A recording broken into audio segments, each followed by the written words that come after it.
You're back sooner than I thought. Any results? Yes. And now, it's up to us to forge ahead.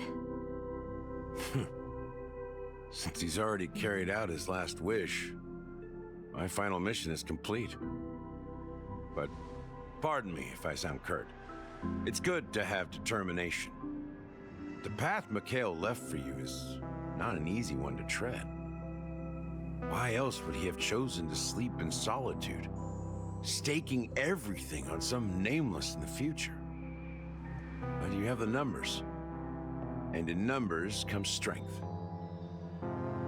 So that might just delay your inevitable a little more. Got any more encouraging words? As I see it, relying on Welt's negotiations alone is far from enough. Regardless of whether the other party will be compliant, negotiating simply allows us to meet them as equals and won't grant us an upper hand. Penacony is our rival's home turf, and we already have very few chips left to play with. Rather than idly sit around while the family's got us blocked off, an offensive approach might be a wiser course of action. We're more familiar with the Stellaron's properties than most, and since it's the key to stabilizing the sweet dream, it's vital to the family's interests. By attacking their core interests, they're bound to retaliate hastily. And as the saying goes, haste makes waste. That's right. As long as we pose a threat to the Stellaron, either with words or otherwise, we have a chance at gaining the upper hand. But the problem is, on the eve of the Charmony Festival opening, how exactly are we going to get close to the theater? Family security will be airtight, and if we brute force it, even if we succeed, it's too risky. So, no one's gonna say anything? Then I'll raise my hand. I know the answer to this question.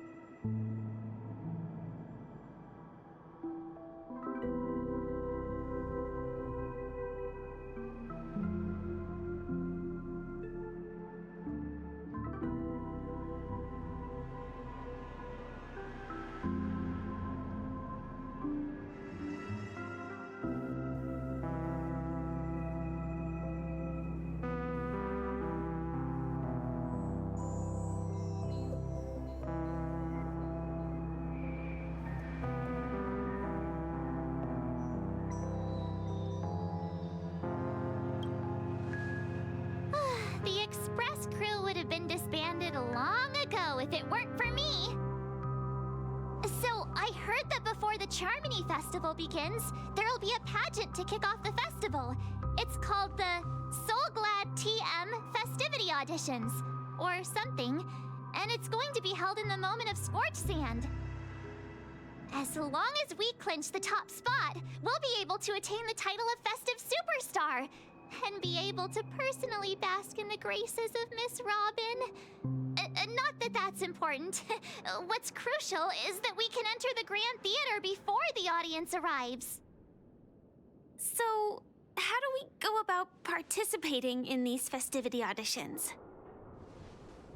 I've already procured special invite tickets from Miss Robin's fan club. To tell you the truth, I had been preparing to join the auditions all along, but now it looks like even if I scrape through, I probably still won't have the chance to shake Miss Robin's hand. So they're still running this thing, huh? It was originally just a publicity stunt, set up by Mikhail to drum up attention. But it looks like it might be worth a shot. We'll follow Marge's plan.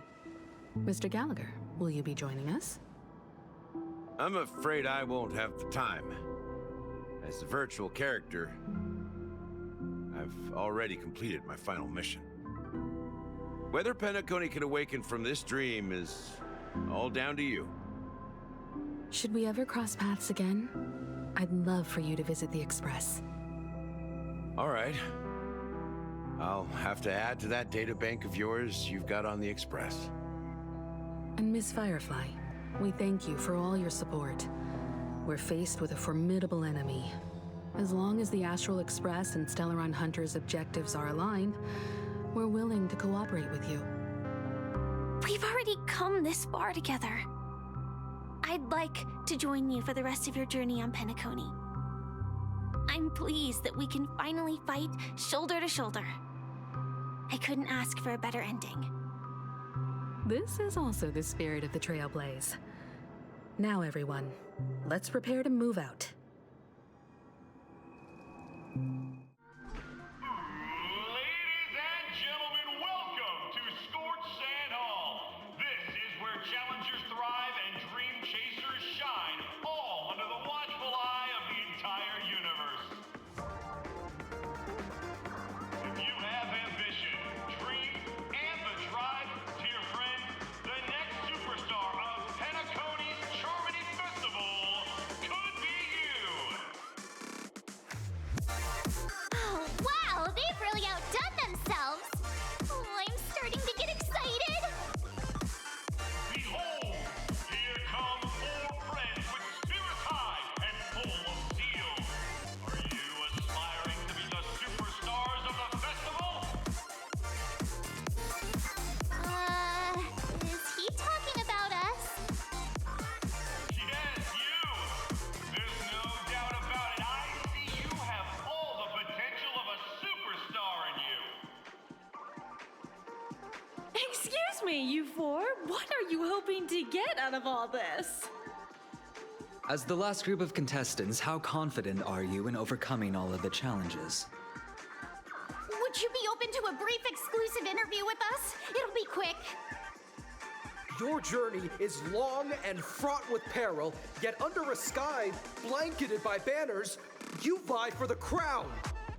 The sword and rose! Protect the beauty! The beauty, the beauty! Magnificent and majestic!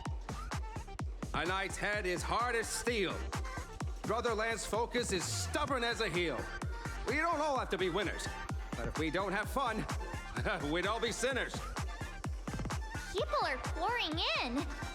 Kinda feels like all sorts of baddies are showing up.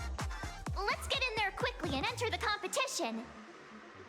Ladies and gentlemen, please make way. Make way. Coming towards us now is one of Penacony's top 10 wealthiest tycoons and the SoulGlad Business Empire's founder, Mr. Ideed. Allow me to introduce myself. I'm the director of SoulGlad's factory, Ideen Lena. My 4 friends, introduce yourselves to the audience across the cosmos. Hello, everybody. I'm Himiko, a nameless from the Astral Express, and these are my companions. Don't you guys need to hide your identities? Can't hide it anyways. Penacony is plastered with our posters. And because the Astral Express is so well known, the family won't dare to make any rash moves.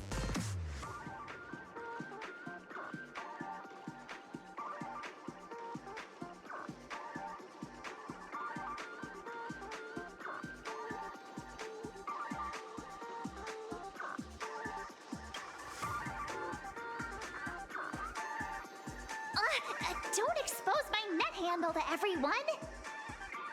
Hello, everyone! I'm March 7th. I'm an ordinary girl who loves adventures. Hello, everyone. I'm Firefly. I am also an ordinary girl who enjoys adventures. So it's a bunch of nameless guests. This final face-off is bound to be spectacular.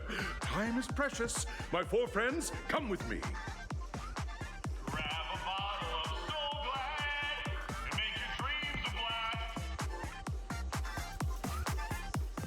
This place is buzzing. That's right. This venue is a miniature representation of that time known as the era filled with boundless possibilities.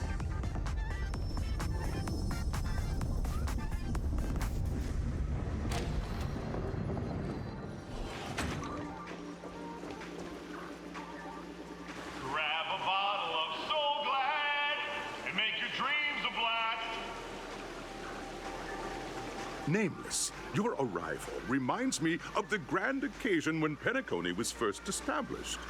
I was still a young, bright-eyed lad back then, lured here by the watchmaker's ads, full of zeal and ready to make my first fortune in life. Once, during a particularly grueling day, I passed out and was resuscitated by a drink from Mr. Sousa. That sweet taste has since been etched in my mind, and that was what drove me to create the SoulGlad that we all know and love today. The dream-chasing era was truly a wondrous time.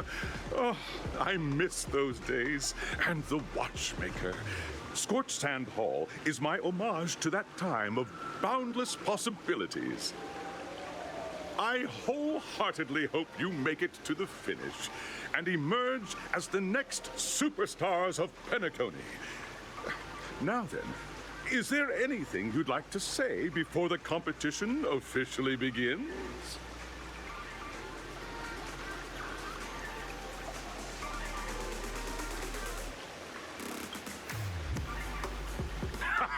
That's the trailblazing spirit. How about you, Miss March? Hello, everyone! Next up, get ready for the Mega March 7th Adventure, where I'm going to break the speedrun world record! Trailblazing into the uncharted and challenging the limits. That's Miss March 7th for you. How about Miss Firefly? I hope that by the end of this journey, everyone will have achieved the outcome that they hoped for. Ah, a wonderful wish! Miss Himiko, what are you expecting from your team? Safety first, everyone. Simple words, but full of warmth.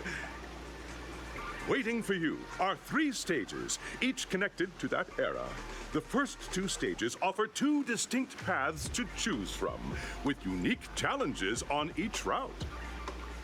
And in the last stage, you will face off against a champion who has defended the title to this very day.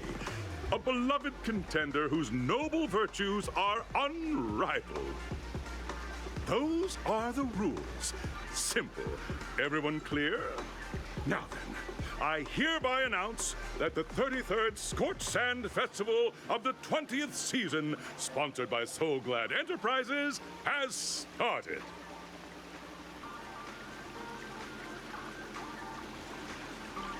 Everyone, as the Charmony Festival is drawing closer, we must reach the end as quickly as possible. Factoring in efficiency and safety, splitting up into 2 groups is the best choice. March and I haven't known Miss Firefly for too long and aren't overly familiar with her. It'd probably be better if the 2 of you paired up. Fine by me. Let's do it. All right. I don't have a problem with that.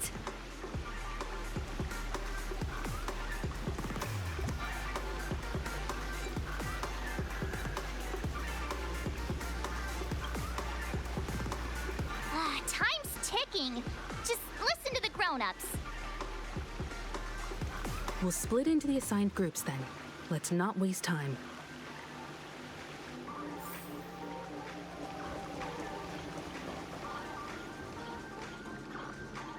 Welcome to the first stage of SoulGlad Enterprises' 33rd Scorchsand Festival of the 20th season, Dreamplay Fantasia. In this stage, you can choose between 2 challenges, the School of Acting or School of Action.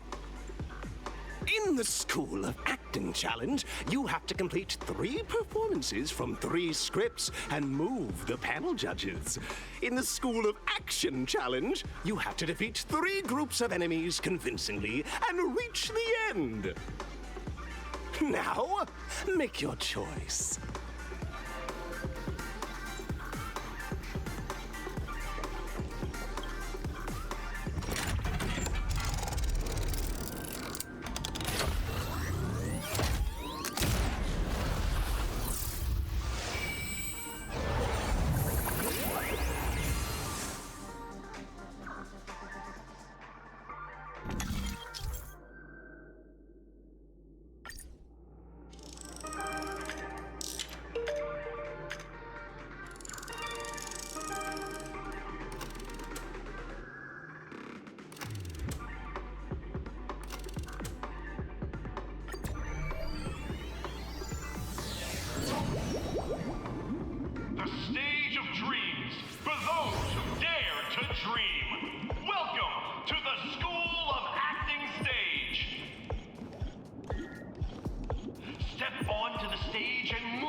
heartfelt performance.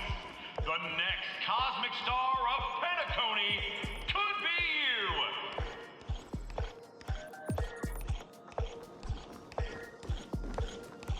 Competitors, allow me to introduce the rules of this challenge to you. There are 3 stages up ahead. On each, you will find an outline of a script. These 3 scripts were written by the legendary filmmaker, The Watchmaker, and depict various stories from Penacony's era of pioneering. Your task is to bring those moments to life, find the right words, and act convincingly to make the judges feel the script's intended emotions. Oh, I wish you a successful performance. Also, a bit of trivia.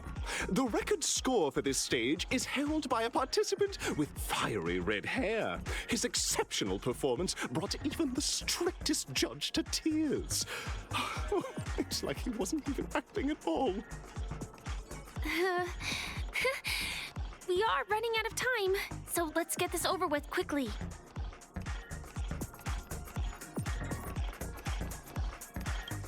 I wish you a successful performance.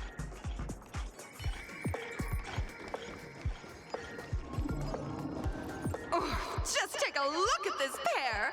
Such star quality. Since you come as a pair, I'll prep a 2-person scene for you. You two, are you ready? Envision that you both, driven by the spirit of exploration, are arriving at the land of dreams that is Penacony for the first time. But instead of lush lands, you find yourselves amidst swirling sands and desolation, far from the paradise the Watchmaker described. You're driving an old clunker through the wilderness of the dreamscape, braving the cold wind, choking on the dust, and suddenly, a fierce memory zone meme blocks your path. Now, Miss Greyhair, what line would you deliver to express your disappointment in Penacony?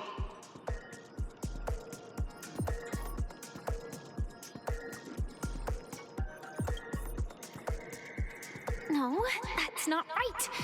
You're trying to express disappointment. Why do you sound so chipper?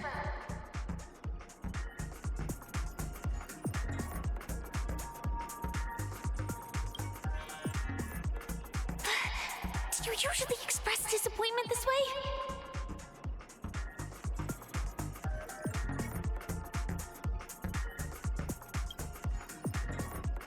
Very good. Now, though you're disappointed, your screen partner is conversely very enthusiastic. Now, young lady, you will say... This is great! I love living on the wild side! Very good, very intense. And then we cut to the story's next scene.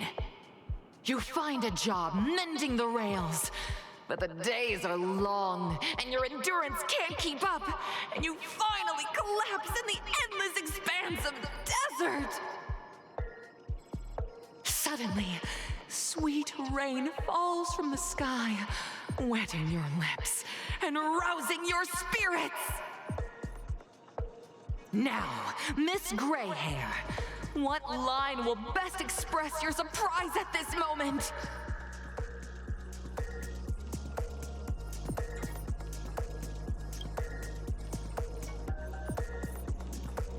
We're already at the next scene. You need to convey surprise now, not disappointment.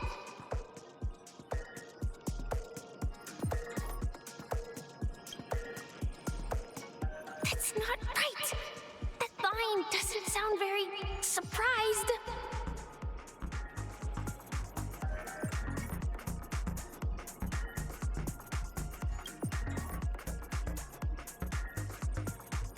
But at this moment, your partner yet gazes into the sky, both her eyes closed. The raindrops fall, blurring her vision, and she tragically says, Perhaps we were never meant to succeed. Right? Fantastic! Both of you have an incredibly solid foundation in dialogue delivery. However, lines aren't everything in a performance. Please continue this story on the second stage. Up next, you'll be challenged with a body language test. I hope these tests won't take too long.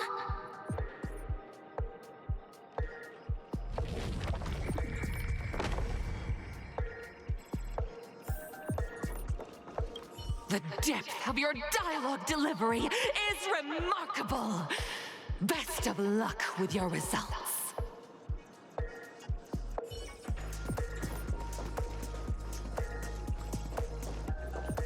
Here, you two are required to skillfully utilize body language to portray the story context I've laid out for you. Picking up from where we left off, a heavy downpour saves you both stranded in the desert. This rain quenches the anger in your heart. You look to your companion, now completely devoid of fighting spirit, wanting to comfort her. At this moment, what should you do to make her laugh?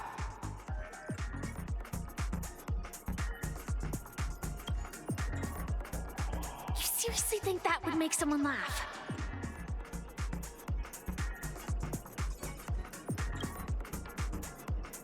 The test now is about body language. I don't think dialogue is allowed here.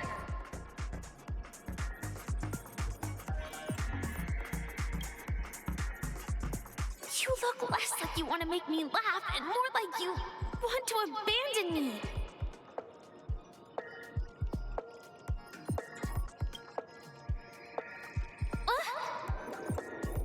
What?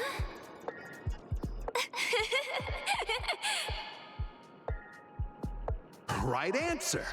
Your companion sees you rolling about in the sand and thinks about the arduous obstacles along this journey. She can't help but let loose a laugh, rekindling hope in her heart. And so this girl... I'm gonna get back on my feet and keep moving forward. A tug at the heartstrings! The story continues to develop.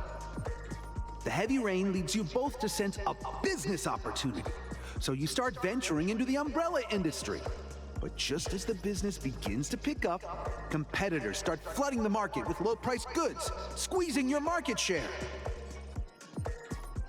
You have no choice. The goods you stockpiled at high prices have to be sold at a loss. This is a pretty self-destructive move, which drives your business to the brink of bankruptcy. At this moment, what would you, who refuses to admit defeat, decide to do?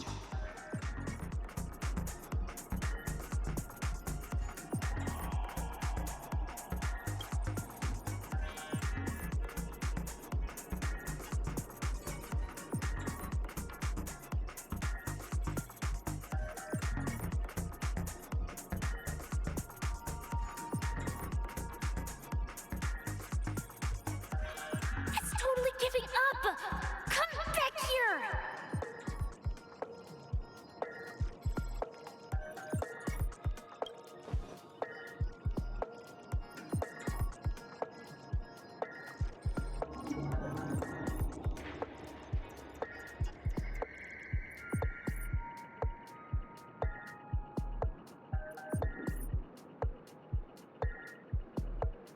Get up! No one wins a trade war by kowtowing!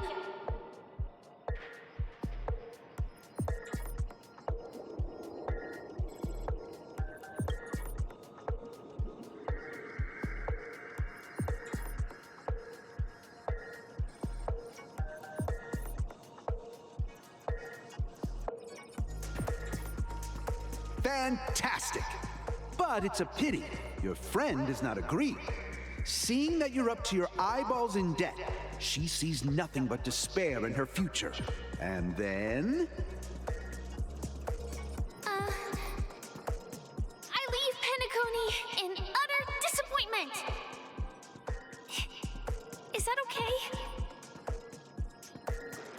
Of course! Absolutely! I was this close to tears! Both of you possess exceptional acting talent! However, the true test is yet to come. You're about to encounter the harshest judge this show has ever seen. You'll need to rely on perfect performances if you want to win them over.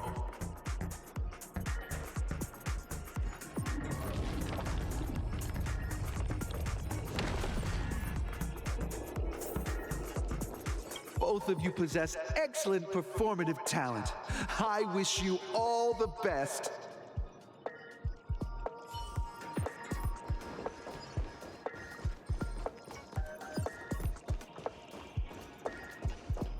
Welcome to the final stage. Actually, all the scenarios that you previously encountered were all from the film Once Upon a Time in Dreams. Two companions arrive on Penacony with nothing but a dream.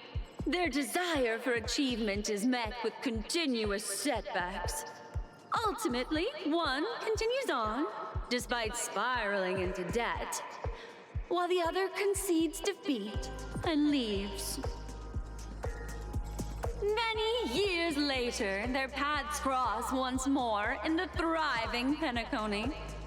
Yet, they refuse to acknowledge each other because...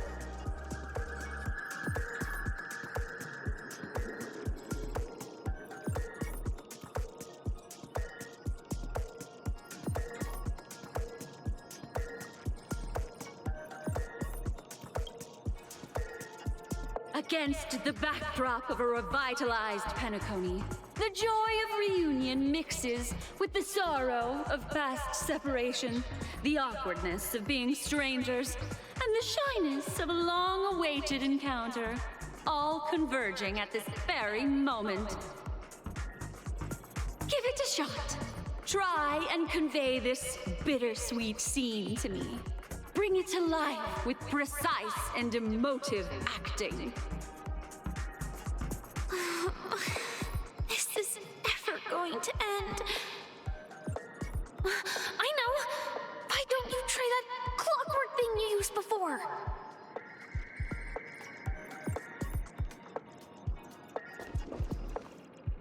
Your performance is far from satisfactory.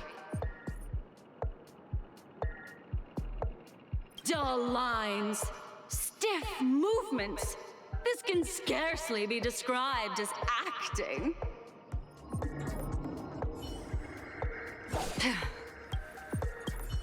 Your performance is far from satisfactory.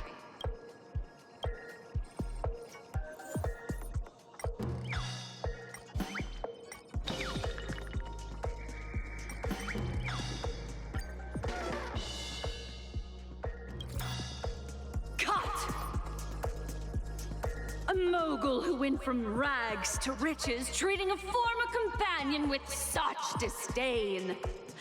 It just makes my blood boil. Huh? But we haven't even done anything! Is her imagination running wild again? Brilliant! Your portrayal outdoes the original. It's simply beautiful! We have passed the test. We ought to hurry up. The Stellaron is at stake. A mogul who went from rags to riches, treating a former companion with such disdain. You pass with full marks.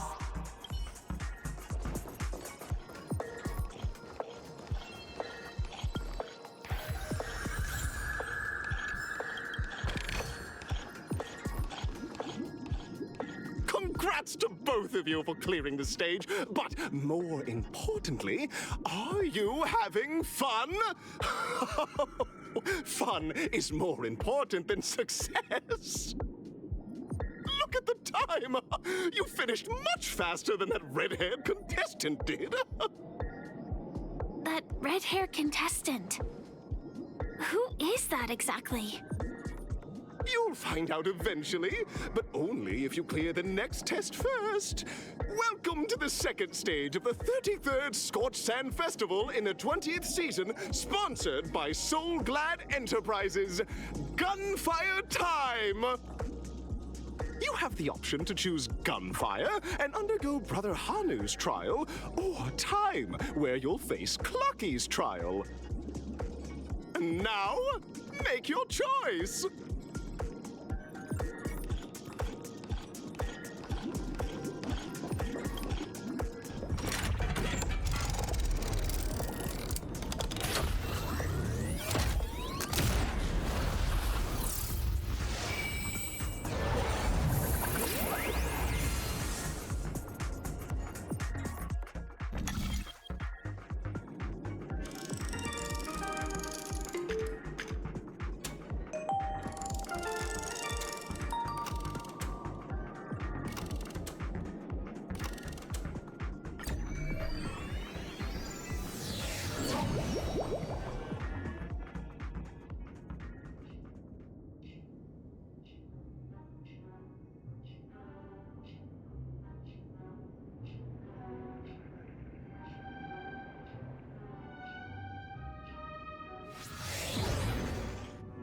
Dear friends, welcome to the enchanting universe created by the Watchmaker.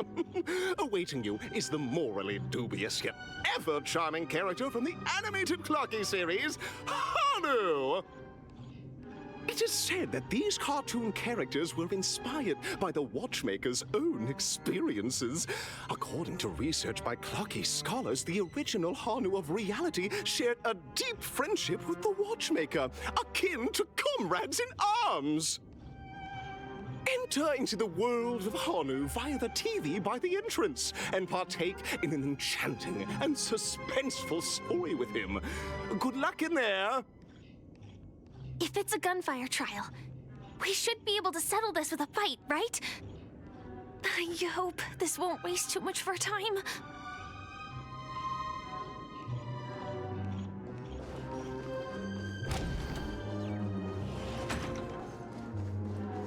Ready?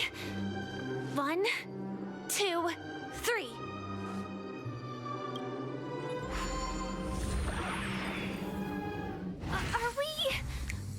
Are we both in control of this Hanu character? Very good! Looks like you've got the hang of it! In this Hanu's Adventure episode, Boss Stone has gathered his battleships for an assault on Dreamville. Old Buzzfly, Cousin Wolf, and Bombhead are all raring to go. The brave Hanu must thwart their advance and protect his home. Alas, Hanu presently is ill-equipped to fend off the malevolent mischief makers, which is why he is preparing to seek out the Puzzle Gentleman's aid. Go forth and speak to him.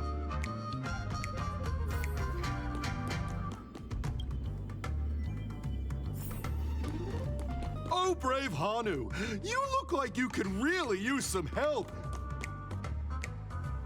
Long time no see, Hanu. You look pretty stressed out. How about an intense and thrilling game of Dream Jigsaw to blow off some steam?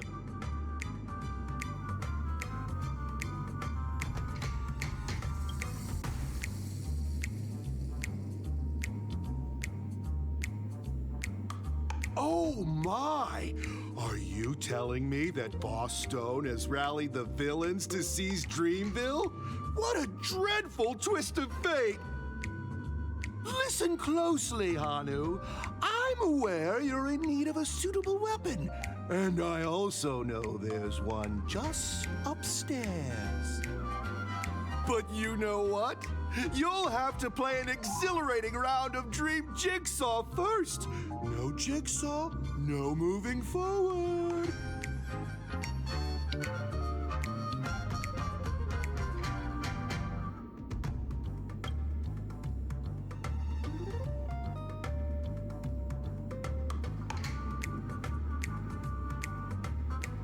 Now scurry along, Hanu, but tread carefully. Two ne'er-do-wells are also eyeing those jigsaw pieces. Either outsmart them with the quick knockout, or ensure they don't catch you in the act. I can't wait to see you finish the dream jigsaw. Best of luck, Hanu. Let's stay alert and make sure those monsters don't spot us. Look up there. If we can push that thing down, do you think that would do the trick?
That's all the jigsaw pieces.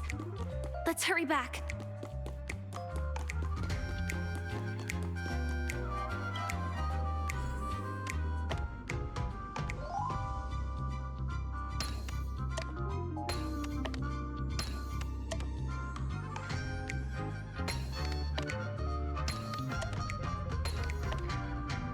Oh my!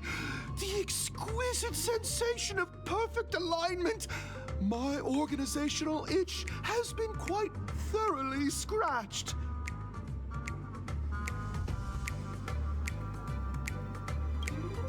Hurry now, Hanu. Touch that TV set and transform back into your old self. Then head upstairs. Your weapon awaits you there. Are such haphazard instructions really okay?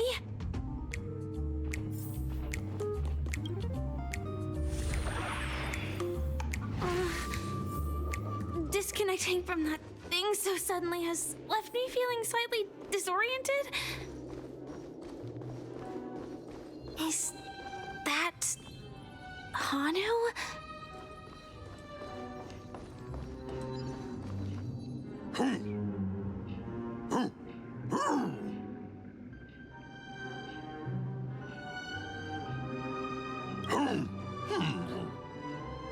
What exactly is he talking about? Tick-tock! It's time for me to make an appearance!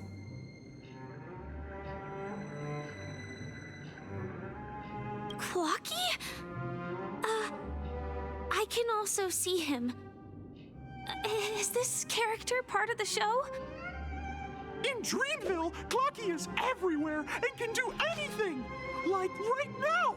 I can be your translator! Tick-tock! Hanu says, battle! We must do battle!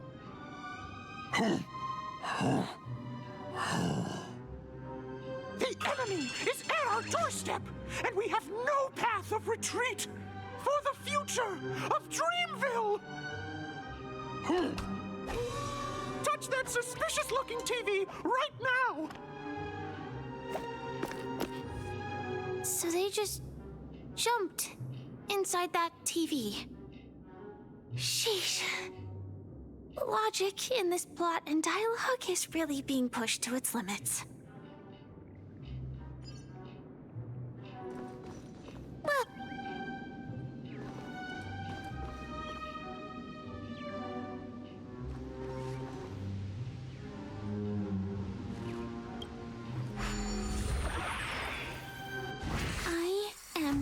Gradually getting used to this. Who knows? I might even be able to perform some high-level moves with Hanu. Oh? Did someone say high-level movies just now? That's right, pal. The upcoming script is just exploding with all sorts of high-level shenanigans. Last we saw, Hanu was preparing for battle. Suddenly, he hears heavy footsteps coming from the hallway. The malevolent mischief makers have broken into his home. But brave Hanu won't go down without a fight. He instantly sprints for the storage room, ready for a do-or-die showdown against the baddies. But we still don't have any weapons in hand. Guess what? Hanu's favorite bazooka just so happens to be in that storage room. So get a move on. What a coincidentally convenient plot twist. It'd be even more awesome if the organizers allowed me to wear armor.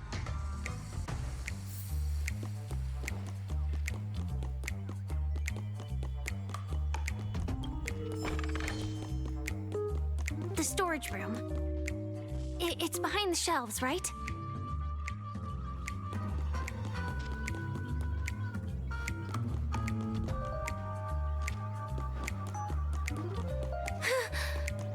He wasn't lying. There's actually a bazooka here.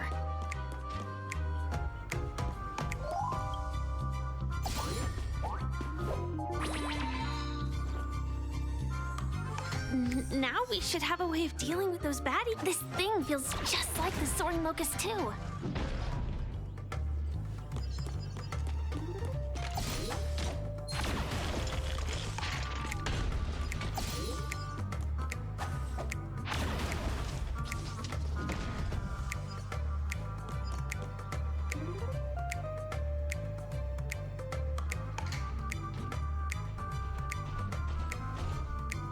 Careful. It looks like we've got more company. Get ready to fire!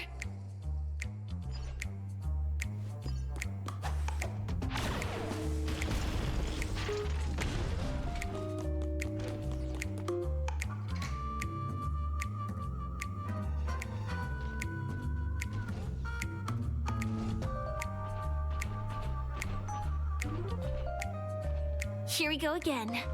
But no big deal. We're pretty handy with this bazooka now.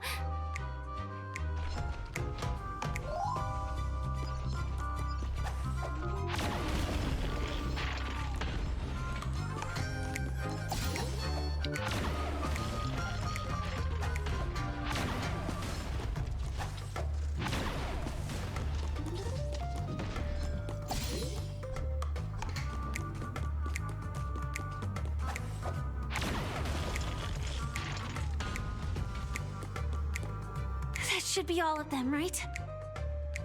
Oh my! Hanu is on a streak! Everyone! The stage is complete! Quickly! Head through the TV to the next stage!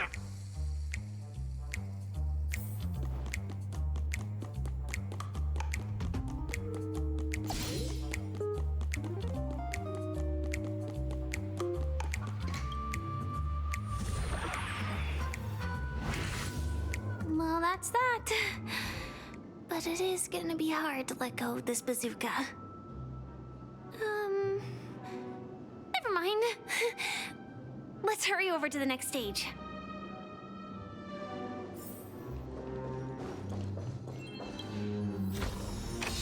This is what exploring the cosmos is all about.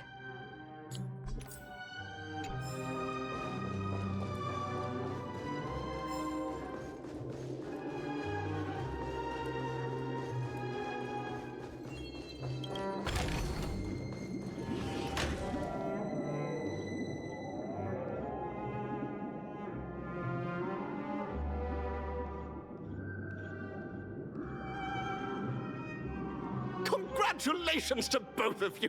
Oh, you've overcome all obstacles and proven yourselves! But, unfortunately, there is only one who can be Penacony's festive superstar. In the final stage, you will face the defending champion. If you fail, you will lose the opportunity to become the festive superstar. Welcome to the 33rd Scorchsand Festival's third stage in the 20th season, sponsored by SoulGlad Enterprises Superstar Showdown.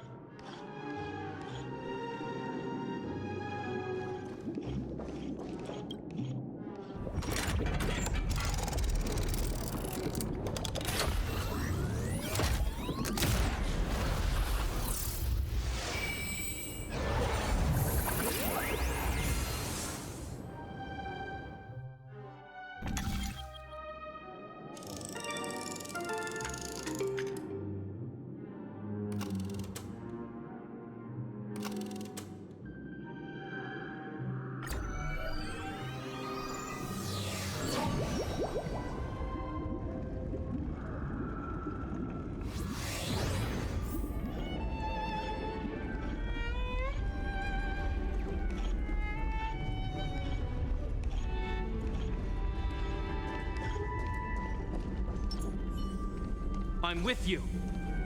No way. I think I just saw someone. Someone extraordinary.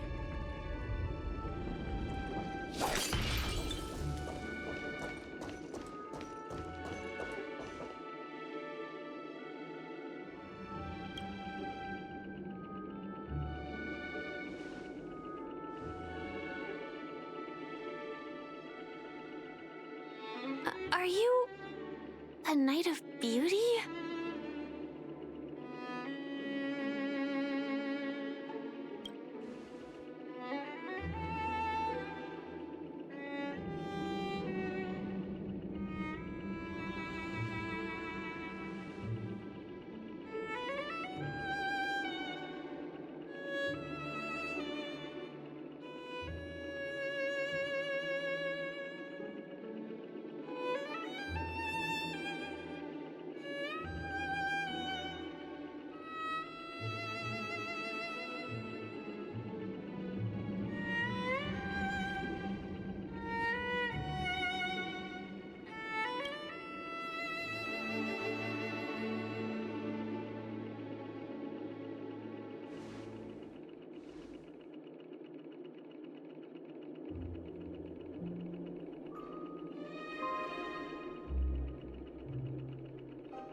Behold, this symbol of pure...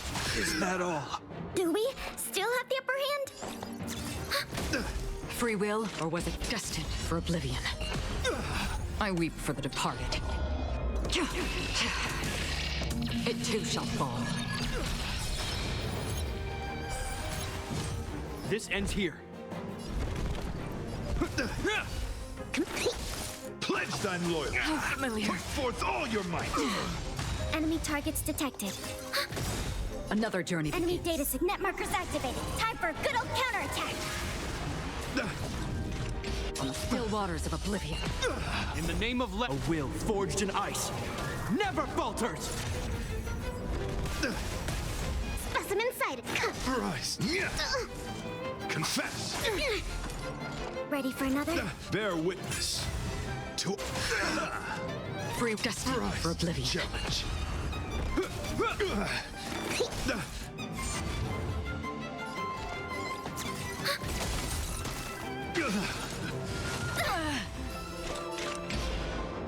On the still waters of oblivion. You are fighting a gentleman. Pledge thine How loyalty. familiar. Enemy. Is that all? Put forth all your might. Again. How familiar. Hope you're prepared.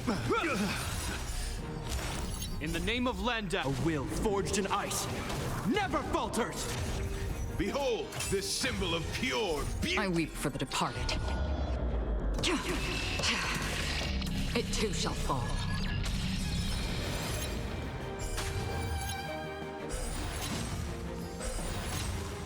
Enemy data signet markers activated. Time for a good old counterattack.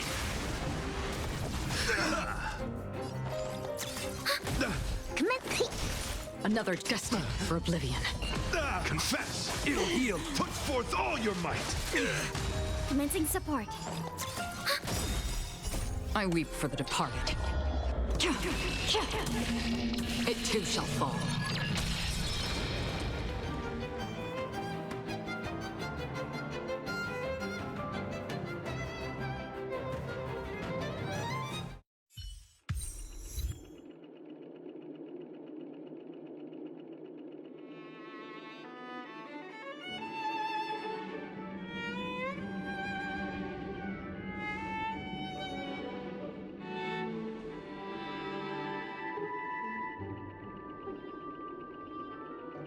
We don't have much time. May fate allow us to meet again, Night of Beauty. In that case, let's make our way to the end. Penacony's really thronging with talent. I hope we make it in time.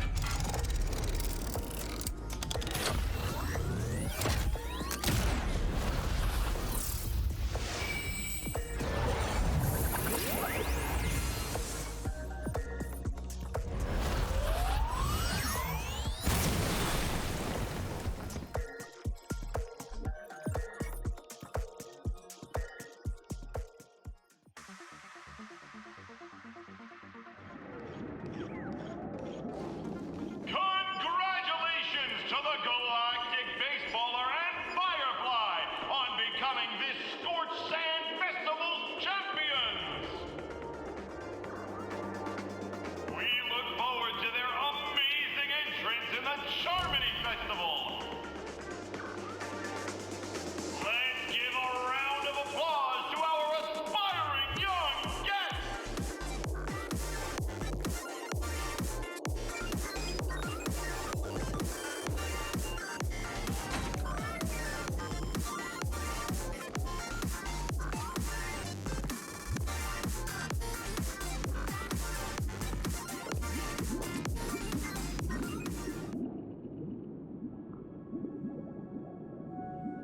Congratulations to the both of you on becoming the festive superstars of this year's Charmony Festival. Before entering the Grand Theater, I, on behalf of the organizers, extend my sincere congratulations to you, wishing you joy under their radiance.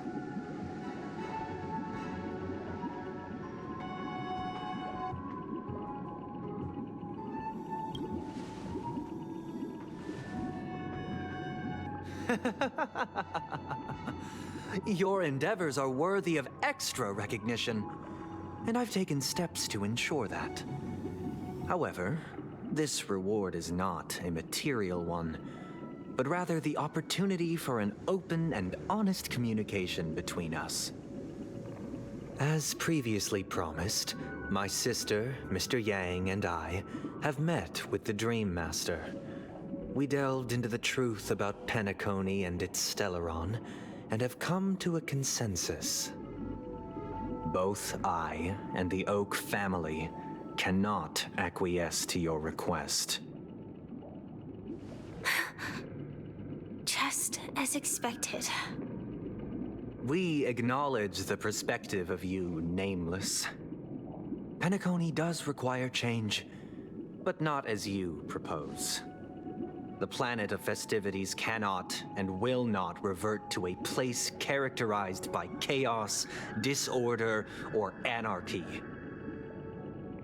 Through your journey of overcoming obstacles, you must have glimpsed the essence of that era. The vulnerable ruthlessly eliminated, equality non-existent, common folk living precarious lives, eking out a dreary existence. Ultimately, only heroes like yourselves manage to achieve success. But I would dare ask, if you did not possess the special status of having a Stellaron, and you were but an anonymous and frail member among the masses, which Penacony would you prefer?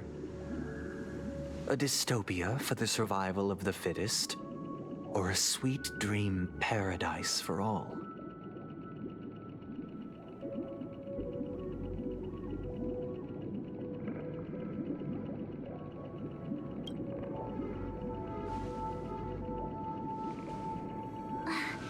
That's not the point! Don't let him mislead you! Mr. Sunday, even if the members of the Oak family can't fully agree on what to do about the Stellaron, now's not exactly the time to be holding an extensive discourse about Penacony's past and future, is it? The Stellaron issue concerns the life and death of everyone on Penacony. If anyone has a better suggestion, the crew is more than willing to listen. Also, it'd be best to tell us the ins and outs of that meeting. This way, we'll at least know what Welt and Ms. Robin are dealing with, and the reason why they failed to make our appointment. Ah, Navigator. That is precisely my intention. With all present, let's begin by discussing the details of that meeting. Let's talk about our tribulations and choices, our ideals and beliefs, and our final course of action. The only path to take.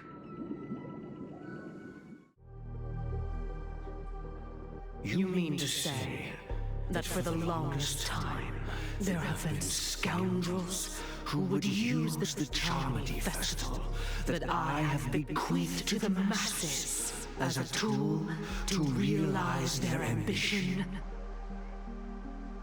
Indeed, Dream Master.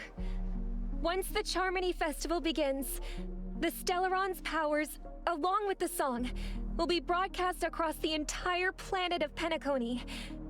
And then everyone in their dreams will be unable to awaken. This is indeed surprising to me. The dreamscape is maintained by the collective effort of the 5 families. If someone were to use the Charmony Festival to recklessly disseminate the power of the Stellaron, this individual must hold a position of great authority. Do you have any suspects?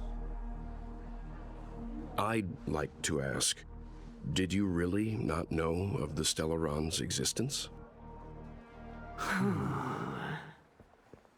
I would have never thought that this nameless would point the spear at me. Quite astonishing indeed. If I have offended, the Astral Express extends its sincere apologies. But the current circumstances are dire and leave no room for meticulous inquiry. We're doing this out of concern for the dreamscape's safety. So, if you could, please alleviate our concerns. Dream Master, it's just to prove that the Charmony Festival has nothing to do with the Stellaron. If we're being overly cautious, I will return to the stage to offer tribute in song, just per the arrangement.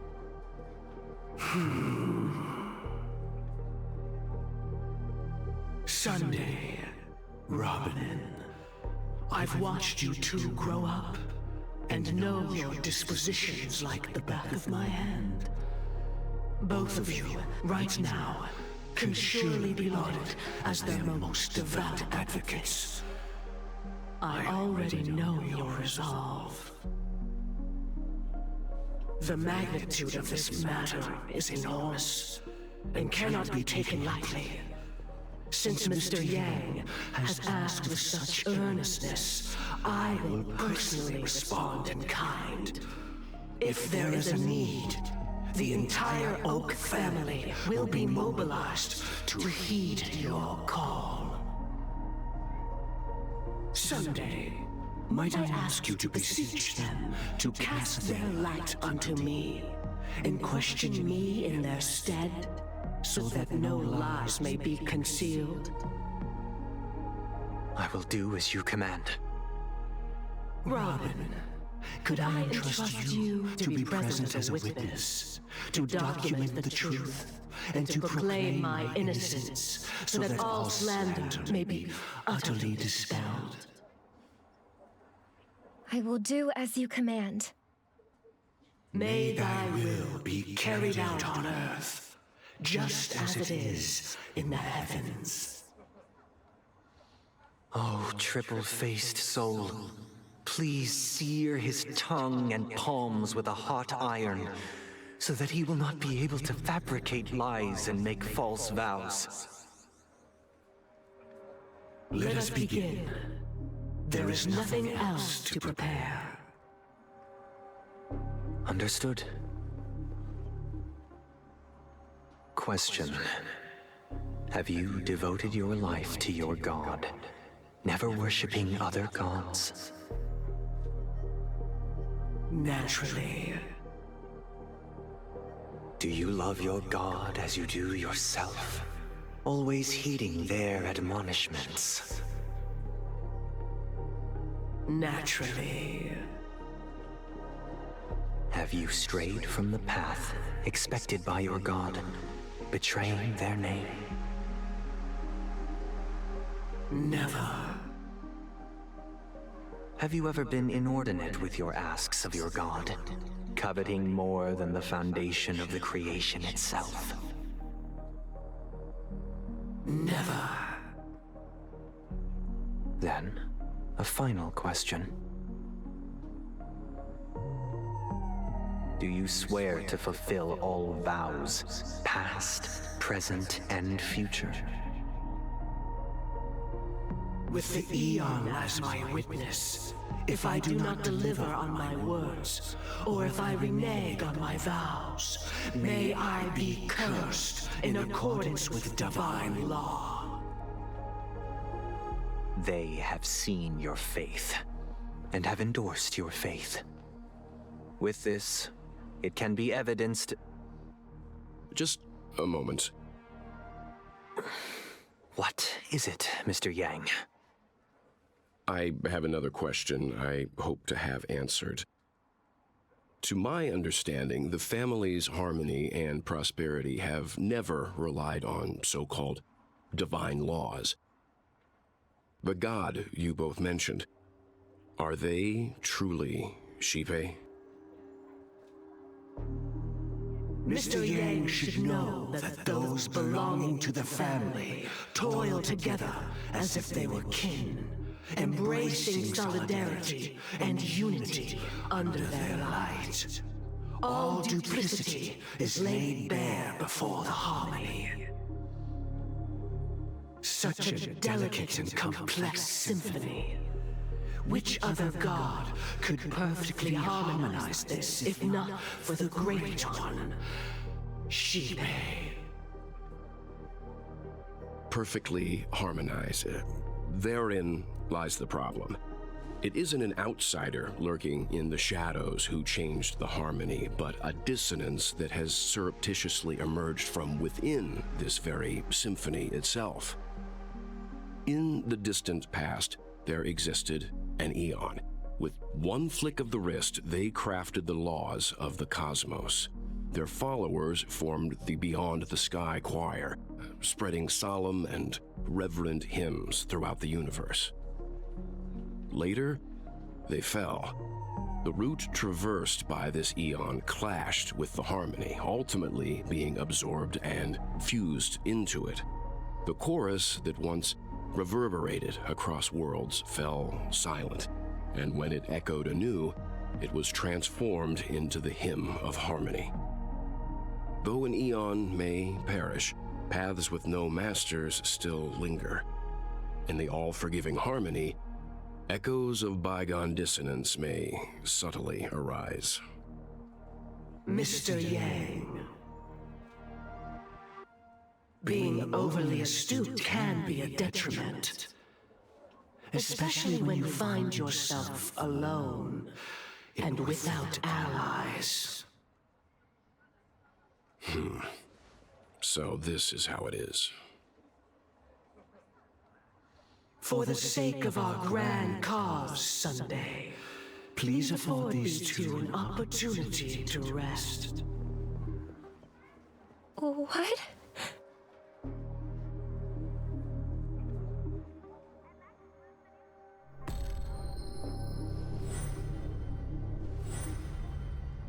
Sorry, Robin. It's just you. I did not wish for you to know this. It's a pity that things have turned out this way.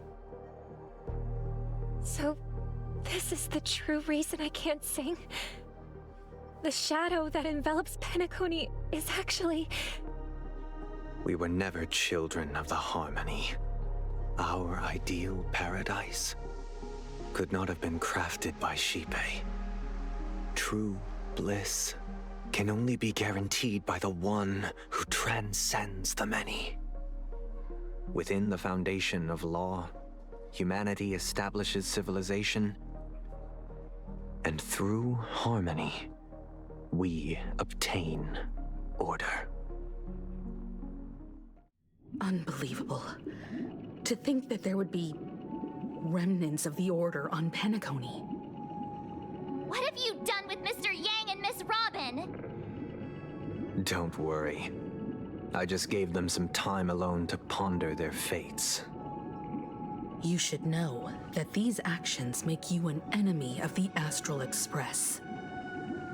Should we need to stand against the Nameless, it would only be myself and the Oak family involved. But we haven't reached that point yet, have we? Your efforts for the justice of Penacony are evident to everyone, and have been widely observed.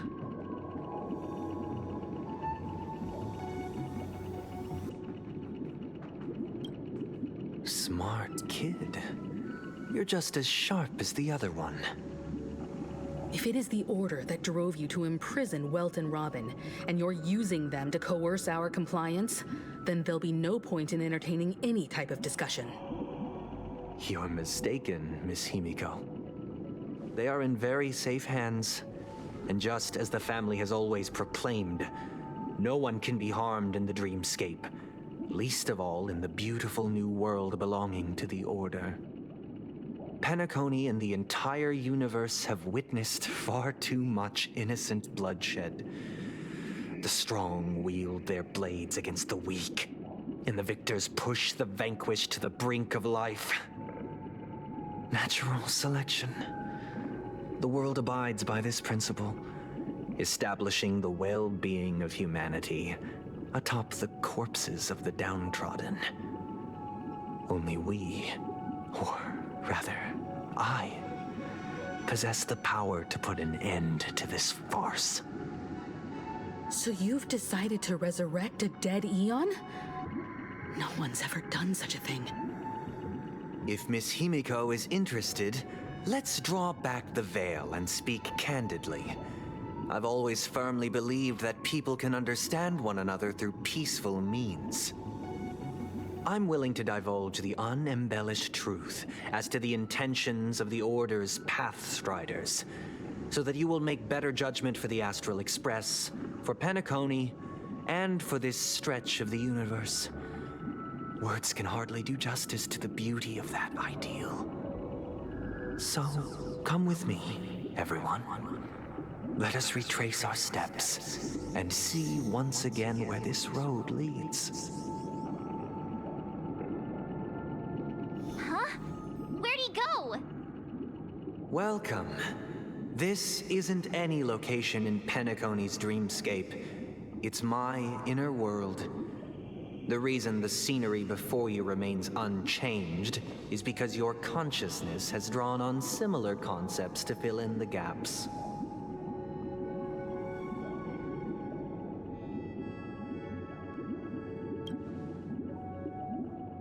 That means... Did you do the same to Welt? It's a tuning process. Stronger in effect and more draining on the mind. The gray-haired guest has experienced it before, so she should understand what it entails. Tuning allows you to intuitively grasp my feelings, which also means that I cannot hide anything from you. Now, everyone, please look at the huge screen. The road we once took begins here. From this point on, you will witness the numerous decisions I've faced. I've selected a portion of these to share with you. I believe after going through similar predicaments, you'll be able to better understand my thoughts. Let's begin. The first decision. A story about a baby bird. This story happened when Robin and I were very young. We were victims of the Stellaron disaster, and the family's Mr. Gopher Wood, who would later become the Dream Master of Penacony, saw that we siblings had no one to turn to and took us in. Later on, Robin and I lived a time with nary a care in the world. One day, after dinner, while my younger sister and I were lounging about in Mr. Gopher Wood's yard, we spotted a fledgling Charmony dove all on its own. That baby bird was tiny. It didn't even have all of its feathers, and it couldn't sing. When we found it, it was already on its last breath, having fallen into a shrub, probably abandoned by its parents. We decided to build a nest for it right there and then. However, thinking back, that winter was unusually cold, with fierce winds at night in the yard, not to mention the many poisonous bugs and wild beasts in the vicinity. It was clear that if we left the fledgling in the yard, it stood no chance of surviving until spring. So, I suggested we take it inside, place it on the shelf by the window, and asked the adults to fashion a cage for it. We decided that when it regained its strength enough to spread its wings, we would release it back into the wild. The tragic part, something that we'd never considered, was that this bird's fate had already been determined long before this moment. Its destiny was determined by our momentary whim. Now, I pass the power of choice to you all. Faced with this situation, what choice would you make? Stick to the original plan and build a nest with soft net where the Charmony dove fell. Or build a cage for it and feed it, giving it the utmost care from within the warmth of a home. I eagerly await your answer.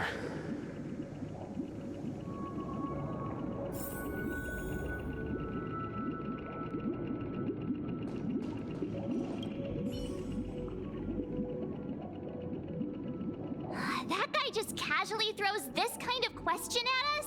What exactly is his deal? But fine, I'll answer, I guess.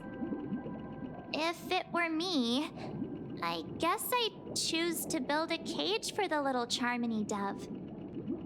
After all, leaving it there, it's bound to get hurt by wild animals or something. And that'd just be too sad.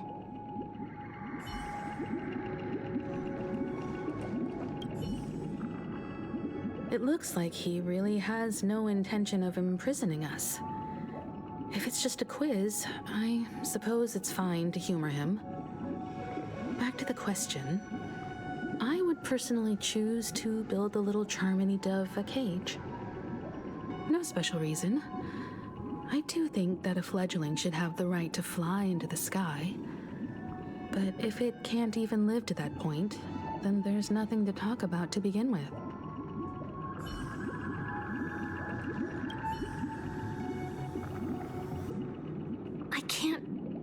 decipher his intentions right now, but based solely on that question, I would probably choose to build that dove a cage.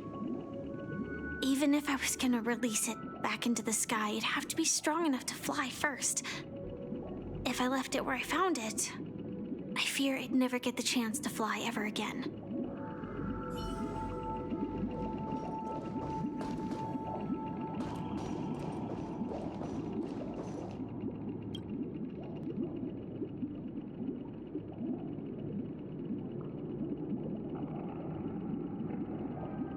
I'm happy to see that you made a choice similar to ours. If your mind is made up, let me reveal the outcome of this choice. We passionately nursed it back to health, preparing only the best food for it every day. We even preened its feathers. Later, on the day that Robin left Penacony, we opened the cage door and let it fly back into the sky. I watched it for a long while by the window, probably about 3 or so days. In those 3 long days, the little Charmony dove tried again and again to spread its wings to fly into the sky, but fell to the ground, only to keep trying. Finally, on the 137th attempt, it succeeded.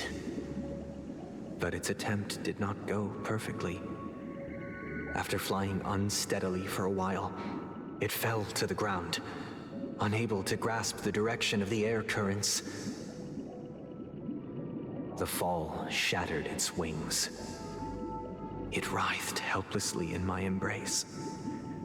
But it was all for naught, finally succumbing to a painful demise. And in that instant, our tender care, our given love and hopes, they all became the inevitable push that sent it to its death. I deeply regret the choices we made. Next, let us head to the second decision. This time, it's the story of a dream chaser. This story happened when I was appointed as Bronze Melodia, a position exclusive to the Oak family, charged with listening to the problems and vexations of dreamscape residents, and providing them with the relevant guidance.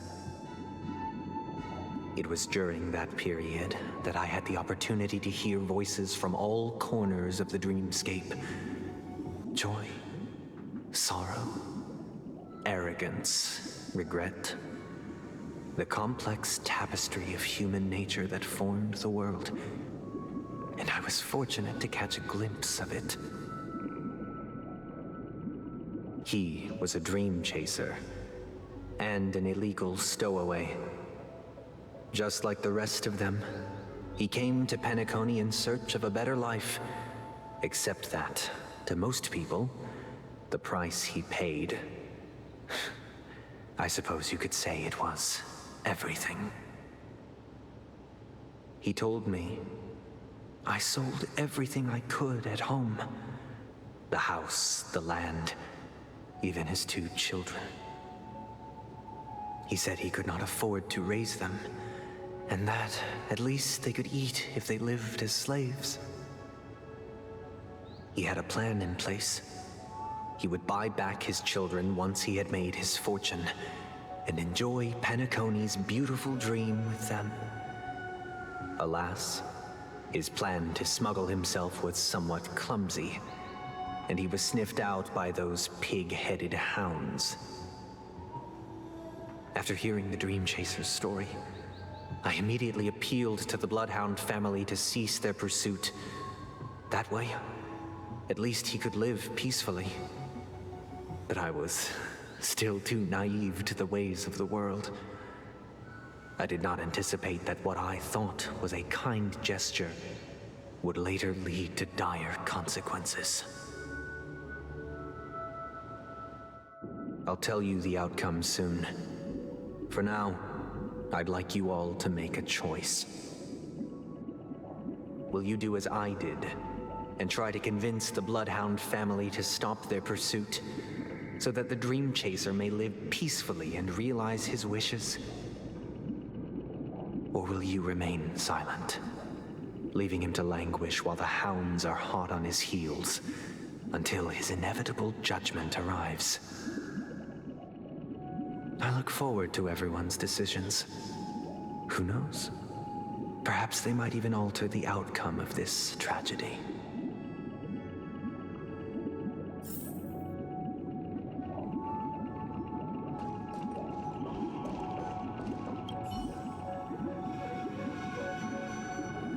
It seems illegal stowaways are really quite common on Penacony.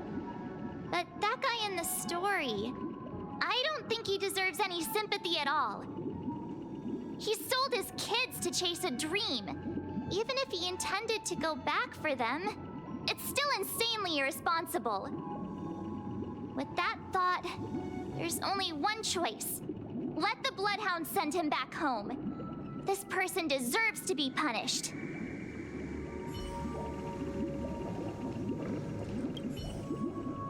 A dream chaser story. If I acted out of kindness, I would probably ask the Bloodhounds to stop their pursuit and lend him a hand. But what cruel repercussion would this choice result in? I think Sunday must have been deeply impressed by the limitations of the strong defending the weak through this incident.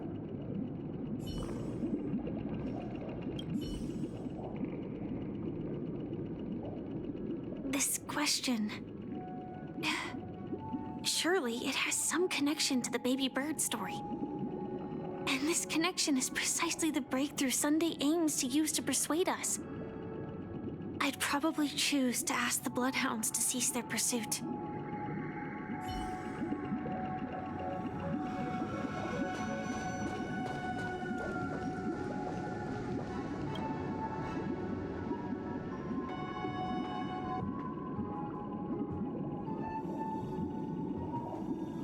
It seems you, like me, are pondering whether a different choice could have led to a better outcome. Sadly, his fate would only be more tragic. Say he never gets caught. He would only die from delirium. The methods with which illegal stowaways enter dreams are unorthodox, not flawless like the hotels. Living in the dreamscape would be a mere pipe dream. Should he be apprehended? Could the hounds afford to turn a blind eye? The answer is a definitive no. They couldn't bear the resulting consequences, and thus wouldn't dare extend a helping hand. As to your choice, I once again offer my heartfelt apologies. Next comes the third and final decision.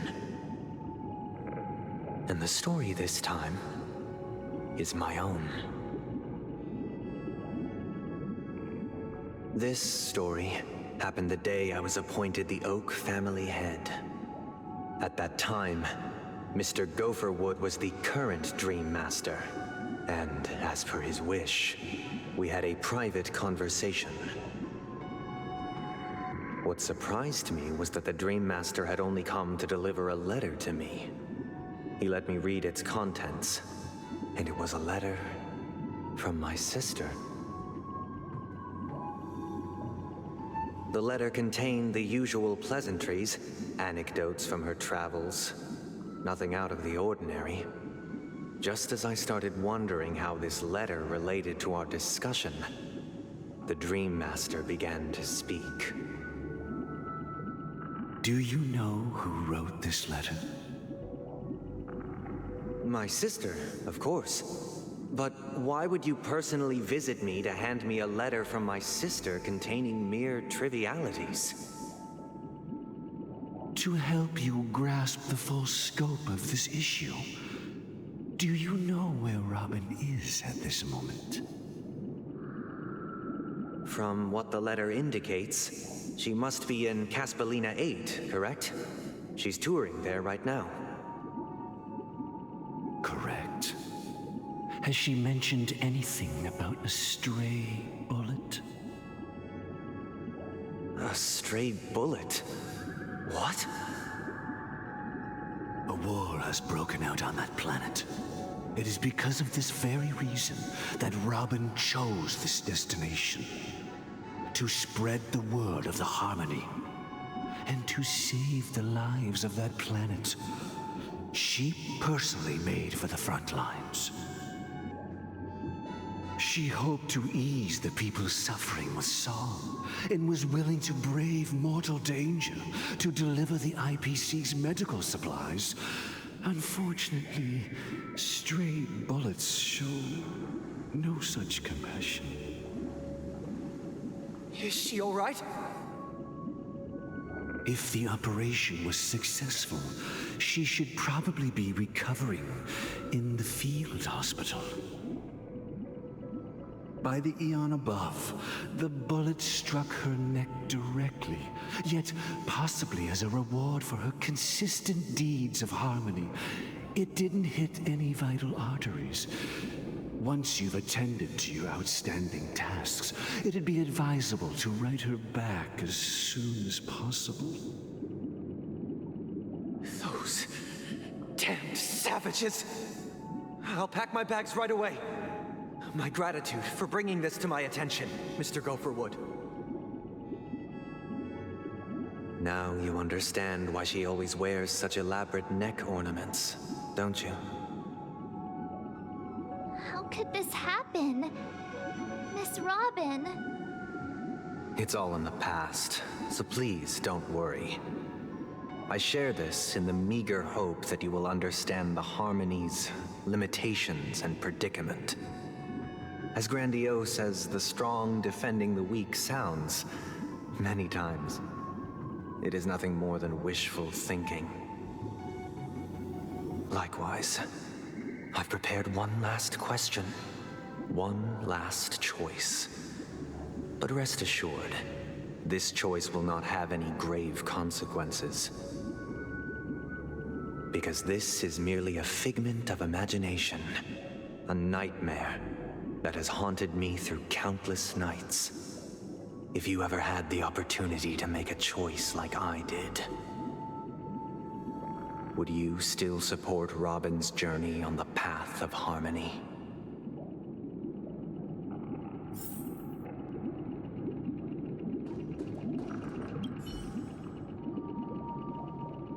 I often feel like I've dreamt of similar scenes on certain nights. In the dream, I see blurry faces.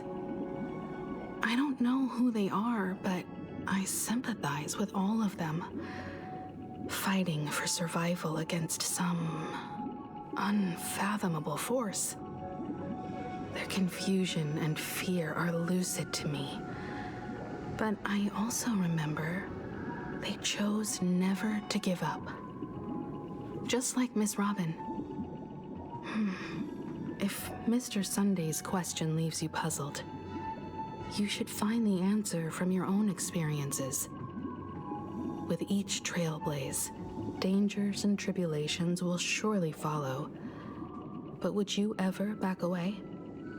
Would you stop March and Don Hung from reaching their next destination? I believe you have an answer of your own in your heart.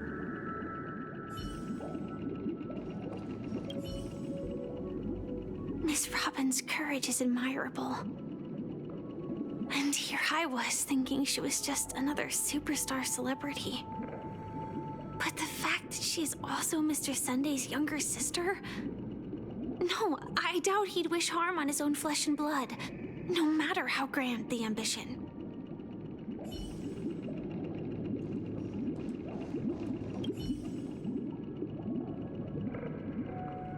I can't believe that happened to Miss Robin. The strong defending the weak is a great mantra, but if I had to pay such a price, I don't know what I'd do.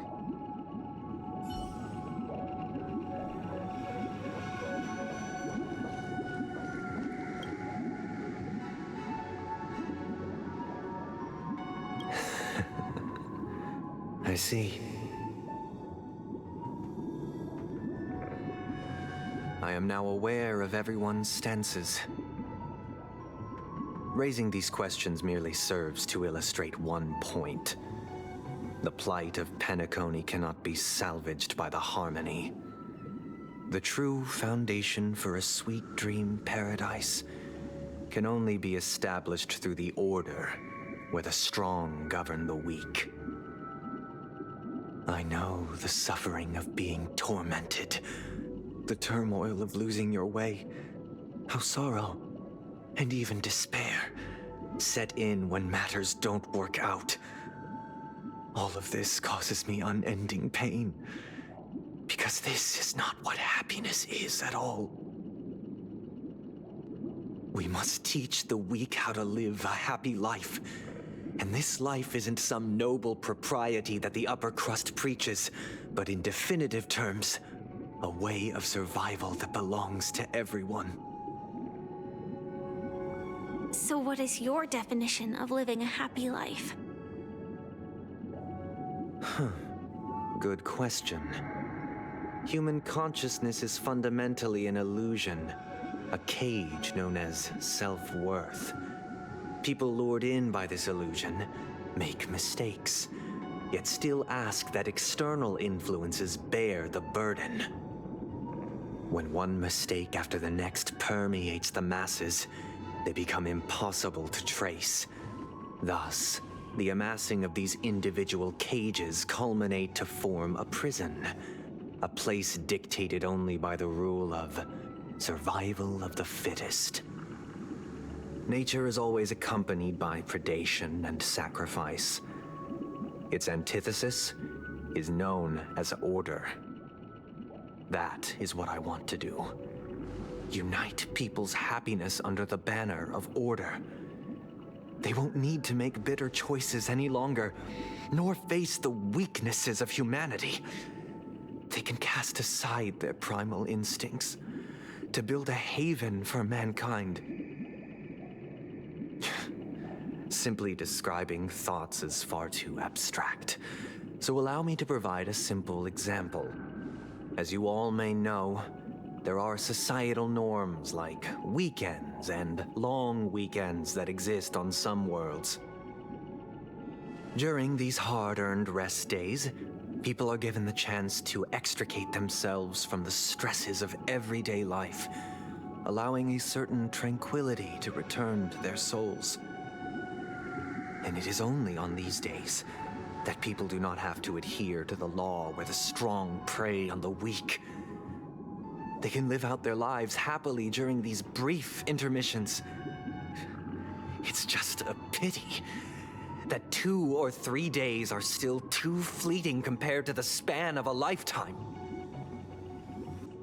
From where I stand, society's ideal system should be 7 rest days.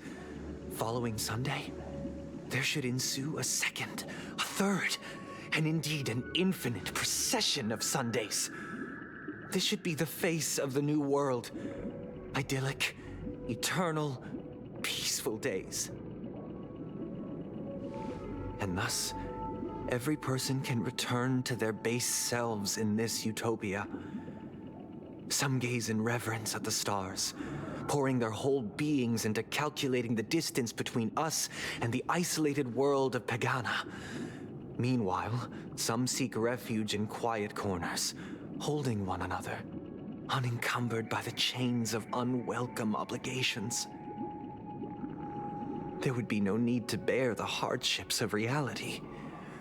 Only in this way can humanity face the inevitable end with the purest of spirit, living a life of dignity. This is what it is to live in bliss.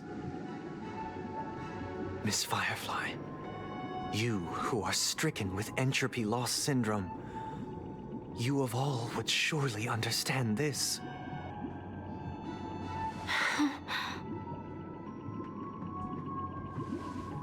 It sounds like a flawless theory.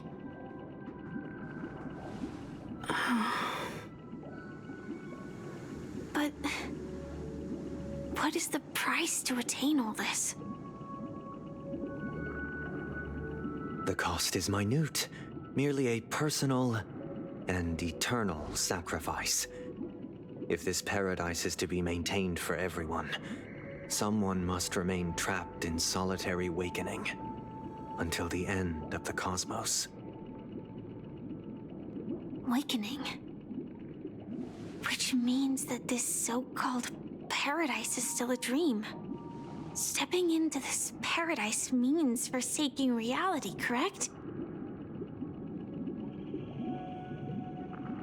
It is not forsaking, but transcending. Flesh, blood, sorrow, weakness. If the physical is the root of spiritual suffering, it is only logical that we defeat it. But in this supposed bliss, people won't have defeated their demons. The chance to overcome their tribulations would be forever lost to them. In other words, it is an escape. That's another way of understanding it. But there is no shame in escape. On the contrary, the seeds of escape exist in everyone's hearts. Don't you agree, Miss Firefly? And as to why we sleep, it is because we are afraid to awaken from our dreams. But this is not in conflict with the grand plan. Only in acknowledging this can we truly understand the frailty of human nature, and from there, show compassion and protection.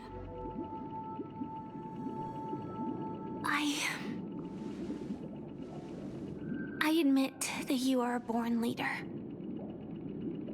Your perspective on humanity brims with pessimism.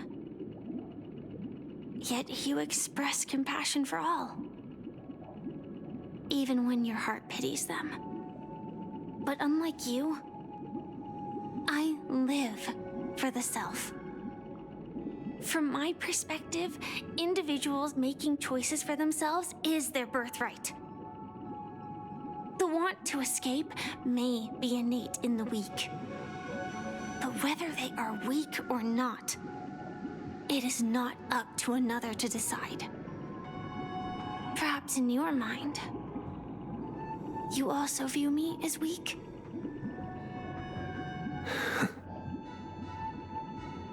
Because I don't think so. Since Miss Firefly has said her piece, the Astral Express will also naturally give you our answer. We'll leave it to you. Just as Mr. McHale instructed before. Tell him our choice.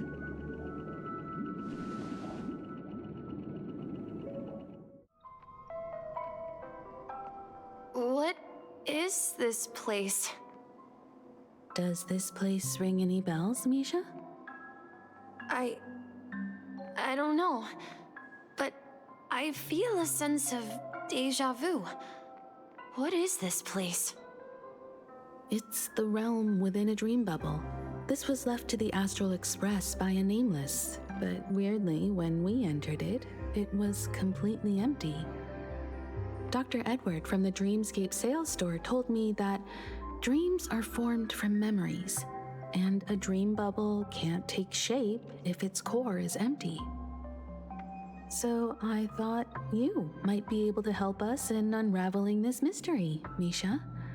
As a hotel doorman, you know Penacony best among us. I don't know much about dream bubbles, but if you want to figure out what this mansion is, I'll do my best. I'm counting on you then. Himeko, I still don't get it. Why were you so sure that Misha had a connection with this dream bubble? I wasn't sure. It was just a hunch. But since Misha feels familiar with this place, my hunch might be correct.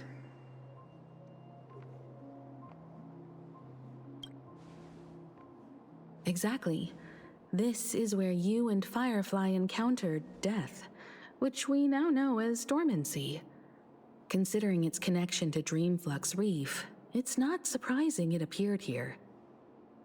The question now is, who brought you here? Based on the clues we have so far, it's unlikely to be that masked fool. So identifying them is crucial to us.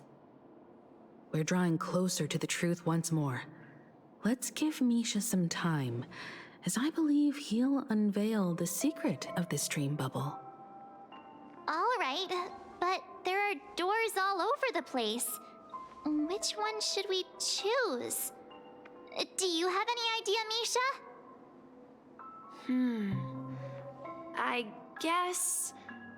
maybe this way?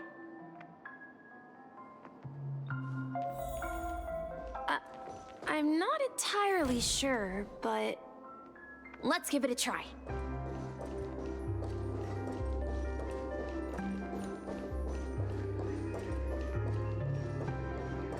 Wait, you managed to choose the right door on your first try? Weird. This place is quite different from the hotel. But I feel like I've been here before, and even lived here for a while. If I remember correctly, there should be a fireplace down that hallway. Clocky and I used to sit by the fire, listening to the crackling of firewood. And the room on the other side was the toy room. I loved spreading out all the toys from the box on the floor and making up stories for each of them. Hold on. This doesn't make sense. Didn't I grow up in Dreamflux Reef? So, what is this place? This could be a case of amnesia. Don't worry, Misha. It's common for everyone to forget certain aspects of the past. Those memories haven't vanished. They're just lying in the depths of your mind. We can surely get them back. Since this place seems familiar to you, why don't we explore a few more rooms and see if you can recall anything more? Yeah, then let's check out the rooms I just mentioned.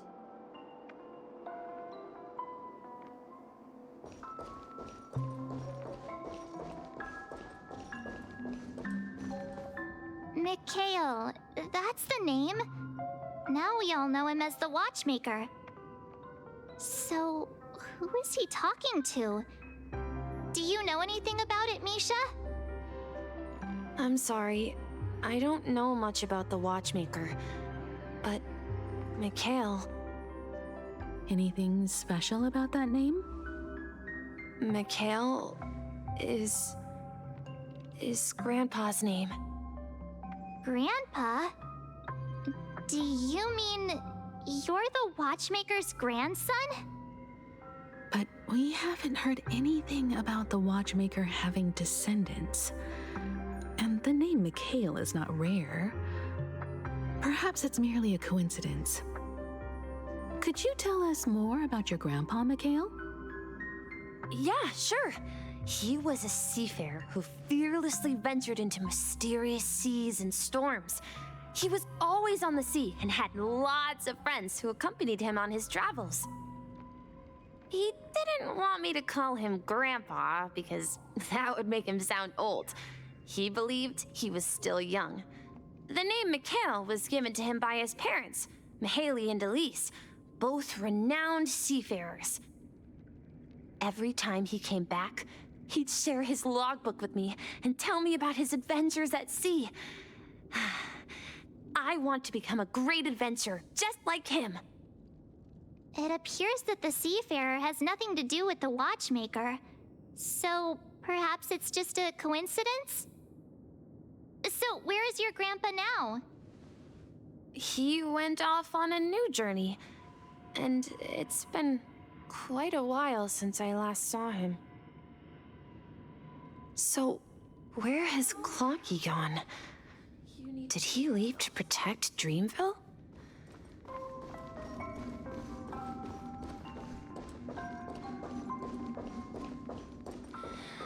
Tick-tock. Tick-tock. Tick-tock. noises from the room. Origami Bird? That's a friend of mine. You and Origami Bird are friends? Yeah. It's a member of the Compass crew, just like Clocky and Miss Mirror.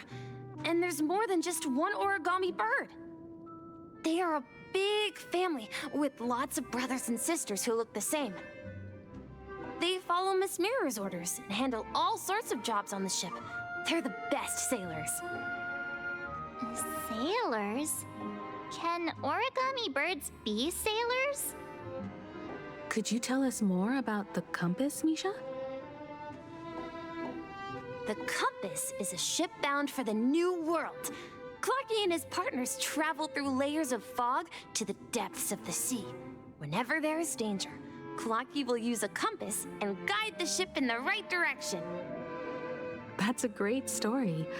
But in the Penacony cartoon, Clocky and his partners have always lived in Dreamville and never ventured out, right? Huh? Oh, that does seem to be the case. Weird. I clearly remember Clocky arrived in the New World in the end. Perhaps Clocky has a hidden past. I think I hear the sound of water. You once mentioned there's a magnificent fountain up ahead.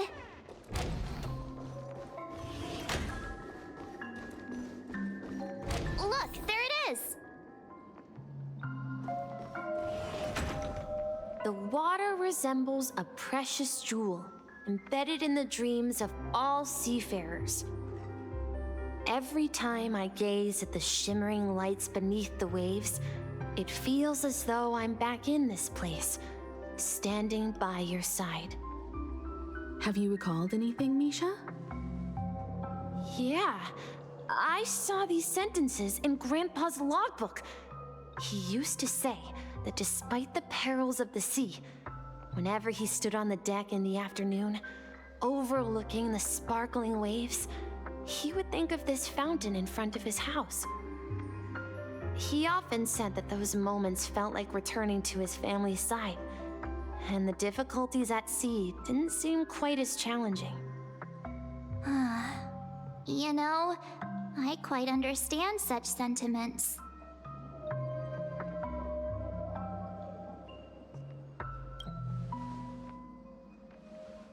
Hey, don't tease! I was just being a bit sentimental.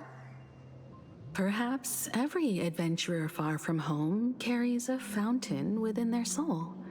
Even though the other side of the sea remains shrouded in the unknown, the fountain in front of his house serves as a compass, leading him back to his cherished ones. Yeah, while Grandpa was at home, we would stand by the fountain and place the compass, a toy boat that I made, into the pool. Back then, I would ask him when I could go on adventures like him, and he would always laugh and say I was still too young. It seems this Mikhail is truly a seafarer and has nothing to do with the watchmaker. Yeah, based on Misha's recollections, the scenes in the dream bubble appear to be his childhood memories. But this raises more questions. According to Misha, he was clearly born on an oceanic planet and led an ordinary life, with no connection to Penacony at all. Could this be some sort of metaphor? Perhaps the sea refers to the memory zone. I'm sorry.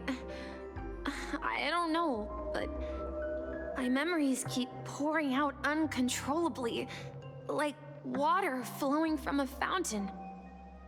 Perhaps I'll remember more things if we go further. I wish to share your burden. We're going to the opposite side, right? No, we should turn left here.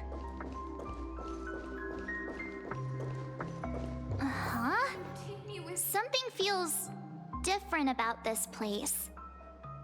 This is it. I remember this corridor. Up ahead is Grandpa's study. It was in that room that I saw him the last time. Will you come back? Nuts! The atmosphere in this room feels totally different. Misha! You finally come! Clocky, you're here! Huh. Yeah. This is the room where we first met each other.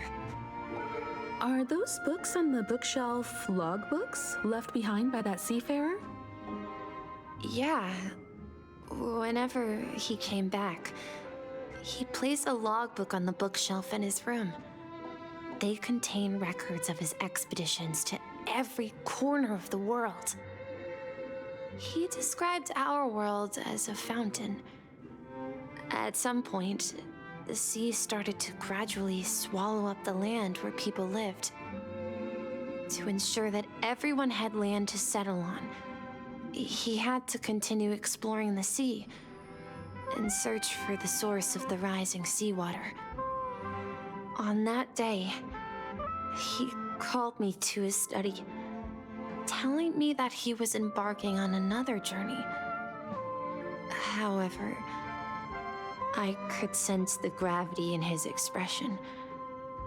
It was the same look I had seen on my father's face before his final voyage. I asked him if I could go with him, but he said that my adventure lay elsewhere and told me to stay home and patiently await a certain sound at the door. What sound? He told me about a vast ocean in the sky. An ocean of stars. He spoke of a train that transports children with a desire to venture far away, traversing the sea of stars without ever stopping. He said that he knew the crew on the train, and that he had asked them to take me along. He said the journey I had always dreamed of would start there. A train?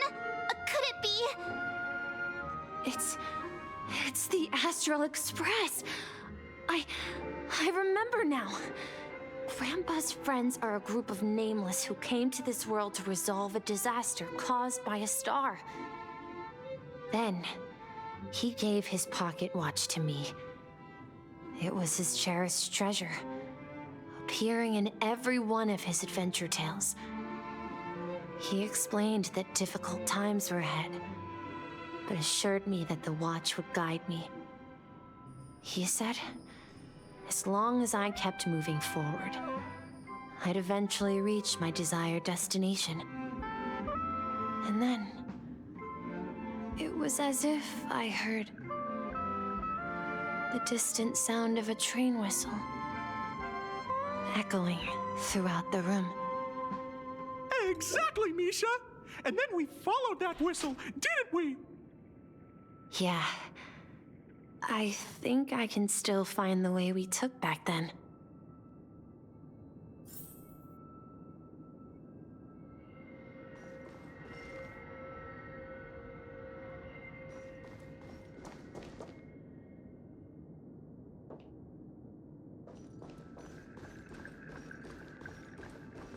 This is the dream jigsaw, right? So we're supposed to find the exit. But where can we find the last piece? Do you remember?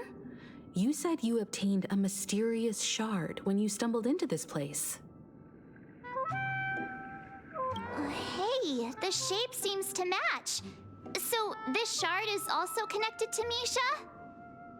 Looks like we're just one step from revealing the truth. Let's get to the other side and investigate.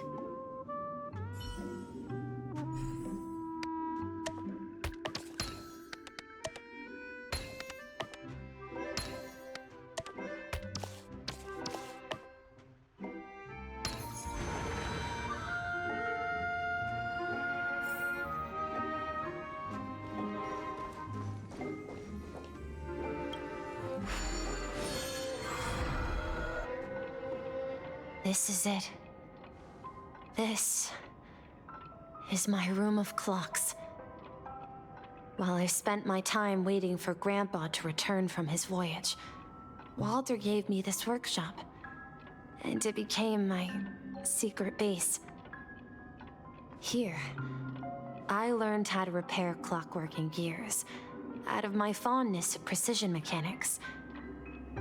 In my dreams, I was the captain of the compass, embarking on adventures with my companions, Clocky and Miss Mirror, in search of the new world. I was born and raised here. So, this building in the dream bubble is your childhood home? Yes, but not exactly. To be more precise, this dream bubble itself is my home. Looks like you've remembered everything now. Wait. Why does it feel like everyone else knows something I don't?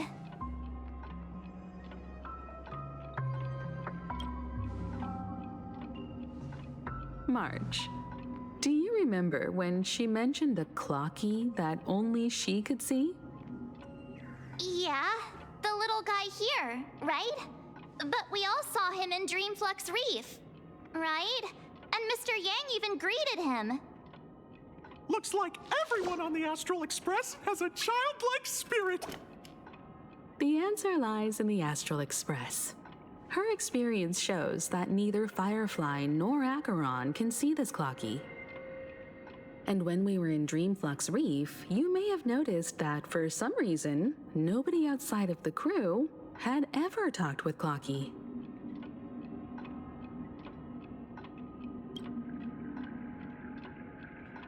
A mimetic life that can only be seen by a select few?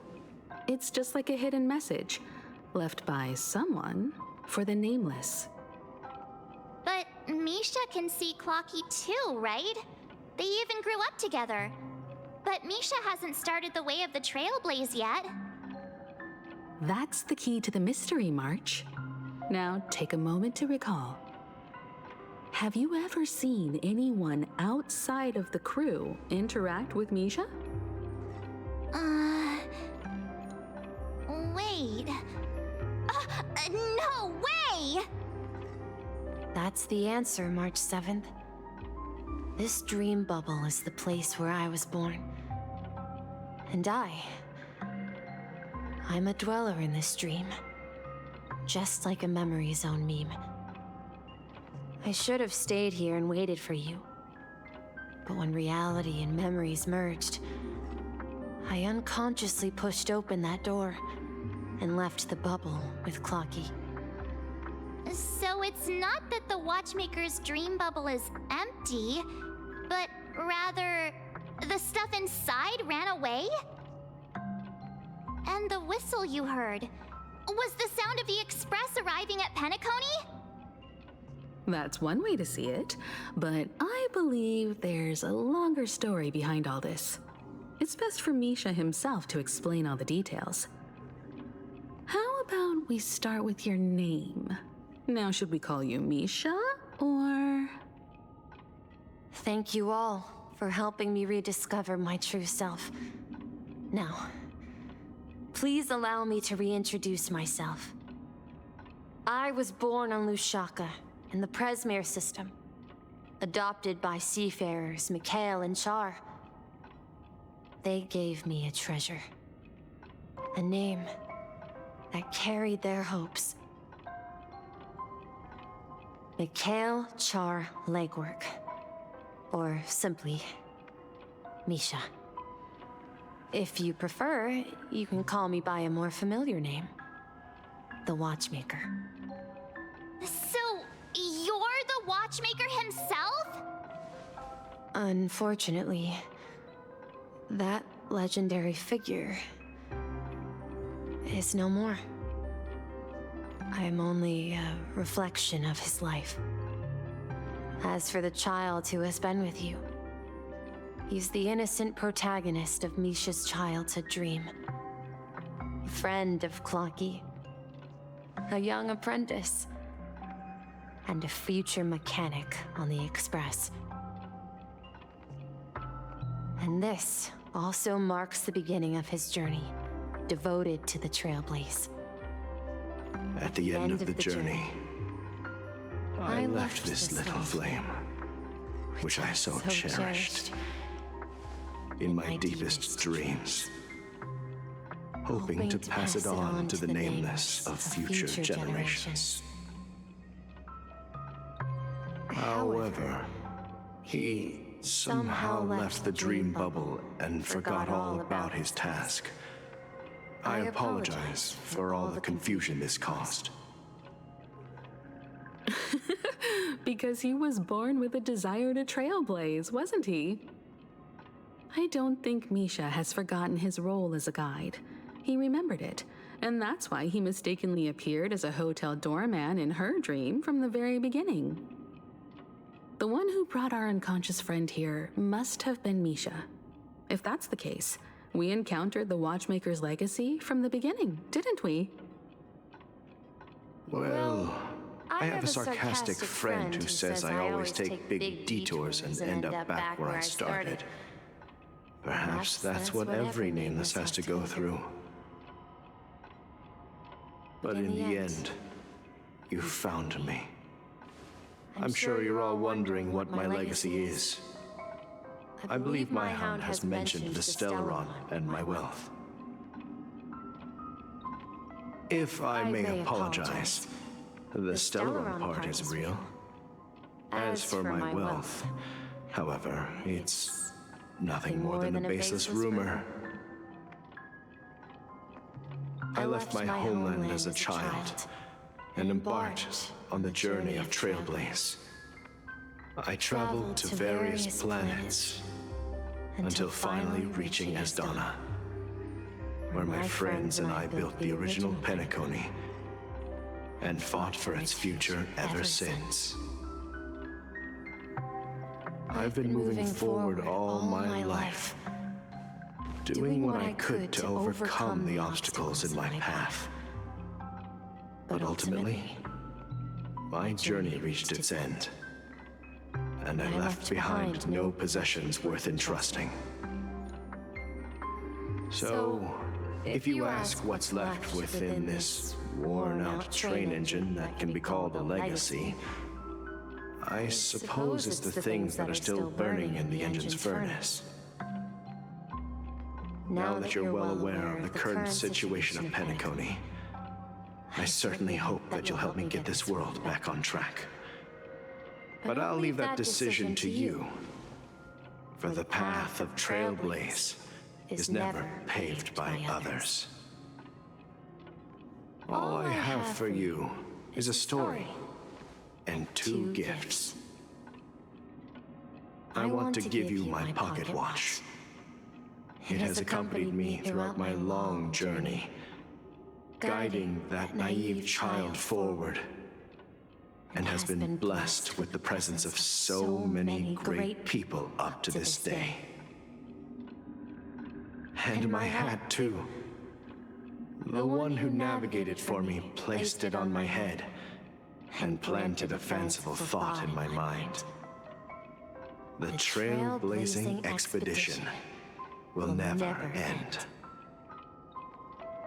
Now, it's time for you to make your choice. Once you've made up your mind, open that door and enter the long dream of an old man. I'll be waiting for you at the end of this corridor of time. All right, everyone, let's make a decision. Although I don't think anyone will have any objections.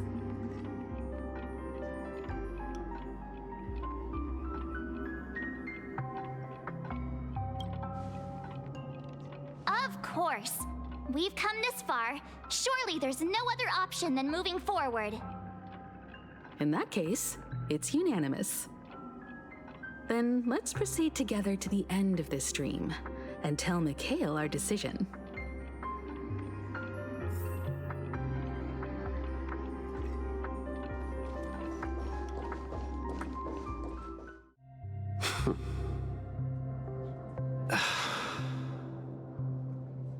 Mikhail, where are you going?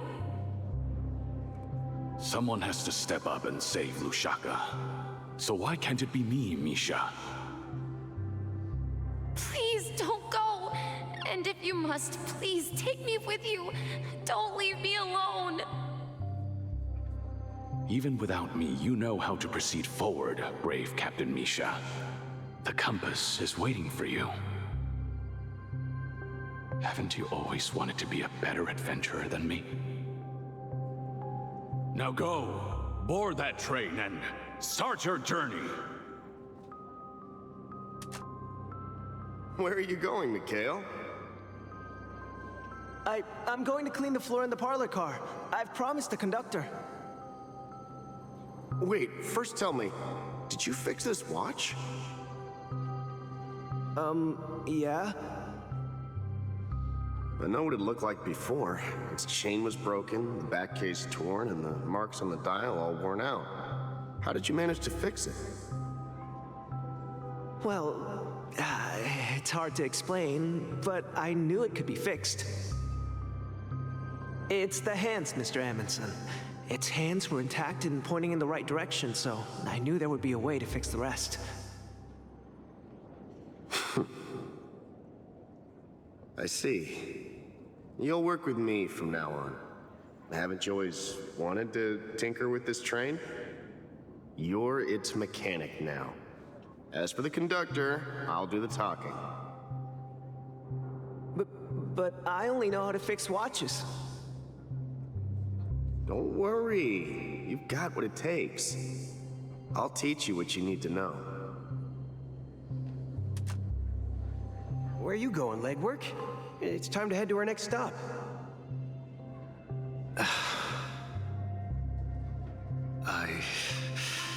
I'm staying in Astana with Rosalina and Tiernan. I see. This place reminds you of home. The people of Astana have only achieved a tiny victory and still have a long way to go towards true freedom. Hanunu needs us. Don't worry, not all journeys lead to the stars. Even if I leave the Express, our path of trailblaze will continue.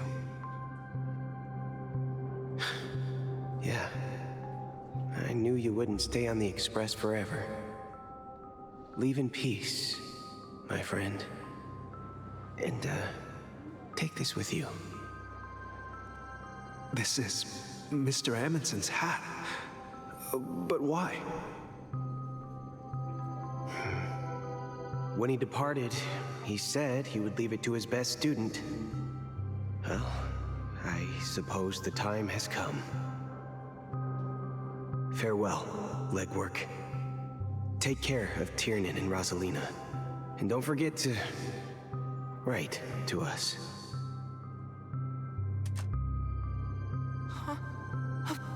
Where are you going, watchmaker? Don't worry, Micah. Just going on a little trip. Someone has to be at the forefront of the interstellar frontier, and I'm the only former nameless in Penacony. So why can't it be me? Because you're all we have! Have you forgotten about Tiernan? The cosmos is way more dangerous now.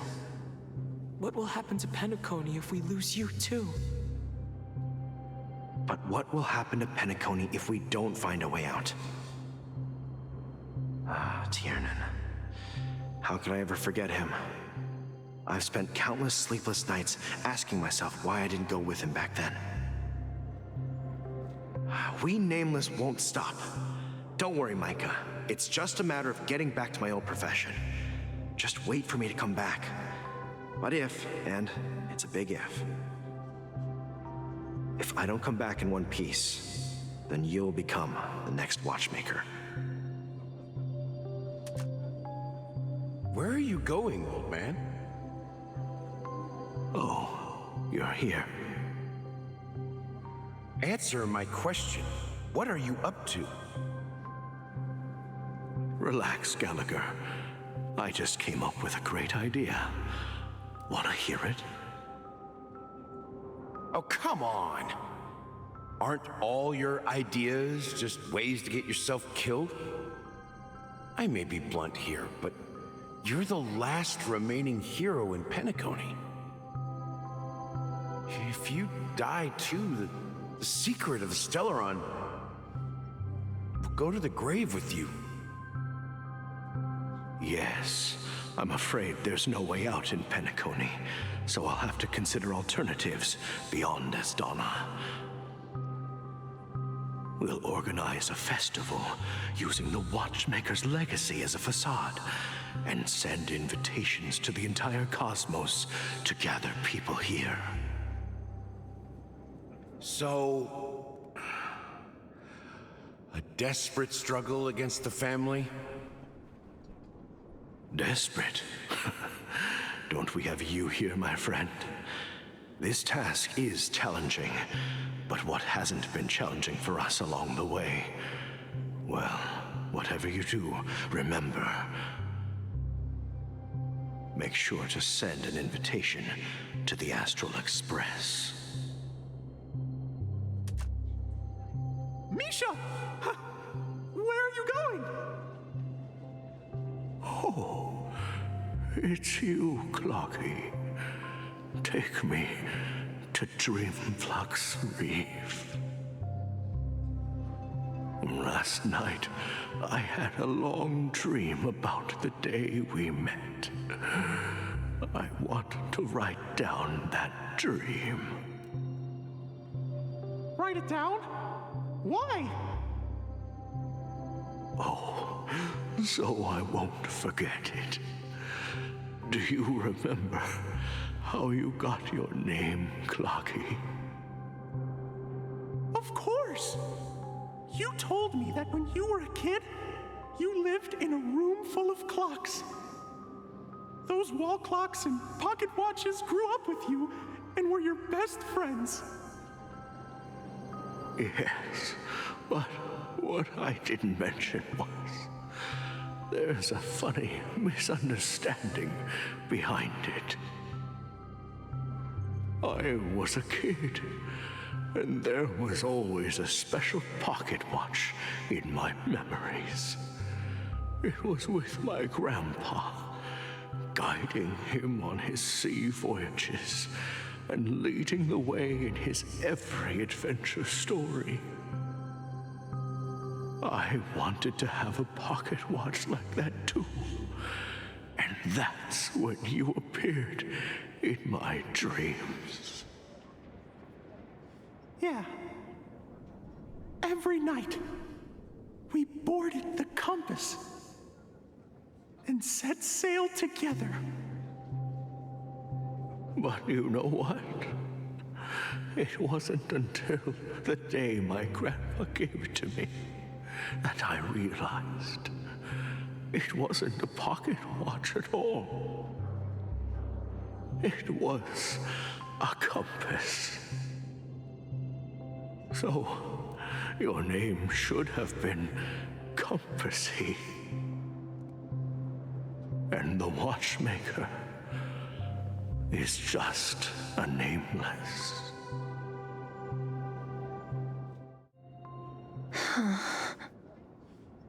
We've arrived at Dreamflux Reef. So, where to next? You know, Clocky, I don't think I'll be going anywhere else.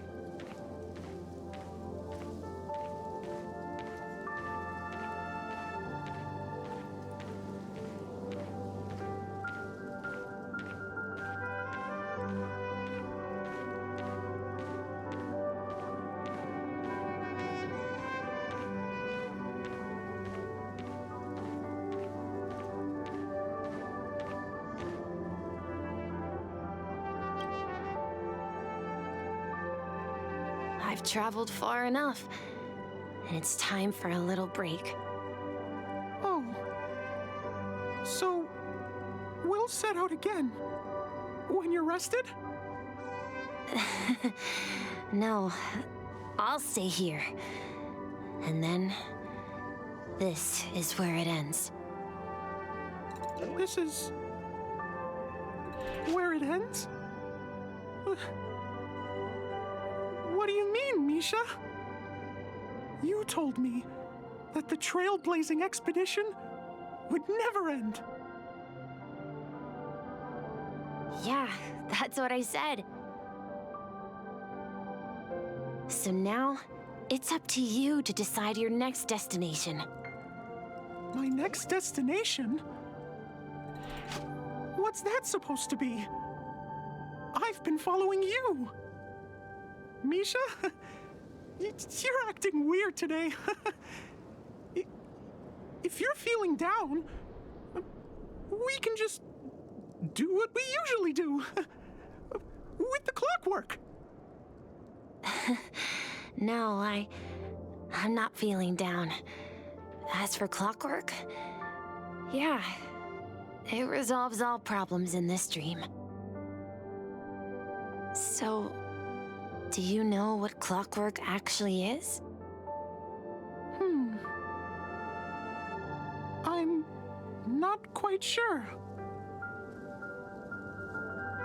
Well, everyone gets lost at times. They may hesitate and doubt which way to go. That happens in this dreamscape and beyond. But don't worry. Everyone goes through moments of uncertainty and hesitation. Eventually, they gather the courage to make bold decisions. Whether it's calming, happy, angry, or sad, all they need is a little nudge to take that step toward where they truly belong. I'm leaving that little nudge with you, and I hope you'll share it with others. Such is the essence of clockwork, the will of the Trailblaze. Clocky's hands spin around non-stop, indicating confusion, frustration, and weakness. But ultimately, people still need to move forward. Just like your hands, always pointing ahead. This is where my journey ends. From now on, it is your path to walk. Trailblazing means taking paths your predecessors forswore and venturing even further. The Penacony in Mikhail's dreams does not belong to order.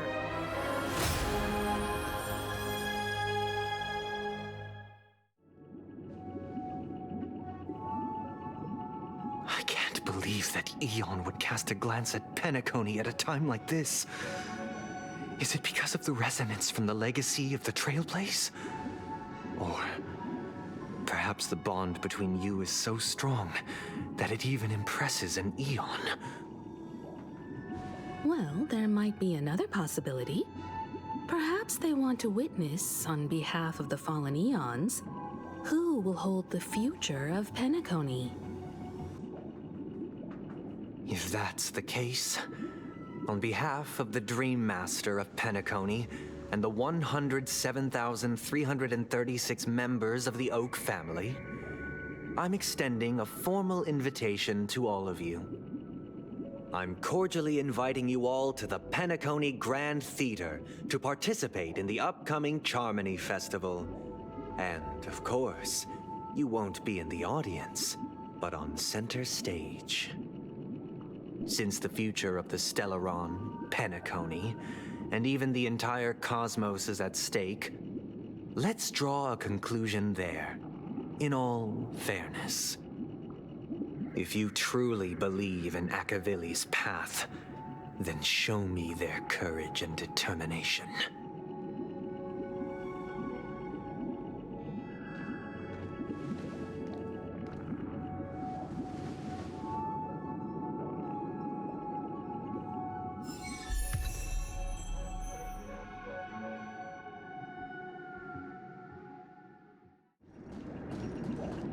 Does that mean he wants to fight us during the Charmony Festival?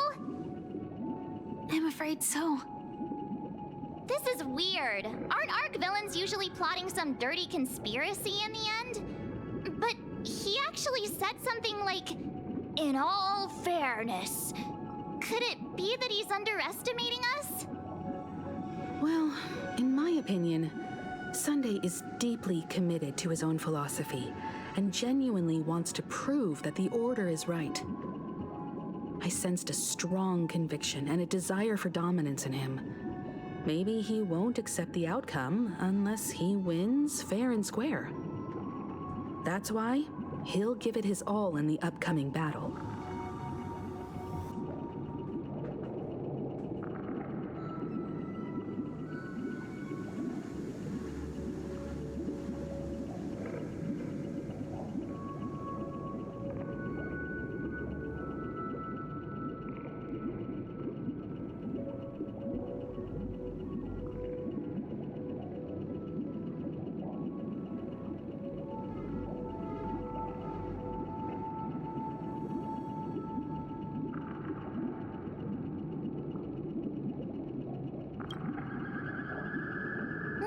You.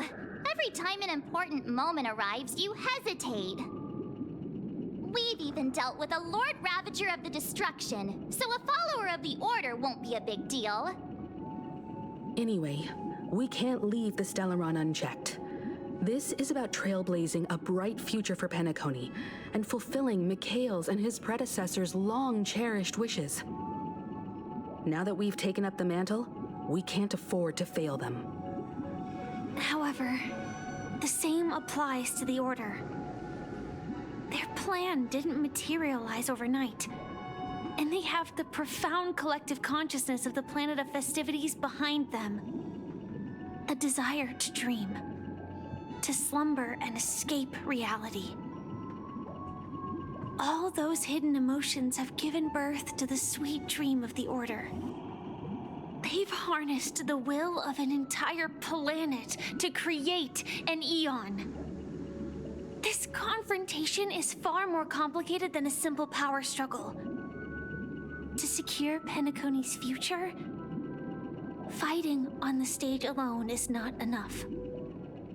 What do you mean? Are you not coming with us? I believe Firefly is trying to say that she's heading off to another battle.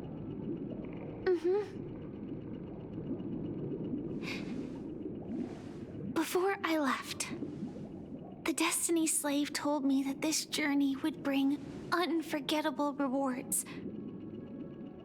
Even though the script he gave me only had a few lines, I couldn't ignore them.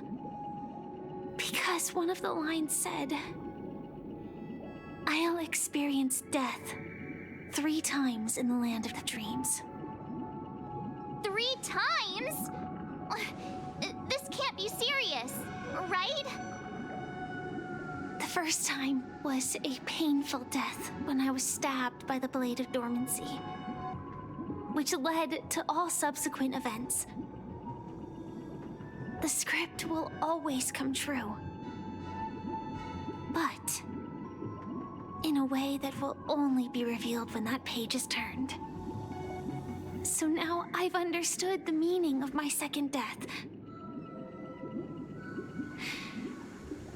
And I am prepared to face it. If all goes well, my efforts will provide crucial support for you. Only by achieving victory in this battle can we secure a future for Penacony. And only then, my third and final death won't come true in the most terrible form. The most terrible form? Does that mean... The true death, where everyone in Penacony loses themselves completely in the eternal sweet dream of the Order. We must do everything we can to prevent that. Have you made up your mind, Firefly? Yes. Otherwise, I wouldn't be here. Thank you again for your assistance for the Astral Express. May we meet again, in reality. Yeah. Farewell, everyone. May your trailblazing expedition never end.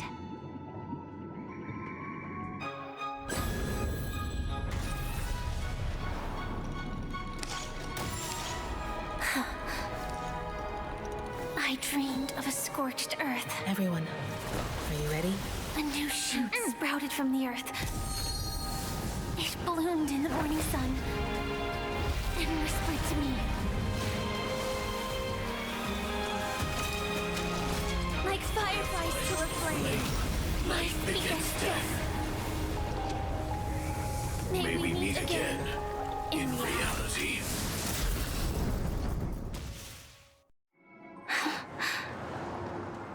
After today, Japella's name will disappear from cosmic history, and the Everflame Mansion will take its place. In the not-too-distant future, you'll receive an invitation. That's your next stop. Land of the Dreams. Penacony. I hope you find whatever you seek there. Be it answers or salvation. You mean my 3 deaths? Silverwolf told me about it. It's such a shame that it's not part of my script. Well, I want to live. I'm never afraid of death. The opposite of death is eternal life, and that's something I'll never desire. People die, and I am no exception. Death is like a script, a fate that cannot be defied. But that's exactly why we have to choose where we want to rest forever. Do you exist just to perish? Are you not the same, Blade? The end you desire is not one dictated by others. If I were to die now, I would only be a weapon. I believe I should die as a human. Though its definition escapes me, isn't this the answer that ordinary people look for their whole lives? A name that can be carved onto their tombstone. The tombstone that belongs to me once bore the inscription, Glamoth's Iron Cavalry. Then it changed to Stellaron Hunter. But one day, it will bear the name Firefly. And all the brilliance she showed at the end of her life.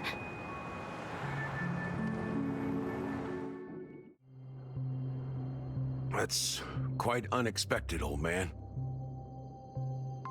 Who would have thought your crazy plan would actually work? Do all you nameless fools just act on a whim? I can sense that this false sweet dream is coming to an end. The Nameless may be young, but they had the ability to achieve this goal. Just like you did in your time.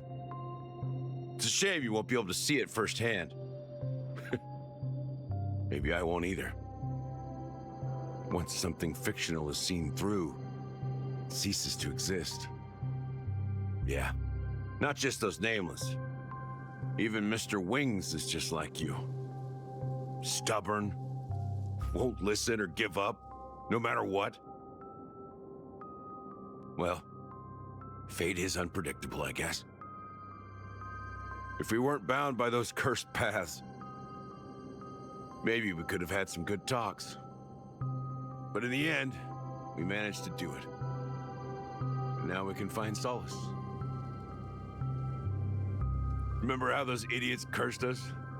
They said, "Go to hell, you worthless traitors." Well, I don't know if they really meant it, but if longing for freedom means going to hell, then I'll be joining you soon, you old fool. Let's get together and have supper again in hell. Oh, I almost forgot. There's one more thing. Here's to you, A glass of hello and goodbye, Trailblazer. To the imperfect tomorrow.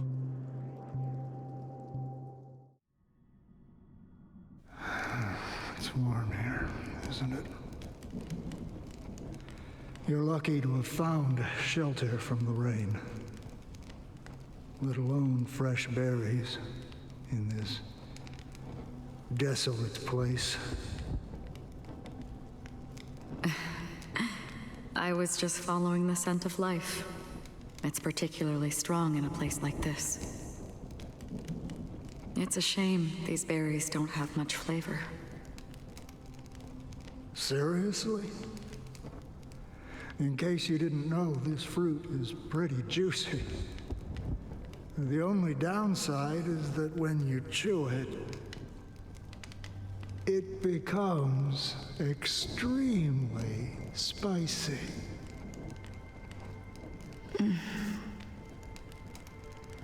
Have you lost your sense of taste? I can still taste certain things, like a faint sweetness. Before coming here, I stopped by a place called Orkron. It had barren cliffs and nights lit by bonfires. Burgundy snow would fall from the sky, and when it landed on my tongue, it tasted like raspberries. The flavor wasn't exactly sweet, but it left a lasting impression. When I think back on my past, I realize that what's tying everything together isn't the big events, but rather these small yet unforgettable moments. Don't worry about it. Losing oneself is a reality that every self-annihilator must face. At least I haven't completely lost my senses and memories yet. Well, congratulations on adding another footnote to your journey. By the way, are you always alone? No, I had a companion in Orkron. She's a short, nameless girl who aspired to explore IX. She always said she'd walk a path deeper and farther than Akavilis. Quite an ambition for such a small girl. So, what happened? She became stagnant water. Well, my condolences. Condolences. I don't need them. The girl left with a smile. She never regretted her choice and most definitely wanted me to say goodbye with a smile. So, that's what I did. That's proof that you're grieving for her. Or perhaps I'm just afraid. Afraid? I rarely sense that emotion from you. What do you fear?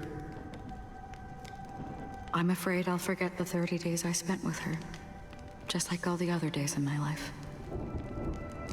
Most of them have already washed away with the rain, disappearing into an unseen realm. I fear that those vivid red memories will fade away too. There isn't much color left, and besides this faint, warm red, there's almost nothing. Hard to imagine.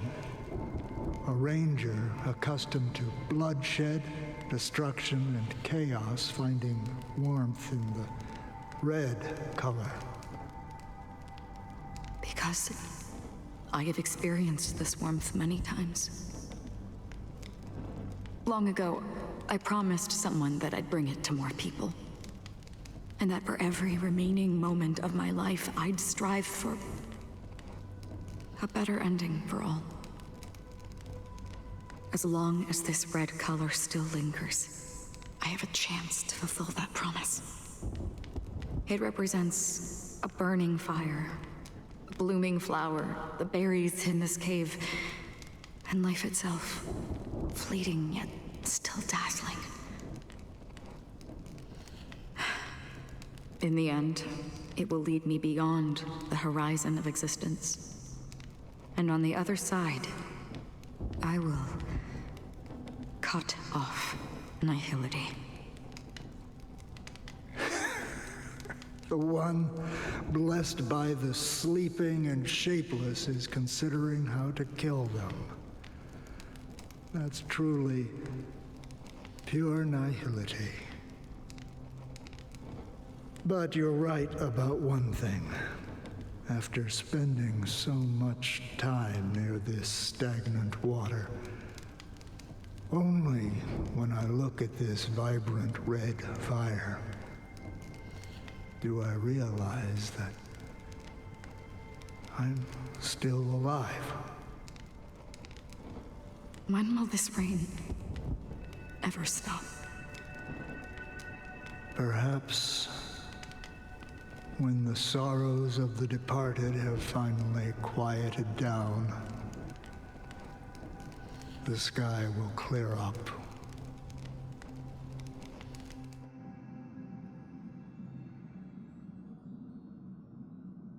Have you heard of a planet named Biari Scamandros, Don Hung?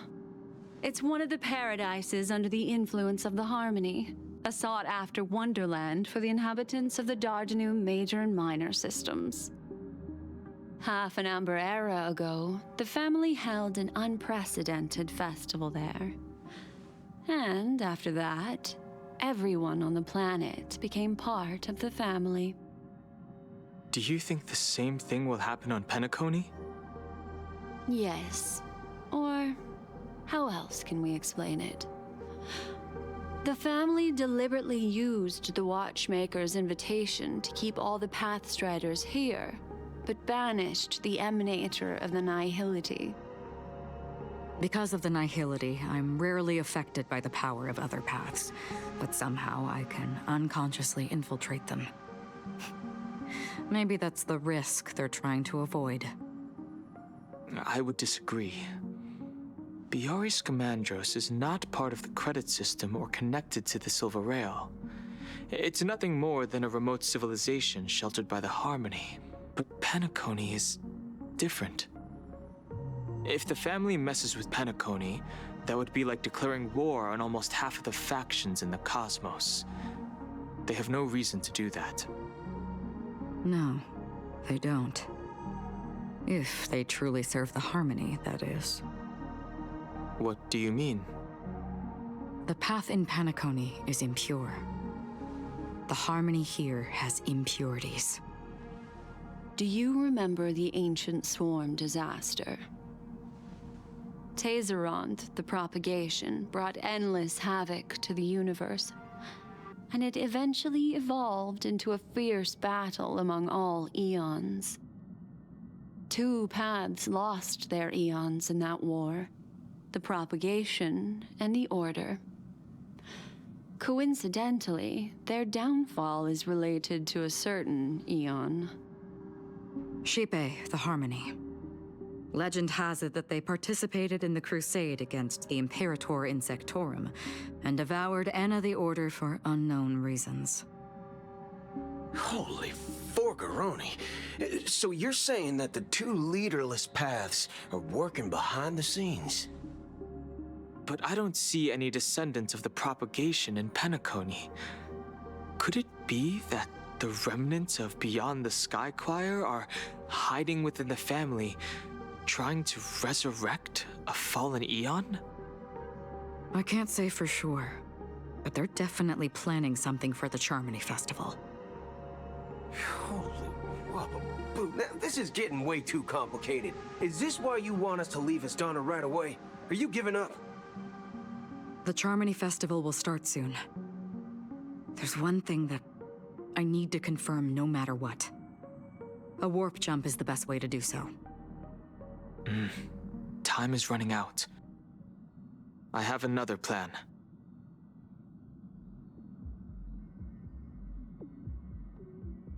Hold on. Are you thinking of using the Jade Abacus of Allying Oath? Exactly. The assistance from the Lawfu Cloud Knights would be enough. Think it over carefully.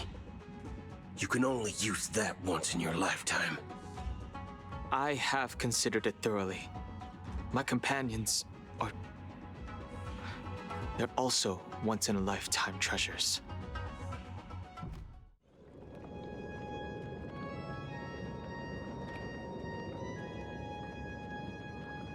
Are you the only one here, my child? The Nameless is quite the diplomat. Our secrets have spread like wildfire within the family. And IPC starships are gathering towards Astana. This is a crucial moment for us. So, where is the chosen one who harmonizes the varied sounds?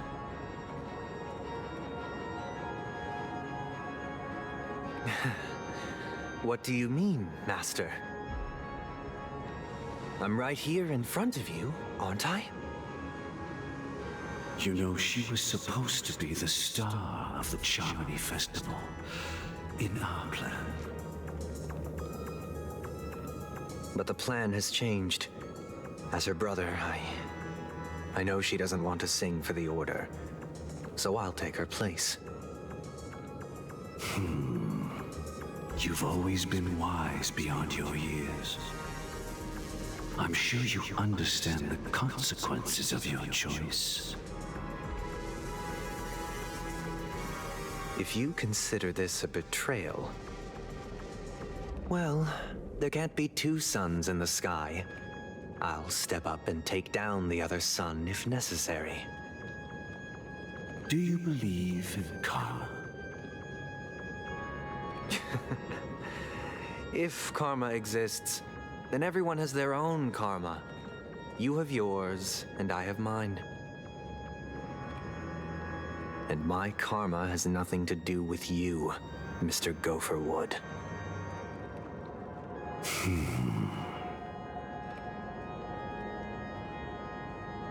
All right. Since you're willing to sacrifice yourself for her, I'll grant your wish. Well, the compromise came sooner than expected. Why? You and your sister were born as twins of the Order. And one of you is destined to follow this path to the end.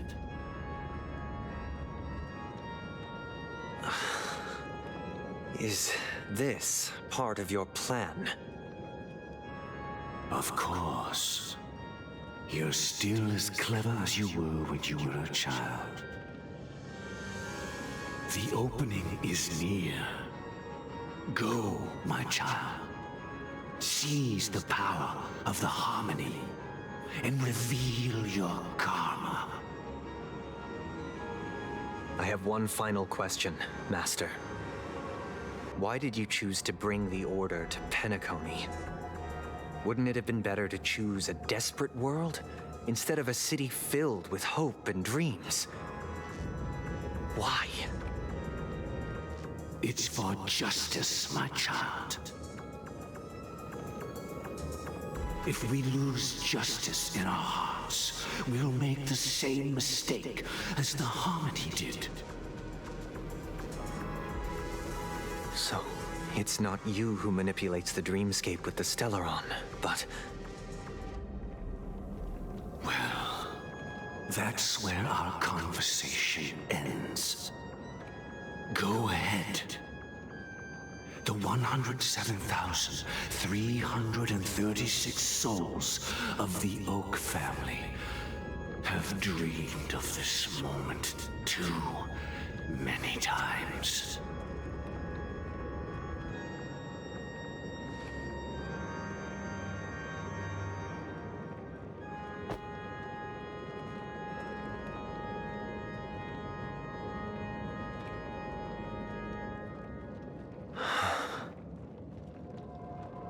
I shall ascend to the heavens, becoming the scorching sun.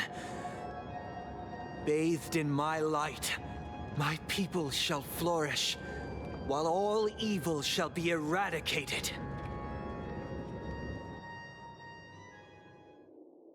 This is the interior of the Penacony Grand Theater. It's quite exhilarating to be flushed into the air by SoulGlad. But why is the venue still closed when the Charmony Festival is about to start? And not only that, the entire theater is eerily quiet. No audience, no staff, no one around.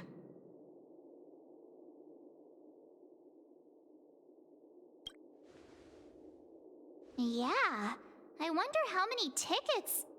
Hey, that's not what we should be concerned about! Let's explore around. Be careful, everyone.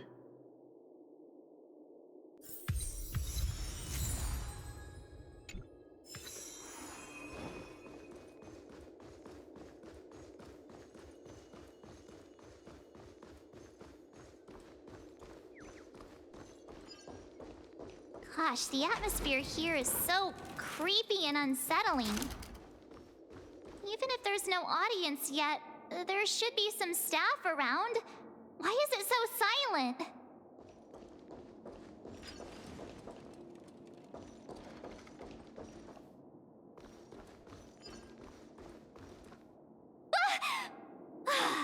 Yikes! They scared the life out of me!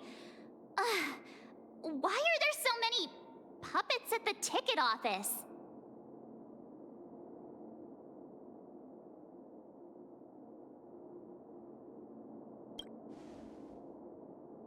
What?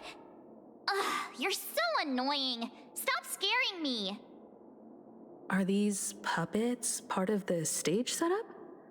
Even so, it's so eerie that the entire front hall is empty.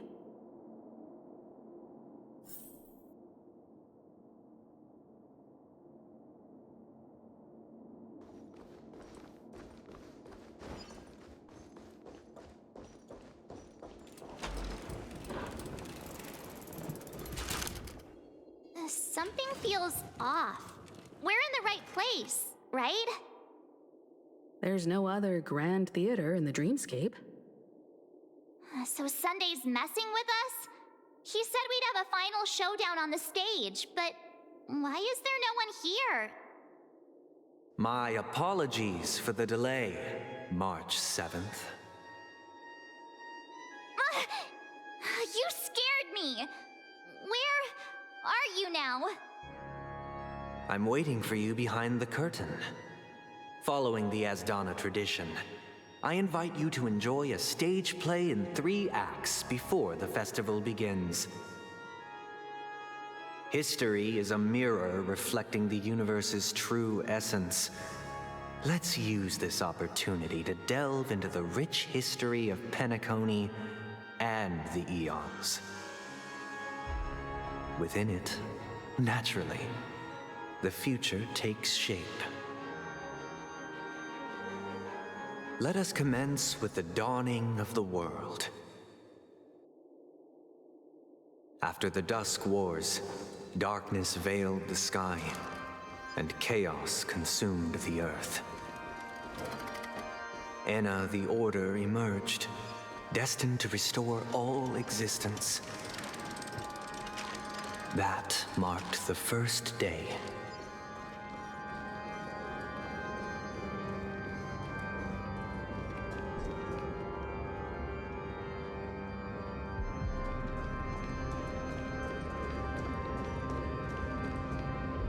They gathered nebulae and forged them into picks, thus creating a grand lyre with black and white keys.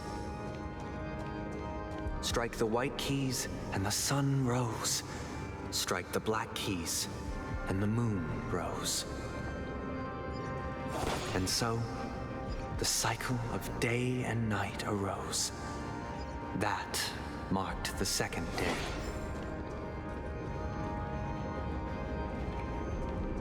The puppets are gathering around the frame. Are they expecting us to enter it?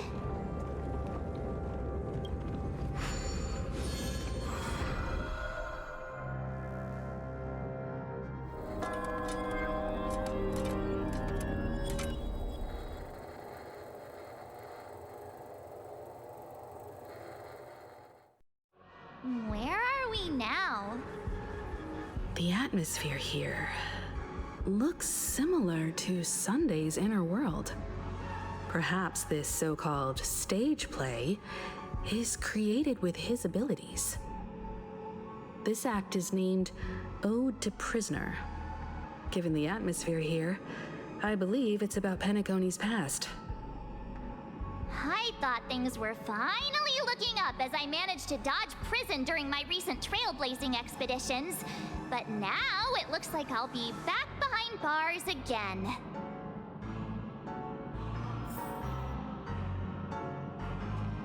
I genuinely wish to avoid a violent clash with my esteemed guests from afar. Therefore, I've arranged 3 acts before the situation becomes irreparable. Where shall we start our narrative? Well, let's start with the time when Penacony was still a frontier prison.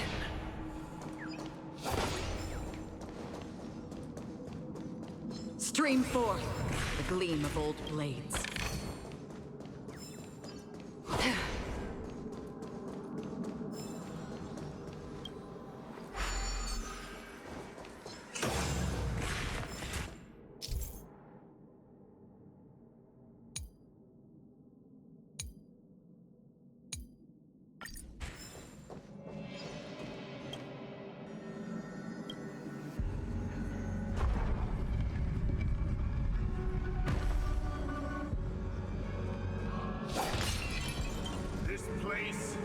In 2147 AE, a prisoner named Hanunu ignited a struggle for liberty and emerged triumphant. IPC referred to it as the War of the Frontier, while the Asdanians dubbed it the War of Independence.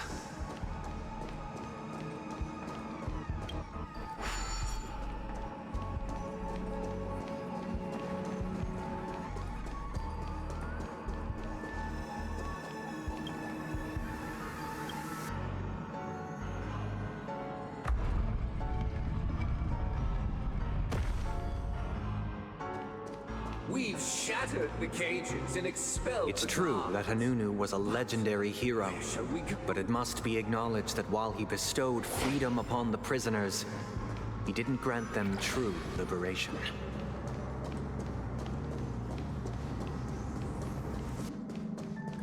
Thank you for staying here, honorable travelers. However, The 3 nameless stayed on the planet, endeavoring to spread the tenets of Trailblaze throughout the frontier prison. Alas, their efforts proved futile.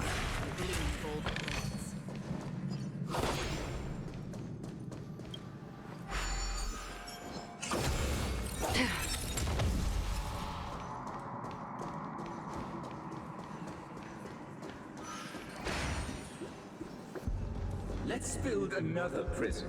Once again, Asdana was engulfed in war. This time, the enemies originating from within. The prisoners remained prisoners for the rest of their lives, fighting for freedom rather than living for it.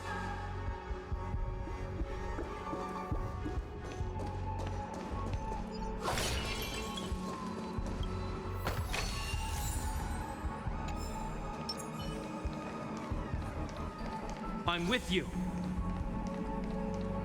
I hope you like this land of freedom on a scorched earth.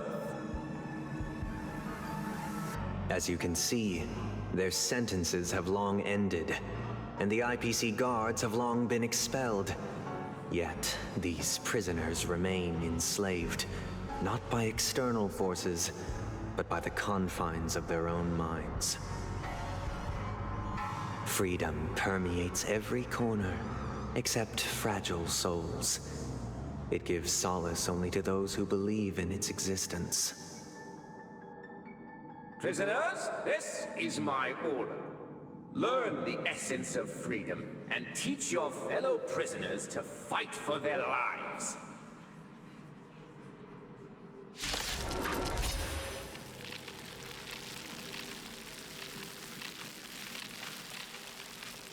Hey, why do we have to fight while enjoying the show? For I desire not only your enjoyment, but also your assistance in its completion. Enemy data secure net markers activated. Time for a good old counterattack.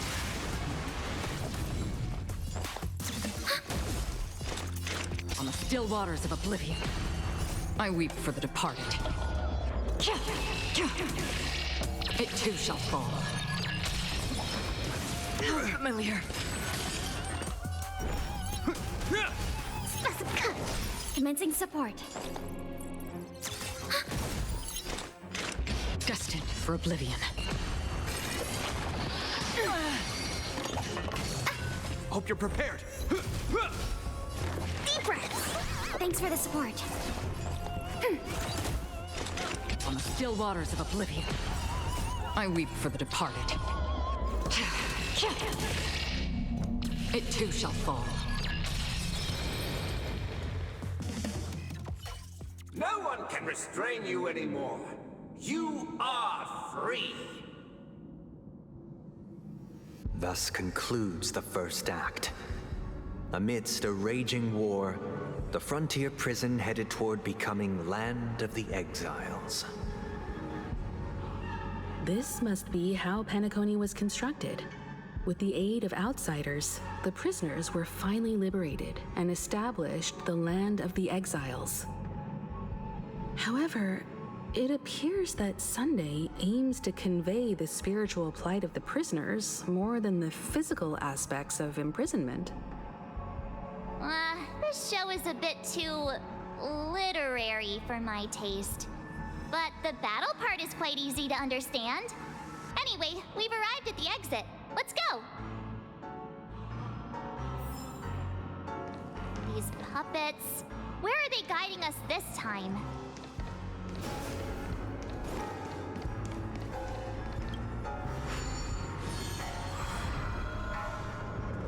They transmuted streams of stars into inked nibs, creating symbols to be pronounced and counted. They molded stardust into flowing rivers, assigning the righteous upstream and the unjust downstream. Thus, all things were marked, and the world learned to discern between good and evil. That marked the third and fourth days.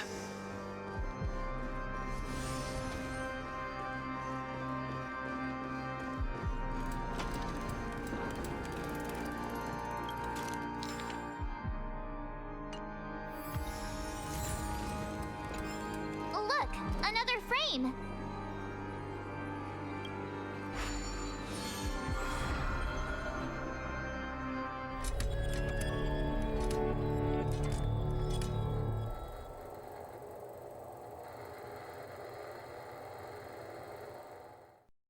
Ode to Fool.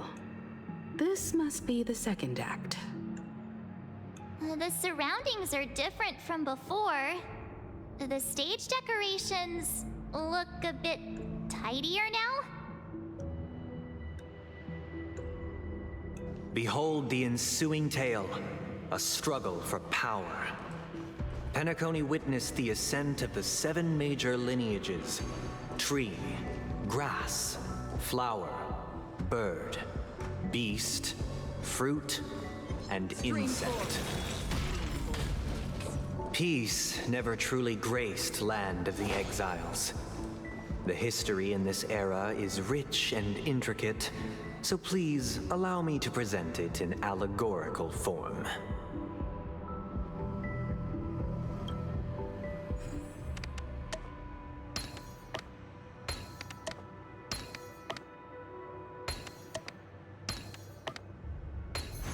Perhaps there's more than one right answer.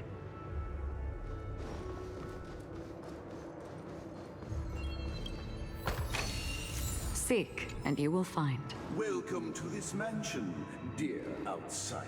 Land of the Exiles was in disarray, besieged by both internal and external perils.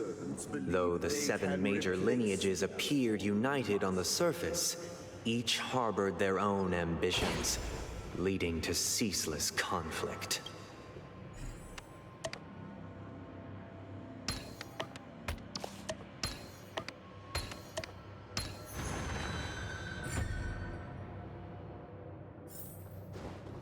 Accountant! We are the pillars of this mansion. The Black Plum family was the first to fall. They withered away in the White Desert event, orchestrated by the Alfalfa family. Because Master shaped you from clay, but forged me from fire. I'm superior to you.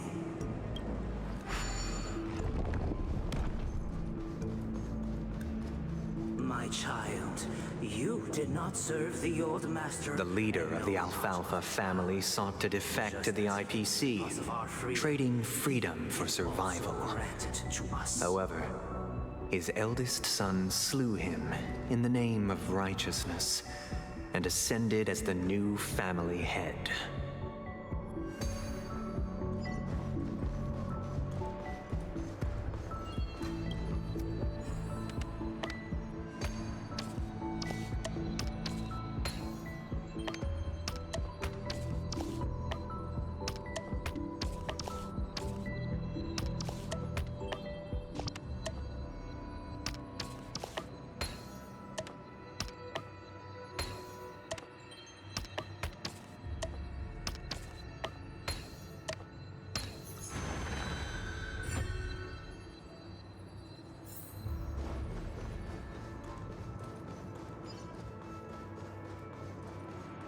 Those who dance with bees are The Lampmoth family endeavored to extend the silver rail left by the Express, only to be eradicated by the remnants of the swarm, leaving nothing in the unforgiving cosmos.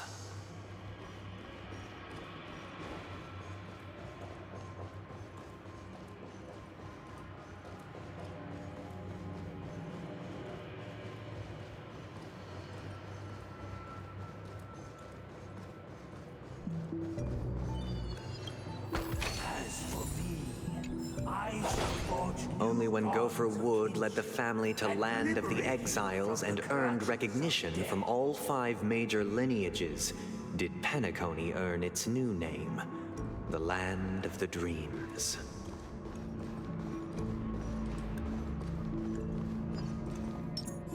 I'm with you. Dear outsider, I beseech your aid in purging this mansion of the poison spread by the lurking instigators. You want us to help you? What do you need? I wish they could regain their reason and cast away the shackles of hypocrisy. This is the second act. Looks like it's about Penacony's journey to becoming the Land of the Dreams, during which the family plays a crucial role. But this new master seems like a bad guy to me, don't you think? Perhaps this is the truth Funday is trying to express, if you read between the lines. The Harmony changed Penacony just as the guards once did. Looks like we've gotta help those guys kneeling down over there calm down a bit, right?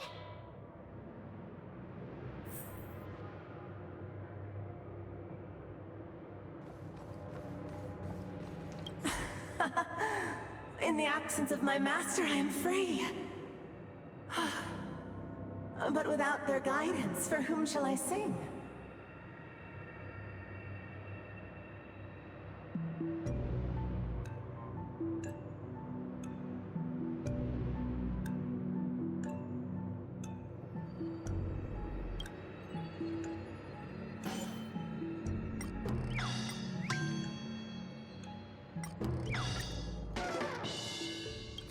This puppet isn't responding at all.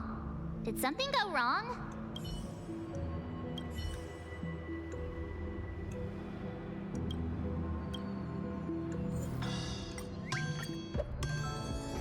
I shall sing for my new master, just as their noble voice once resonated throughout the cosmos. Master! Oh, you will return in due course, and I shall stand vigilant, awaiting the reward for my loyalty.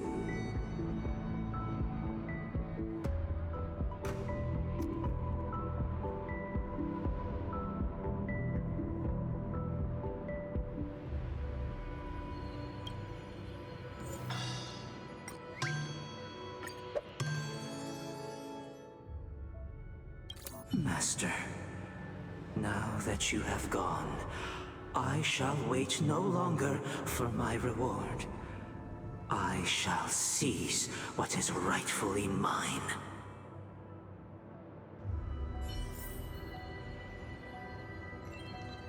Once, I stood as the most loyal guard among all the servants.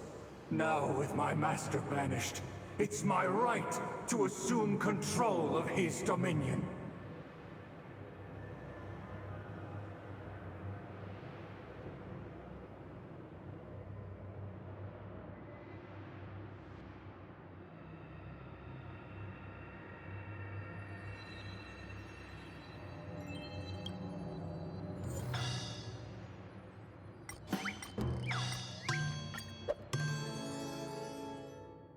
My former master has long departed.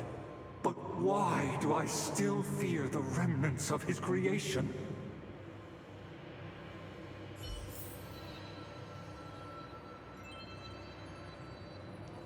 Master is no longer here. I thought I'd be free, but I'm not. Now, without my master's command, I'll have to seek guidance from the blind.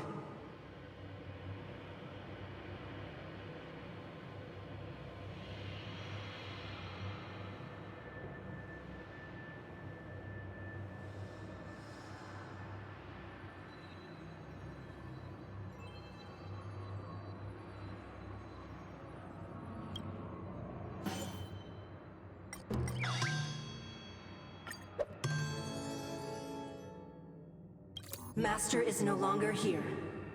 I must seek a new master and serve them faithfully.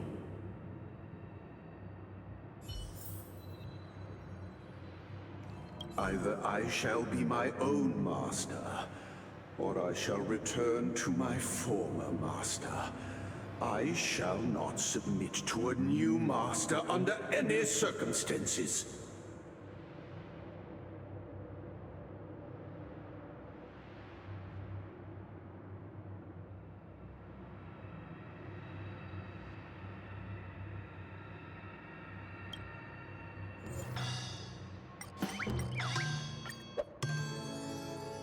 Without a master, who can grant me true freedom? Thank you, dear outsiders. My servants have regained their sanity. Heed me, one and all. Your former master shall not return.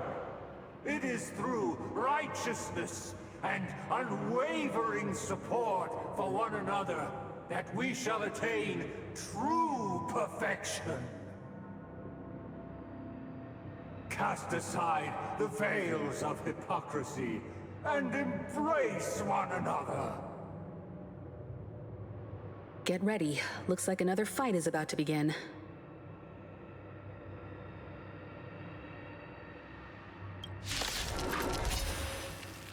Listen, the snow blankets all of us on it. The sky trembles, and the earth teeters on the brink of collapse. At the edge of the silver universe, the first buds sprout under the rising sun. Net markers activated. Time for a good old counterattack. Another journey begins, destined for oblivion. I weep for the departed. It too shall fall. In the name of Len, a will forged in ice never falters!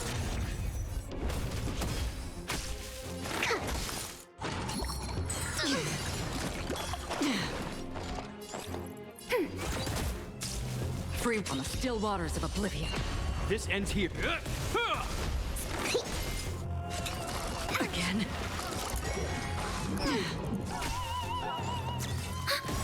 Enemy data signet markers activated. Time for a good old counterattack. Another destined for oblivion. I weep for the departed. It too shall fall. Alas, they remain but slaves till the very end, with the illusion of freedom. Thus concludes the second act. Amidst an illusory harmony, Land of the Exiles charted its course toward becoming the planet of festivities. This is how Penacony fell under the family's control. Since the arrival of the Harmony, the Land of the Exiles has undergone dramatic changes, not all of which have proven beneficial. This guy really loves dramatic scenes. Bet he comes from a whole lineage of stage performers.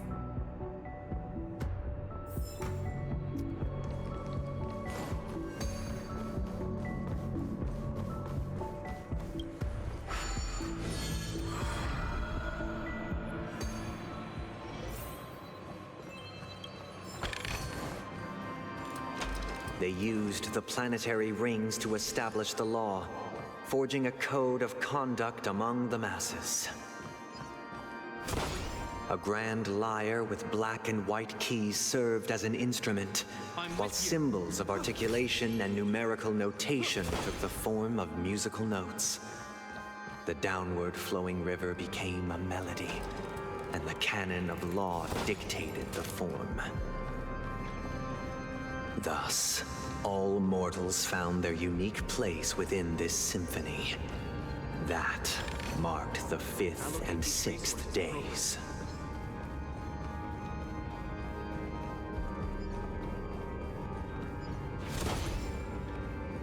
This guy is really into these puppets.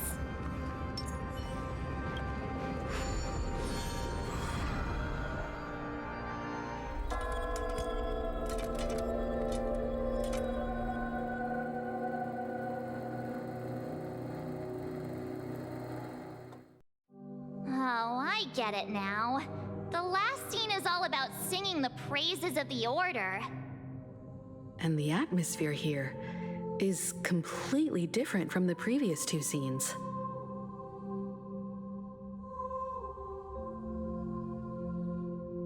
This is the concluding act of this play.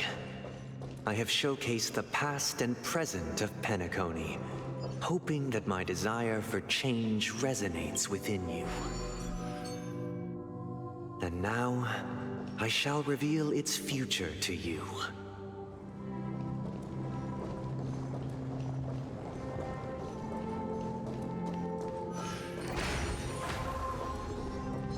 Stream forth, a gleam of old blades.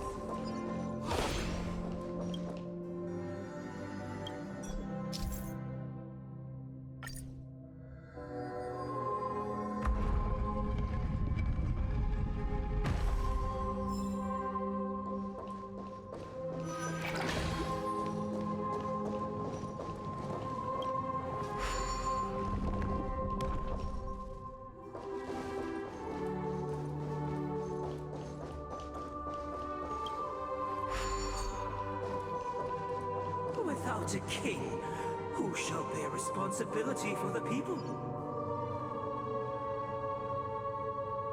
If the people lack foresight, we will make choices on their behalf and bear the responsibility.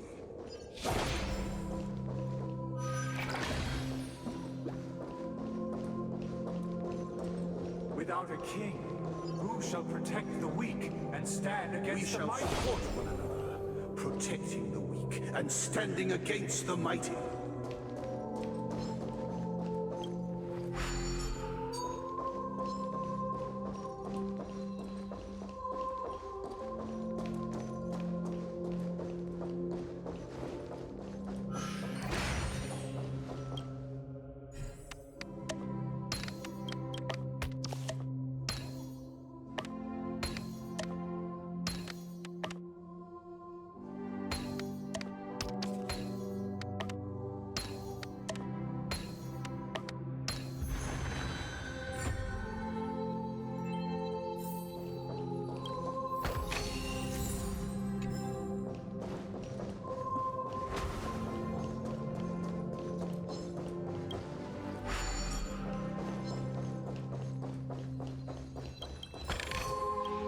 Don't forget to let your friends in on the action.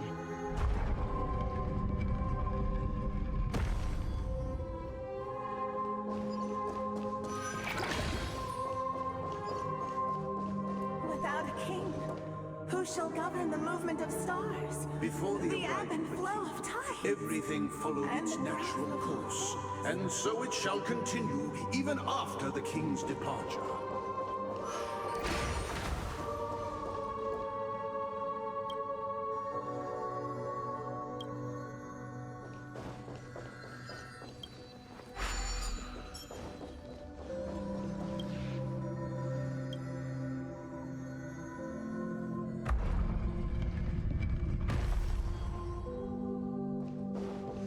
Stream forth the gleam of old blades.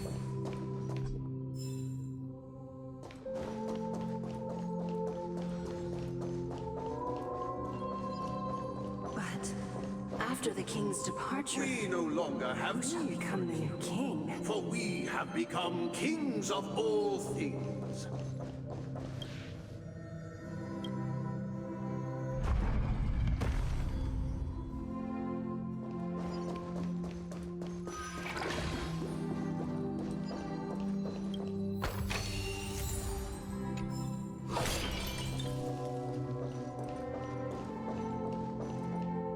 Hey, aren't we supposed to kick off a short story and have a fight here just like we did in the previous acts?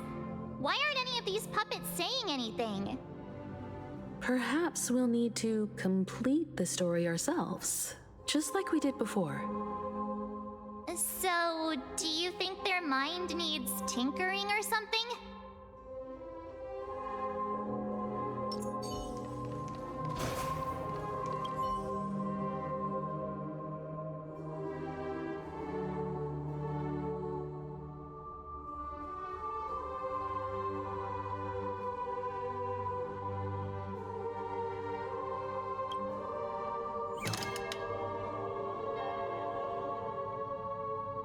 Farewell, former king. We no longer have need for a king, for we have become kings of all things. Farewell, former king. How did it go? You can't change them? What does that mean? My apologies for my negligence. I forgot to inform you that the final part was scripted long ago. Let our previous king recount it to you. Now it is time for the final rite. Prepare for battle. Looks like we'll have to fight again. Descending from the infinite spiral staircase, I traverse towards the future with measured steps. No need to remember me or seek my existence. For the contours of my mind shall intersect with other experiences. Time to make a decision. On the still waters of oblivion, I weep for the departed. It too shall fall.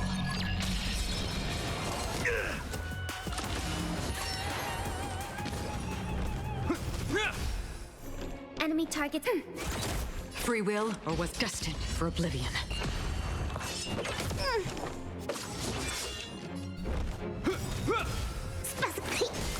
Ready for another? Another journey begins. Net markers activated. Time for a good old counterattack. On the still waters of oblivion, I weep for the departed. It too shall fall. This ends here. Commencing cut.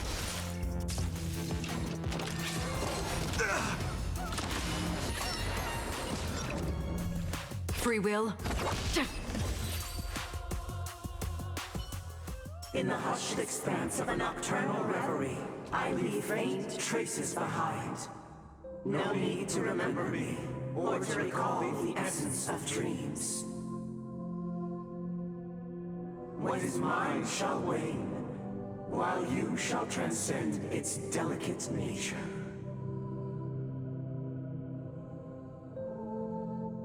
This is the final scene. It's much more straightforward. He wants to expel the harmony and establish an empire based on the order.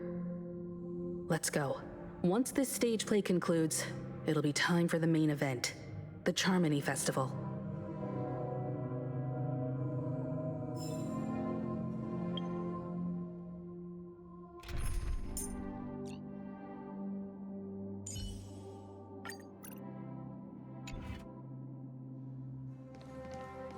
I'm with you.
They imbued the world with meaning, perfecting all things in the heavens and on earth.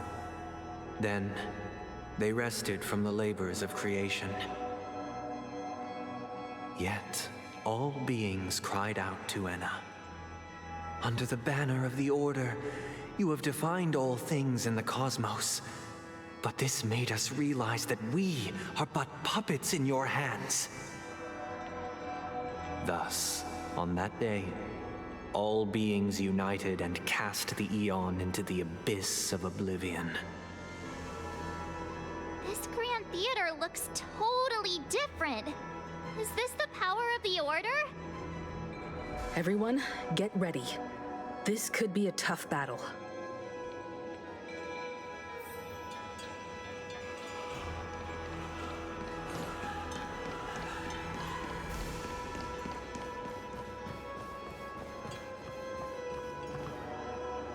That marked the seventh day. Cheers and chants reverberated in ears. And the stars shine bright. Praise the Great One.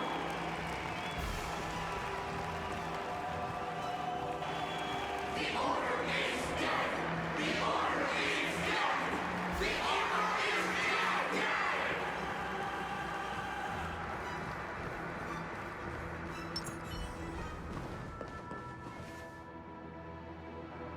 Look, there he is!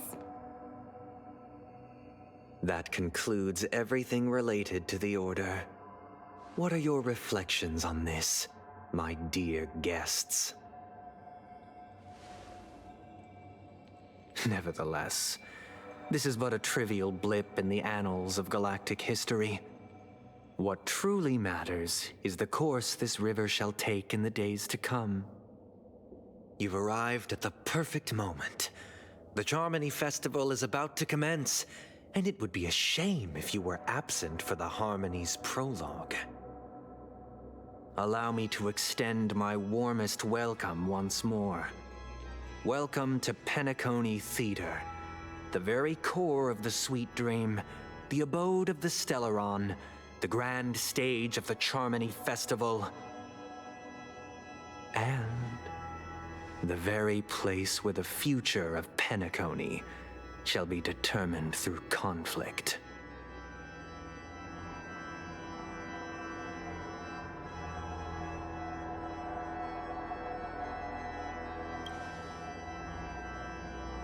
It hides behind the curtain, or rather, it is the theater itself.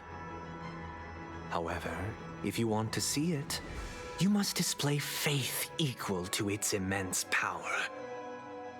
True goodness can only be achieved through faith. Allow me to point out that falling into a permanent slumber is not happiness. especially when those people are driven by someone else's will in their sleep. Do you still believe that the Order only seeks to control the universe as their puppet, Himiko? No matter how perfect your vision of paradise may be, a cage remains a cage. People will never achieve true happiness in a world like that. They would just be toys for the Eon. It seems you have misunderstood my intentions. Allow me to clarify. My desire is not to resurrect a fallen Eon, or become one myself. My sole objective is to create a paradise free from Eons, where the Order ensures the dignity and happiness of all humanity. A paradise exclusive to us human beings. That's not the case. If people are to live with dignity, there must be nothing and no one above them. In your so-called paradise, you would be the one reigning supreme. Looks like we won't be able to convince each other. Now that our conflict has been destined, let's unveil our paths and reveal to the universe the true path. However, before the prelude to the future begins, please take a moment to ponder the questions I've posed. Is darkness equal to daylight? Are sinners equal to the righteous? If you are born weak, which god should you turn to for solace?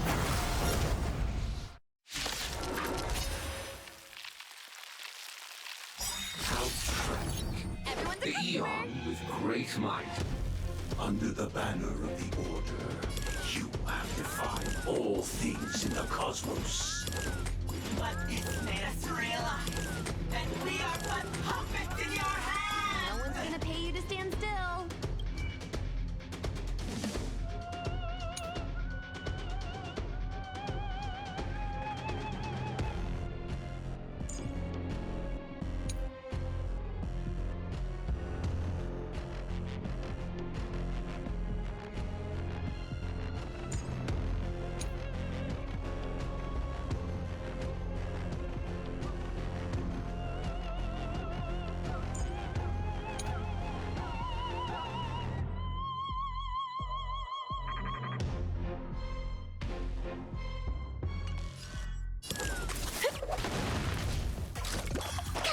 Another journey begins, destined for oblivion.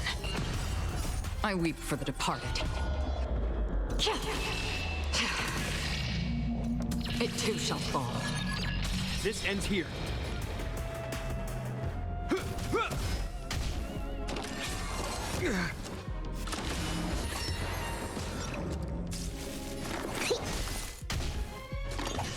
Is that all? Again? Free will, or was it fate on the still waters of oblivion? Don't throw the game! This ends here. In the name of a will forged in ice never falters! Specimen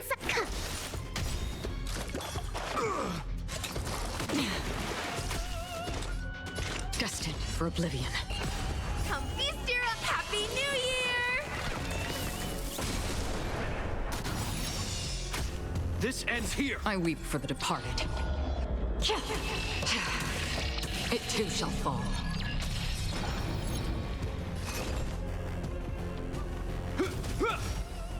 The world is in harmony. The stars shine.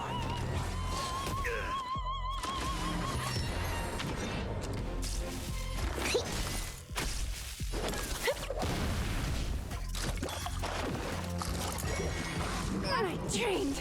Another journey on the still waters of oblivion.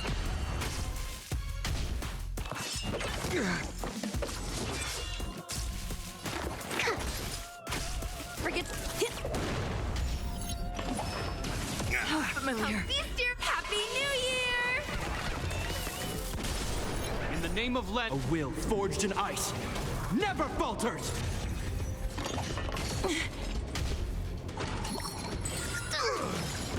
Is that all? That's half the work. Destined for oblivion. I weep for the departed. It too shall fall. This...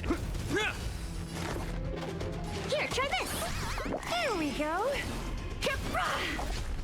Free will on the still waters of oblivion. Praise the Great One!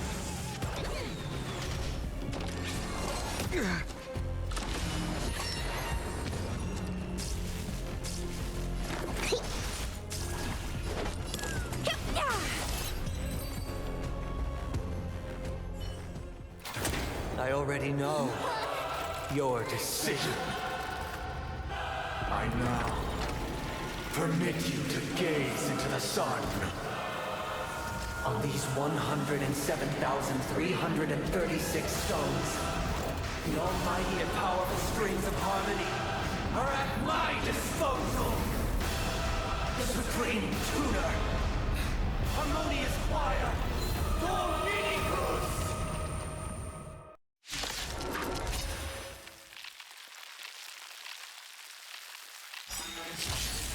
Oh, lost souls, come and meet your master! The embodiment of the harmony? So the true purpose of the Charmony Festival is to usurp it?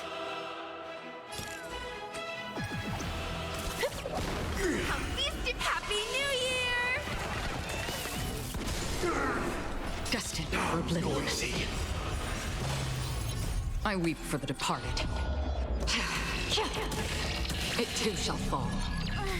I'm feeling like there's another world in front of my eyes. It's the power of tuning. Don't let the song distract you. Disorderly noise!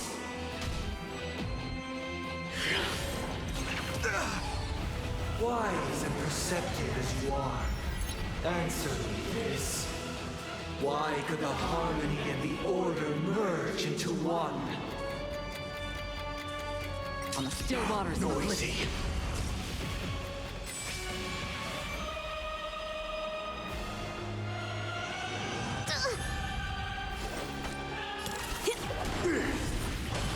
This ends here. Because neither side could tolerate discord.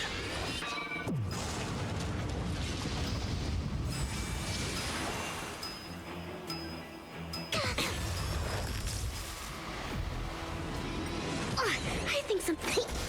In the name of Let, a will forged in ice never falters!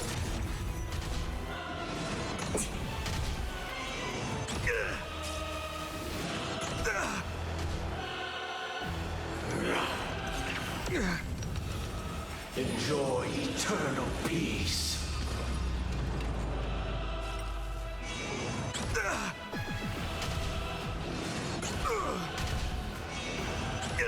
Turn out to... Come feast your eyes! Happy New Year! How noisy.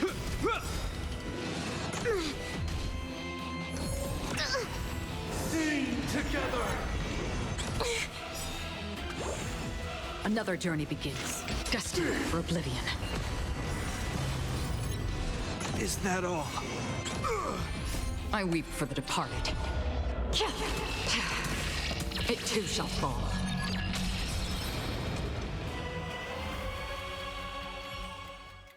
The time has come. Creation will be reborn from the remains of the gods.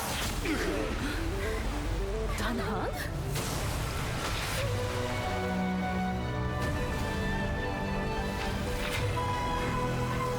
Radiant spirits, heed my word. Show no mercy!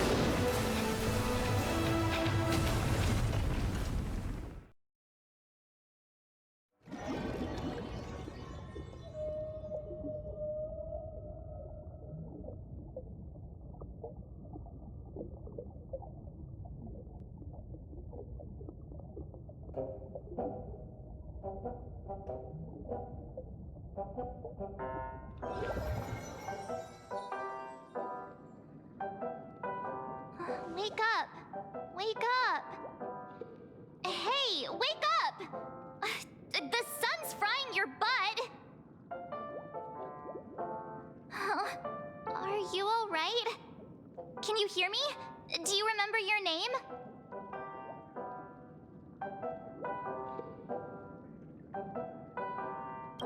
It does? Well, doesn't ring any bells to me. Looks like your mind's still in one piece. If you're able to remember such details. Well, that's reassuring.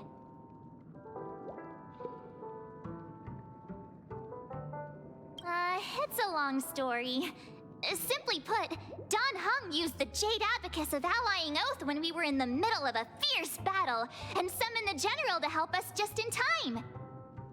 And then we returned to reality. Look, this is your room. Everyone else has also returned from the dreamscape. Himeko and the rest are at the lobby discussing matters with the General. And now that you're awake, we should tell the crew that you're all right. Come with me. Not going to come chat with me, sleepyhead. That voice. Is that Black Swan? Hey, where are you going? Hey, we meet again, sleepyhead. What's Miss Black Swan doing here? Nothing, Miss March. I noticed she was awake and wanted to check to see how she was doing.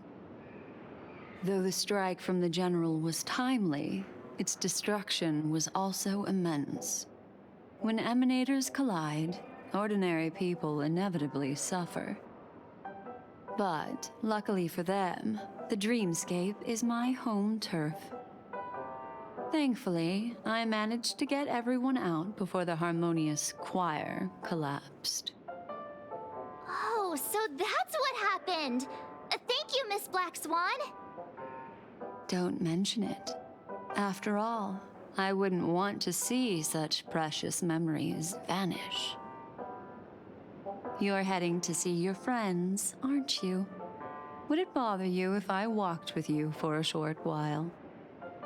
Of course not. But you're not planning on doing something like last time, are you? Why would you think that? I've never harbored any ill intentions. Well, not when you were around, anyway. Himeko and Mr. Yang are probably still busy. Let's go look for Don Hung first!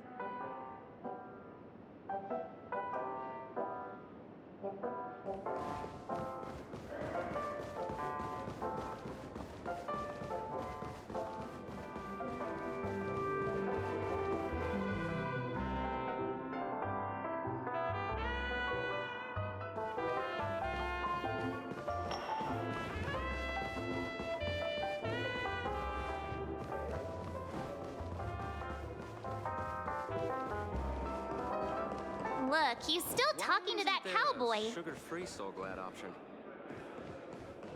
Oh. You're awake. How do you feel? Well, fork me. You must be that Stellaron they were talking about.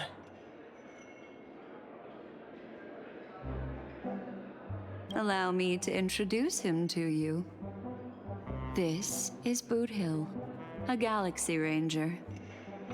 During our pursuit of a certain person, we crossed paths and just so happened to uncover a shocking plot being concocted by Mr. Sunday.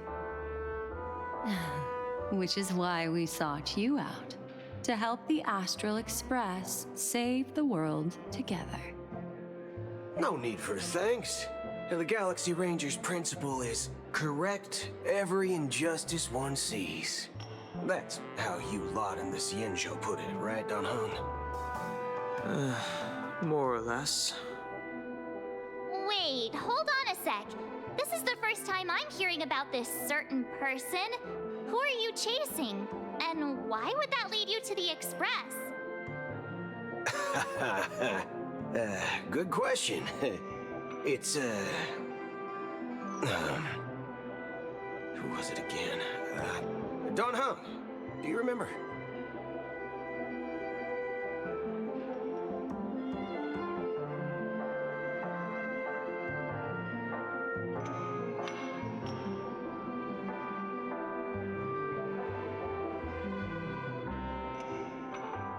No, that ain't it. I just can't seem to recall. Weird. My neurochip hasn't registered any malfunctions. I can't seem to remember either. What's going on? Heck. Forget about it. If it slipped all our minds, reckon that person was just a minor scoundrel. Unimportant. Ain't gonna stop us from piecing together the story anyhow. Yes. When the dust settles, I'll just think of a way to recall it in the memory zone. Everyone, let's hurry up and look for Miss Himiko, shall we? She's now a minor star on Penacony, and the entire hotel's concerned about her well-being. You're right. Let's head to the lobby then. You guys go. I'm an outsider, after all. I'd rather not disrupt a long-awaited reunion.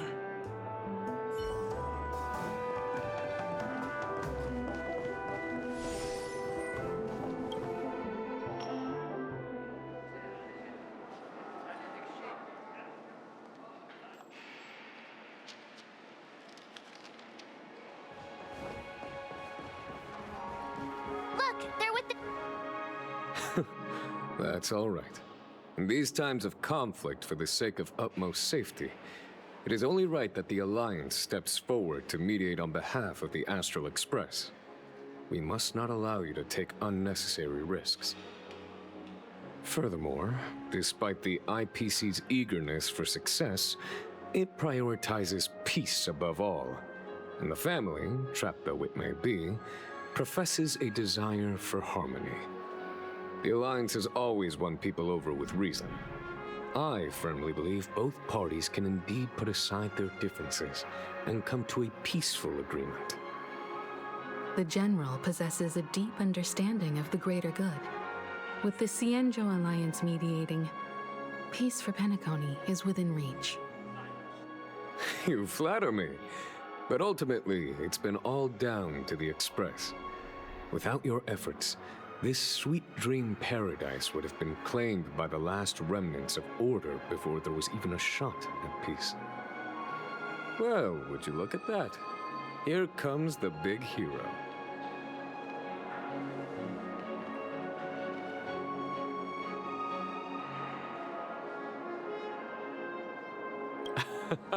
If it isn't the galactic baseballer, a hero with unparalleled insight. Are you okay? I heard you couldn't wake up. Are you feeling unwell? Don't worry, Mr. Yang. There's nothing wrong with her. She practically burned through a lifetime's worth of jokes on the way here. What about you, Mr. Yang? I heard that even Miss Robin wasn't spared. And that guy locked you both up. It's a long story. But at least Mr. Sunday took it easy on us. He used an ability called tuning to connect our consciousnesses with his. In other words, he imprisoned us within his consciousness. Thanks to General Jing Yuan's destruction of the Harmonious Choir, we were able to escape. He used that tuning on us too. Does that mean that we were almost imprisoned as well? I can confidently say now, he was truly after a fair fight with us.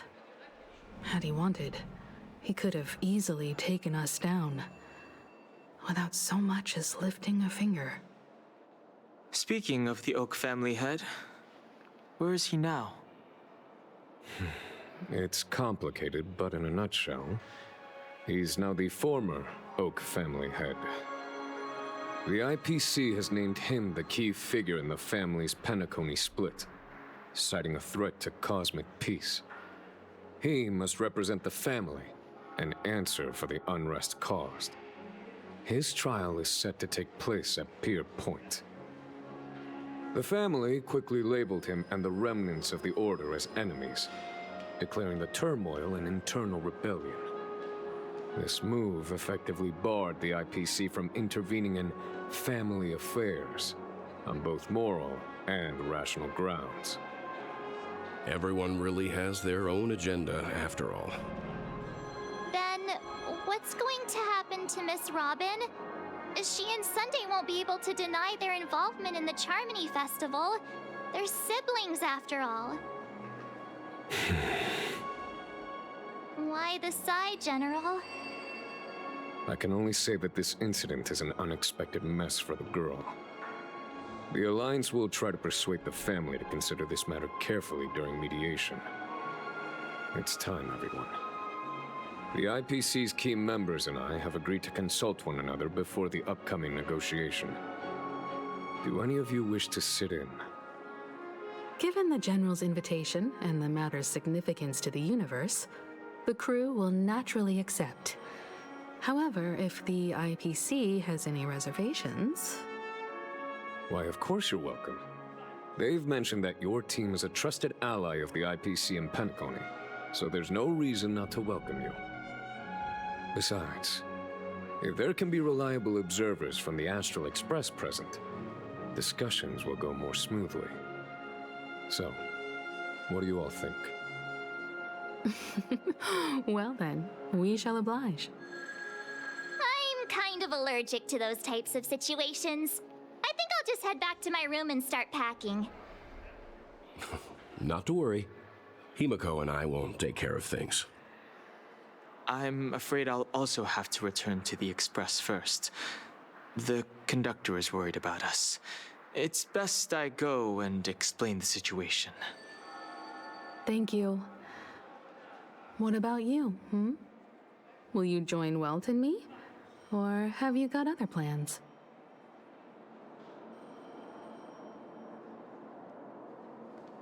What? I can pack it myself, you know. If that's the case, our galactic baseballer can join us. Although I'm not too sure of the reason, the representatives from the IPC have insisted on her presence. Allow me to lead the way. Follow me, please. The negotiation will commence at the hotel lobby. Everyone, please follow me.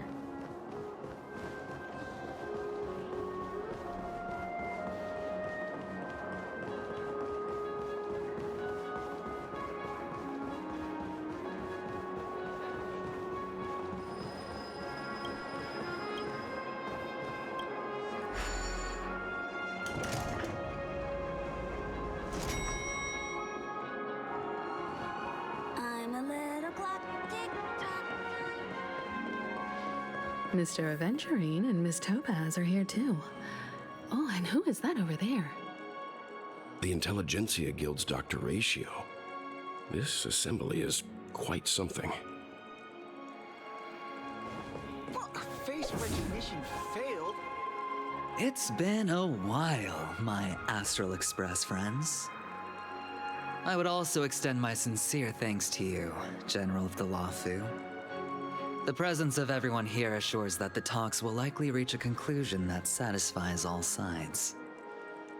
Oh, looks like everyone has come with expectations. Care to share? Of course. Topaz, if you please. Sure, leave it to me. In summary, it's good news. After much deliberation from the Strategic Investment Department's Council, the absolute majority of members have agreed to the following resolutions. In light of long-term considerations for interastral peace, and by authority of Pierpoint HQ, the Strategic Investment Department, on behalf of the Interastral Peace Corporation, will permanently relinquish its claim on Penacony sovereignty and offer unconditional support of the family's rebuilding efforts on Penacony. Now that's something.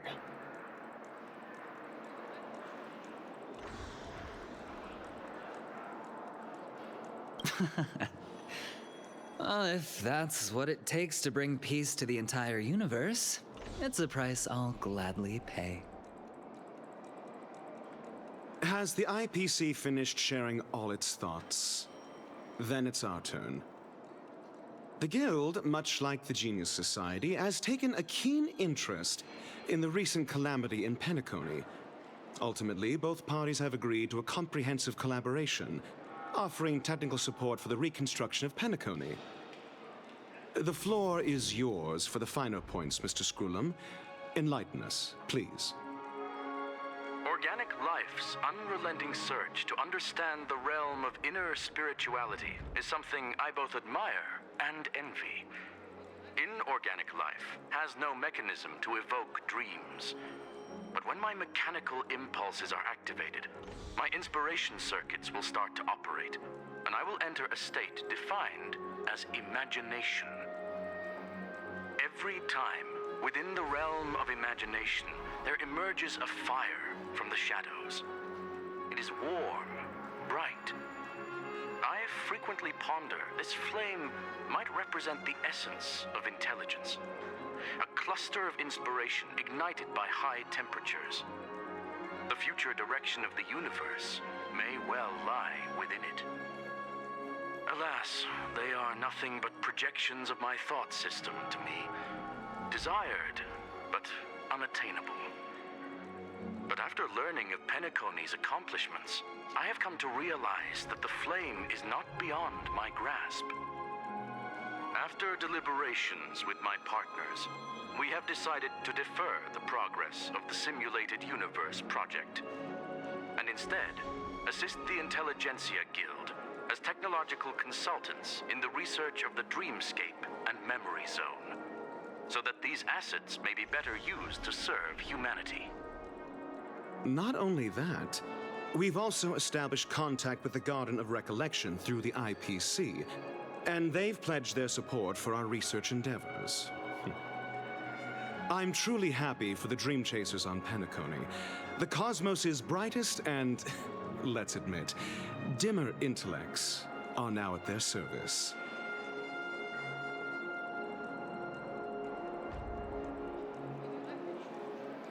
Agreed. It's hard to imagine members of the Genius Society taking an interest in such mundane research. Never mind. At the end of the day, this is a positive outcome. No wonder everyone insisted that she be there. It heartens me to learn that everyone is willing to put aside their differences for Penacony's plight. I trust that everyone will surely reach consensus in the upcoming negotiations. Looks like Penacony's future is decided. I'm wondering, is there anything else the crew is concerned about?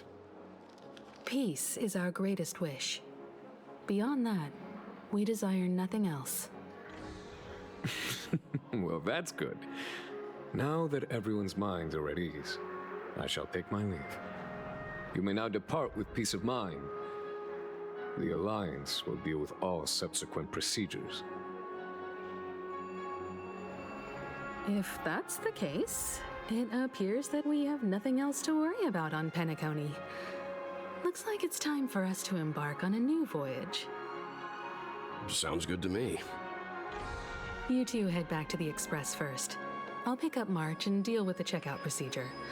Oh, also, Miss Black Swan, you have a matter to discuss with me, yes? Nothing escapes your attention, Miss Navigator. You've been with us this whole time, huh? In any case, she and I will be waiting for you and March on the Express. Let's go. Our time on Penacony has come to a fruitful end. Penacony's journey ends here. I guess it was pretty fruitful. Well, seems the dust is finally settled now. Well done, friend. This is all due to your heroic deeds in Penacony. Everyone's been moved by your integrity and selflessness. I am truly happy for the Dream Chasers on Penacony. The cosmos's brightest and, let's admit, dimmer intellects are now at their service.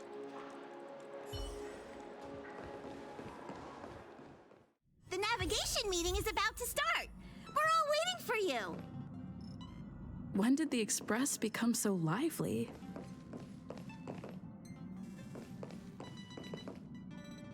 Ahem.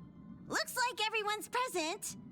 Let the navigation meeting commence then. This a meeting to decide our next stop? How we doing this?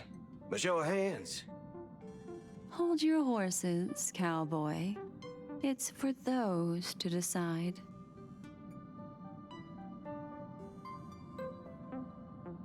Allow me to explain. Mr. Boothill and Miss Black Swan submitted a request to temporarily travel with the Express for their own personal reasons. As you all may know, the Astral Express never declines any passenger whose heart yearns for the distant stars. Therefore, they will be traveling with us for a while until they reach their destinations. Whoa, the Express is going to be much livelier now. But, Miss Black Swan, you better not use your memo keeper abilities to pull any pranks. Understood, Miss March. I promise you, you'll never see me in your room while you're taking a break. Don't! You're freaking me out. All right. Now that everyone's met everyone, we can continue our navigation meeting. Firstly, Pom-Pom wishes to thank everyone. If it weren't for you all unearthing the truth about Penacony, Pom-Pom would have never known where Mikhail and the rest had gone. What they had to go through was regrettable, but I reckon they all fulfilled their wishes. And it was thanks to all of you. Thank you, everyone. Now then, we come to the crux of this navigation meeting. We must decide on the Express's next stop. Let me introduce our current options. The first choice is from Himiko, the oceanic planet of Lushaka, a planet composed entirely of water. Many aquatic races reside there. Of course, it's also the home planet of the venerable, nameless Mikhail. The second choice is the agate world Melustanen, suggested by Welt. It's famed as one of the initial sites of the Stellaron disaster, and the place where the beauty Idrilla ascended. Today, it's celebrated as a planet of undying allure. The third choice is Edostar, a planet nestled within a vast ion storm region, currently under assault by the Antimatter Legion. However, the distress signals from there have recently ceased, prompting the IPC's wish for us to check in on the situation. The last choice, courtesy of Black Swan, is the glass belt Petravia, a massive belt of asteroids that was turned to glass by the Lord Ravager Zephyro. These days, it's apparently known to house one of the branches of the Morning Actors Troupe. Ooh, so many options. I'm seeing stars already. Next up, everyone will select the destination that they wish to visit, and then we'll put it to a vote.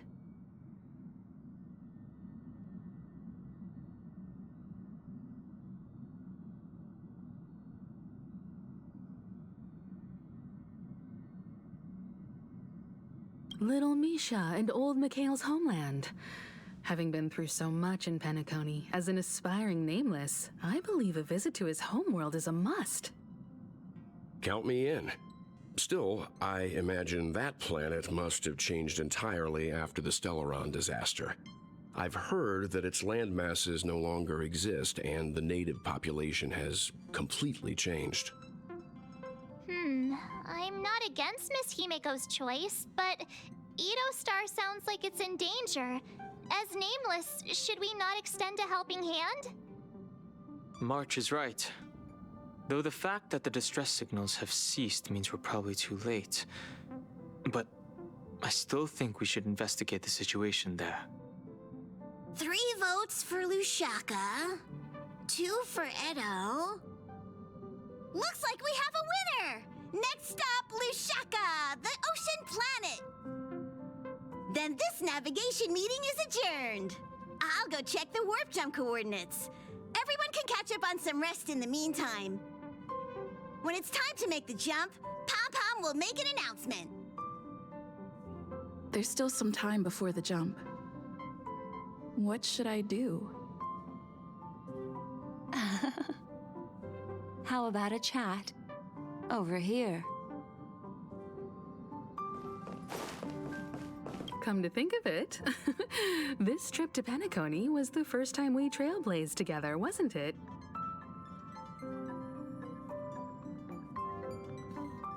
It's all right. I understand your concern, but it's okay. I'm also a capable nameless, just like yourself. Turn in early today. You've really been pushing yourself hard recently. If you don't take this chance to recharge, it could lead to long-term problems. It seems fine when you're young, but it's a different story as you age.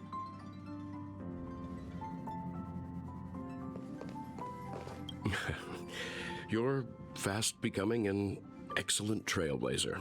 It's an honor to be able to watch you grow. Don't downplay your achievements. Everyone has witnessed your growth. I've known many warriors in my time, and only a few achieve the kind of growth you have. Back home, where I'm from, you'd be rated at least an S tier. It's not been easy for you these past few days. You've earned some downtime. I'm looking forward to seeing how you'll perform on our next journey. You're fast. Yes, you are. I've known many warriors in my time, and it's not been easy for you these. Come to think of it, don't worry. We'll have plenty of time to spend together on the Express, so there'll definitely be more chances for adventures like this. Turn in early today. Please let this trip be uneventful. Please let this trip be uneventful. Please let this trip be uneventful. What's with you and always copying the way I talk? The last couple of trailblazing expeditions have been downright terrifying. It's about time we had some fun, cozy, and cute adventures for a change. Come on, start praying with me. Please let this trip be uneventful. Please let this trip be uneventful. Please let this trip be uneventful. Please let this trip be uneventful. Mumbling? I'm praying. The last couple of trailblazing expeditions have been downright terrifying. Come on, start praying with me. For some reason, I'm suddenly stricken by the feeling that we haven't crossed paths in quite some time. Perhaps the joy of reuniting after a long time can also be considered just another part of the trailblaze.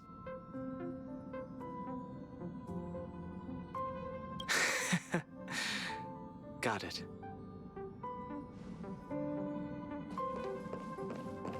This Astral Express sure is comfy. But I got one tiny problem with it. How come there ain't no potent drinks on this ride? I can live without malt juice, but at least stock something else. Like that white gem, calm as dirt and not too pricey. You can't use that 12 years of age rule against a mighty ranger like me. Ha! All these years out in the wild, and now I'm bunking in luxury. Gotta say, it's quite the treat. This, I can... Oh, well, that's, different kind of strong. Ha! All these years out in the wild, and now I'm bunking in luxury. Gotta say, it's quite the treat. This Astral... Thanks, sister. Any low-cost swill will do. I ain't fussy. All these years out in the wild, and now I'm bunking in luxury. Gotta say, it's quite the treat.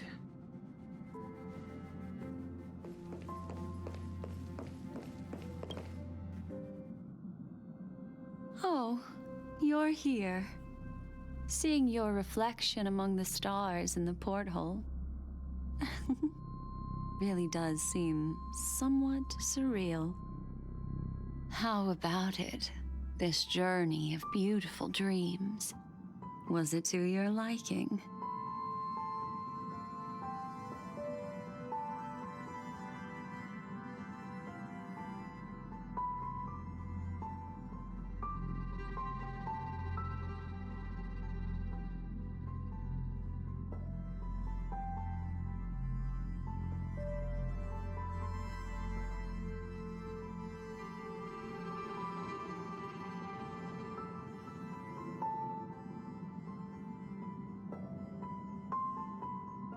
There's a rich scent of curiosity here. Such memories can be irresistibly captivating. So, how about you hand that small parting gift back to me? I'm quite eager to have it back.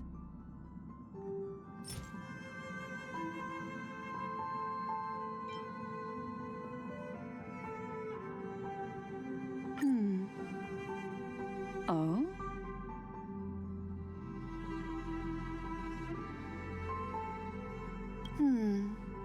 Never mind.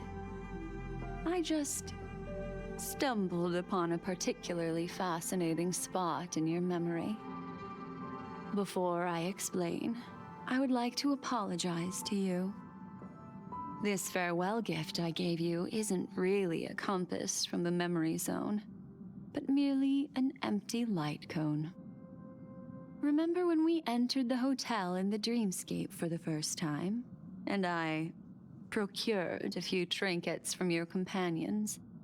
Their functions are similar. This way, I can always be attuned to your location, ready to assist immediately if you encounter any threats. But this is not its most intrinsic function. Light cones are slices of light used to encapsulate solidified phenomena. This empty light cone is the same. It can etch your memories in their most vivid form, and then allow me to admire and manipulate them, turning them into unique mementos. All the world is born from the power of mind and soul, and that power is memory. To prevent ourselves from being forgotten by the world, we must make the world remember us, or use our memories to recreate it. Life, seemingly vast, offers but a scant collection of impactful memories. Some joyful, some sorrowful, some light, some heavy. But you are different. Memory is a reflection of the future. Within that reflection, I see your unparalleled worth. You have the power to craft memories that can captivate the world. Your memory can illuminate the universe's future path. And that memory will be as scintillating as the star clusters you see in this porthole.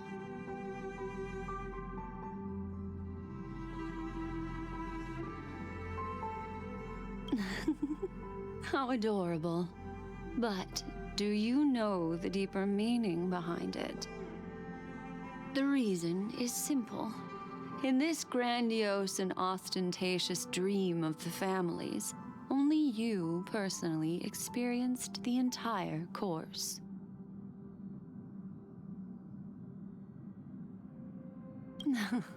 Patience, my friend. I will reveal the answer to you, but that time is not now. turn around and take a look at your friends. Every one of them is reveling at the arrival of their next destination, all filled with hopes and expectations of their own present and future. Revealing everything at this moment would be a bit of a buzzkill, wouldn't it? I'm looking for an opportune time, a time when you're totally at ease. Perhaps when the night grows hazy and you're about to drift off would be the most opportune. How about one fine night? I will prepare the candles, aromatics, and even a cushy couch to create a cozy dreamland for you. And then I will tell you the answer in the form of a little bedtime story to lull you to sleep. Hi! Hello! Attention all passengers! The Express is about to make the jump. Please be seated and hold on! It looks like we're finally about to set off. There are countless gleaming memories out there waiting for us.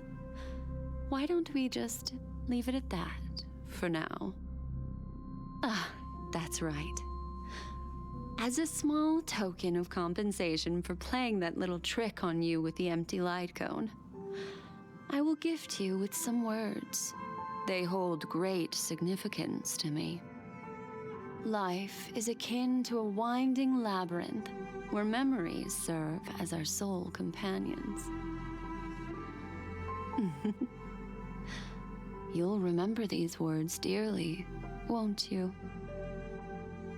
In the year 2158 of the Amber Era, the first year of the new epoch, the universe resumed its intended trajectory.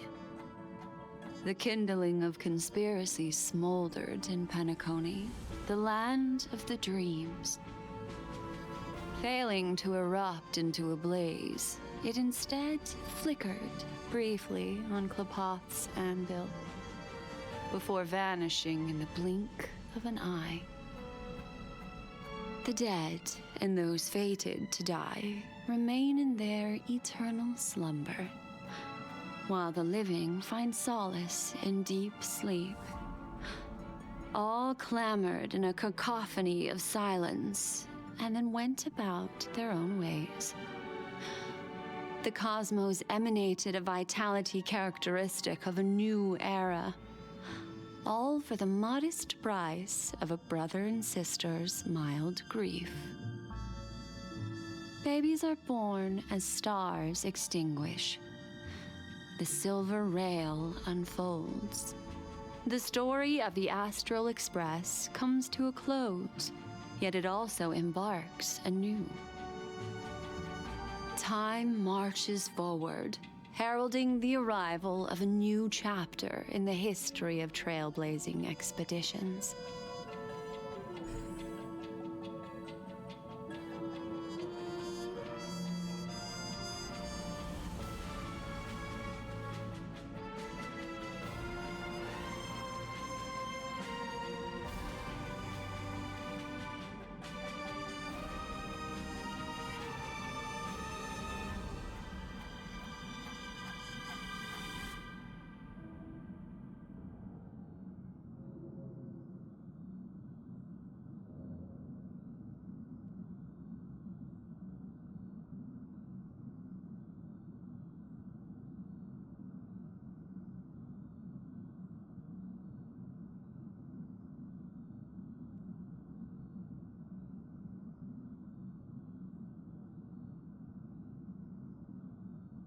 Countless shooting stars streak the sky tonight. If you can pick the right one, it will carry your wish to thousands of distant worlds. You're feeling very relaxed now, aren't you? So, then, it's time to tell you a little bedtime story. Well, let's start with a conclusion. The crew was defeated in the battle against Funday. Everyone in Penacony failed, and no one survived. But don't panic. The truth, as horrifying as it may be, is not yet irreversible. There's still a glimmer of hope, and that's why I'm here. Next, I'll use this empty light cone that carries all your memories to relive everything that happened before. And when this story reaches its end, I'm sure someone as clever as you will notice that. There's a major flaw in the story you have experienced, yet within that flaw lies a glimmer of hope. Are you ready for it? Do you remember everything? When the clock turned back, the Express started a warp jump, sending you to a strange dream. You were bewildered back then, and then a Galaxy Ranger named Acheron showed you a way out. When you arrived at the Reverie Hotel, you met the doorman Misha and had a confrontation with Aventurine, an IPC representative. Thankfully, Acheron appeared again and helped you. After that, you saved Firefly and explored Penacony together. During the tour, you ran into Sparkle disguised as Sampo and accidentally entered a child's dream. There, I rescued both of you from death, but Firefly didn't return to reality.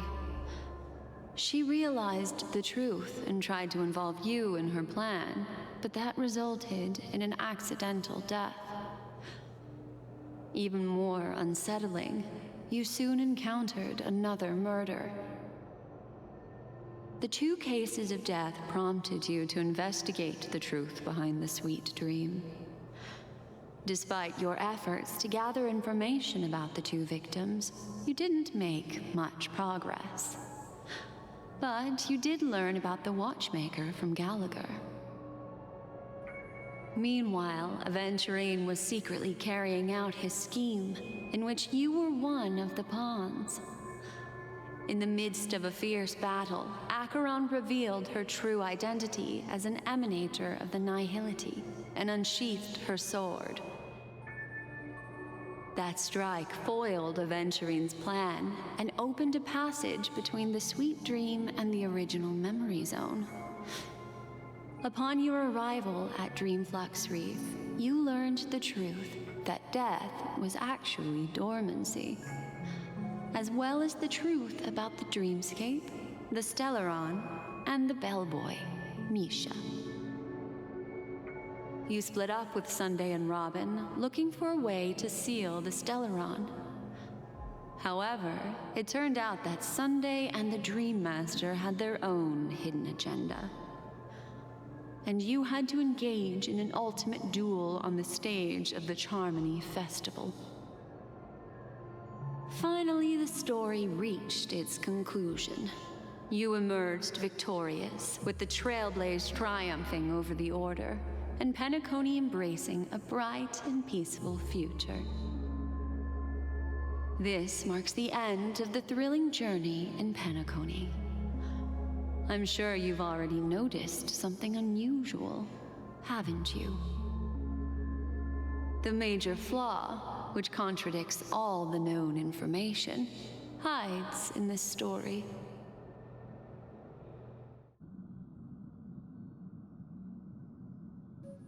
It is true that Gallagher is a history fictionologist, but he didn't lie in this matter. In addition, death and dormancy do arise from the same concept, don't they? This is not the fatal flaw in your adventure. Take your time and think it through.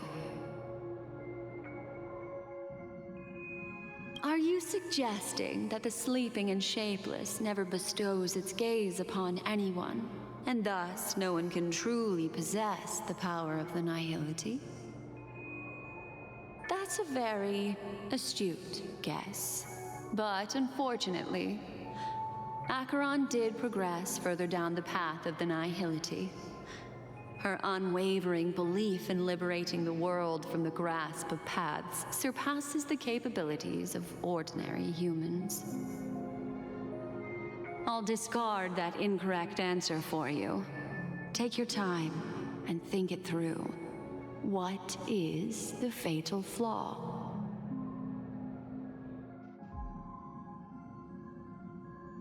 Well, although the fake deaths of those two ladies don't align with our initial assumptions, this fact itself doesn't contradict the information we have so far. I'll go ahead and eliminate that incorrect answer for you. So, what is the fatal flaw? Sparkle. Yes, Sparkle. The most enigmatic and elusive character in the entire story. But, unfortunately, she was the first to uncover the truth, and she did purposefully attack you to create confusion. By the way, she left me a message to pass on to you. Always make sure you can distinguish reality from imagination. Is that a clue, you may wonder? I'm not sure, although I'm pretty sure that the fatal flaw has nothing to do with that masked fool.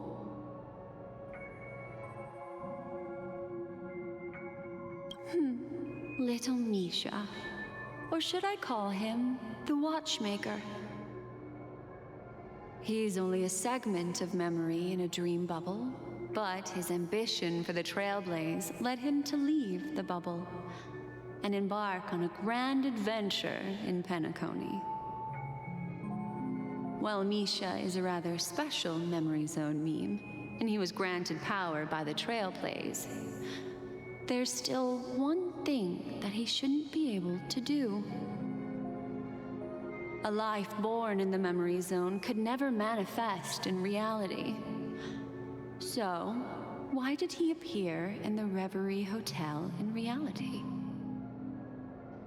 The answer is simple. He is the one fatal flaw that contradicts all our known information. This means that you, who wholeheartedly believe in this memory, are still trapped in the dreamscape at this very moment.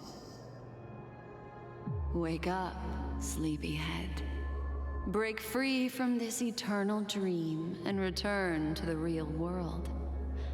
We'll find our answers there. The train is about to make the jump. 5, 4, 3, 2...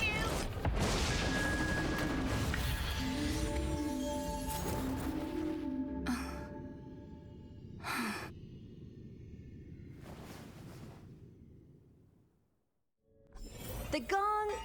This way, darling.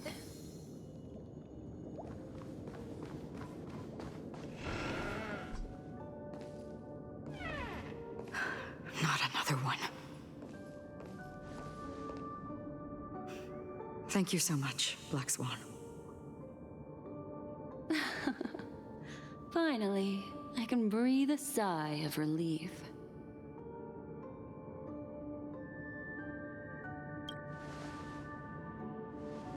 I understand you must be confused, and we'll do our best to shed light on the situation. However, before that, it's essential to know that this place is the rift between dream and reality. A place reserved only for those who have awakened from Enna's dream.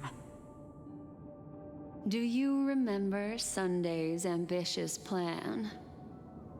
He intended to harness the power of the Stellaron, the collective will of over 100,000 Oak family members, and the desires of everyone in Penacony to usurp the harmony and restore the order. Unfortunately, it didn't stop there. From the early days of our journey into Asdana, we were already affected by the Stellaron. That strange dreamscape where we met. Maybe it was a sign that your thoughts were beginning to drift away.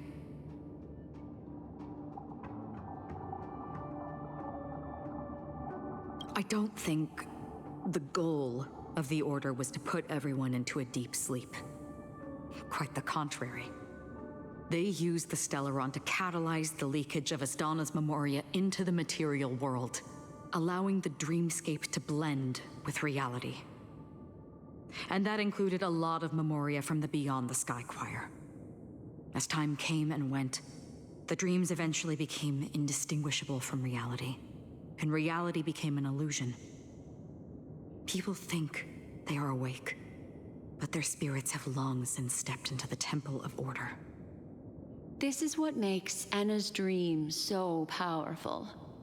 In this paradise governed by the Order, everyone indulges in their delightful dreams and lives happily ever after. I believe what you experienced in the sweet dream, except for that flaw, was real. Only in this way could you reach the destination, lifting the crisis in Penacony and embarking on your next trailblazing expedition. If it wasn't for Acheron's plan, we might have been trapped in this dream forever.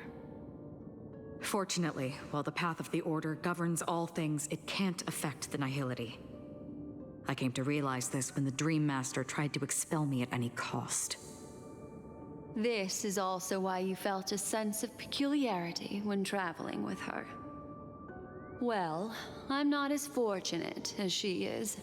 Even if I'm a memo keeper, I was still influenced by the power of the Order and fell into hallucinations.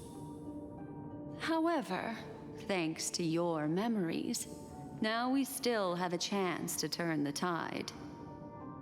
For mortals, even if they possess the great power of a path, they can't create a flawless world like gods do. That's why there was a flaw in your dream. In other words, once you have realized the world is not real, you'll have a chance to break free from the dream. The flaw in your dream lies within Misha, who could have never appeared in reality. When I turned the pages of your memories, I realized that I was in an illusion too.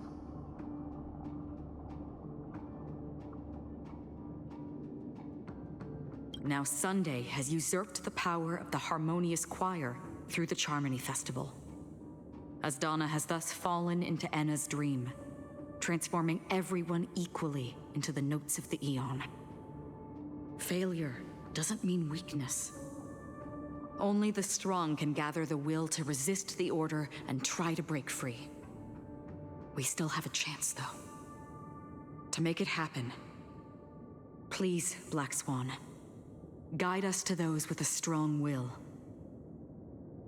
All right, please come with me. These people are...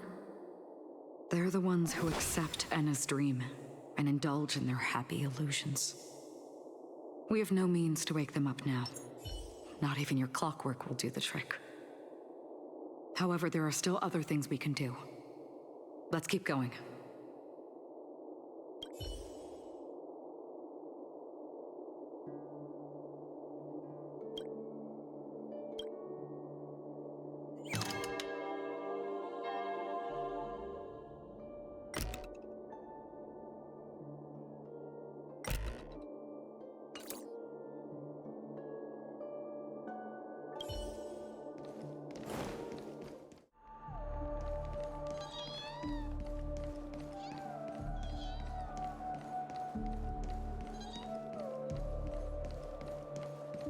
Here we are.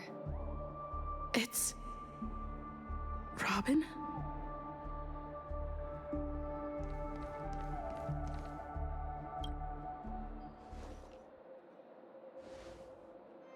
Finally, you've arrived. Let me introduce you to Robin. She woke up from Enna's dream by her own will, and it's this tough lady who led us here with her song. I will woke up for the same reason as all of you. In the dream, I experienced something that could never occur in reality. Are we going to lock it up in a cage? I want to see it fly freely in the sky. Without us, this bird would be too fragile to survive on its own. Do you want it to die? No, but... Then let's take care of it together until it can return to the sky. Huh? Birds have wings because they're meant to fly. Even if they may crash on the ground one day, they shouldn't be trapped in a cage. Birds belong to the sky, so we should help them return there, right? The illusion was so impossibly blissful that I realized it was just a dream. And this is our final hope. Enna's dream is founded upon the harmonious choir, namely everyone's shared wishes.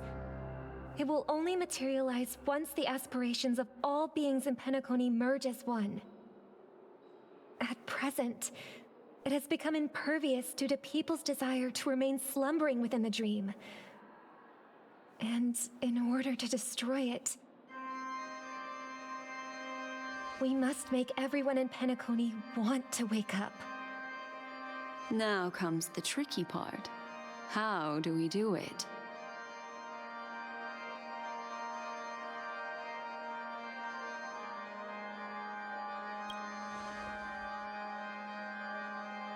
Humans yearning for sweet illusions borders on obsession, leading them to subconsciously resist the harsh reality.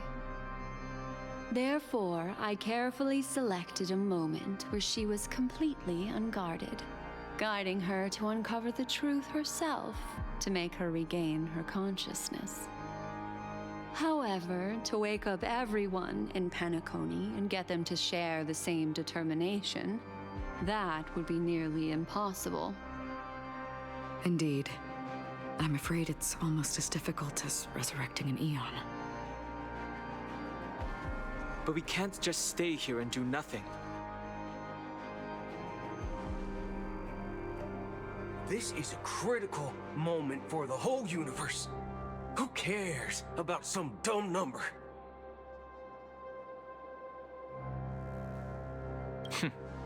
Thanks to Black Swan. You're welcome. And thanks to the memo keepers in Penacony, too.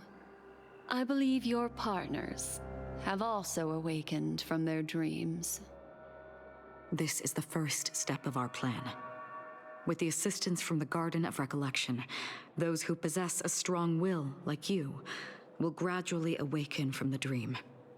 These free wills are the discord that will sway Enna's dream.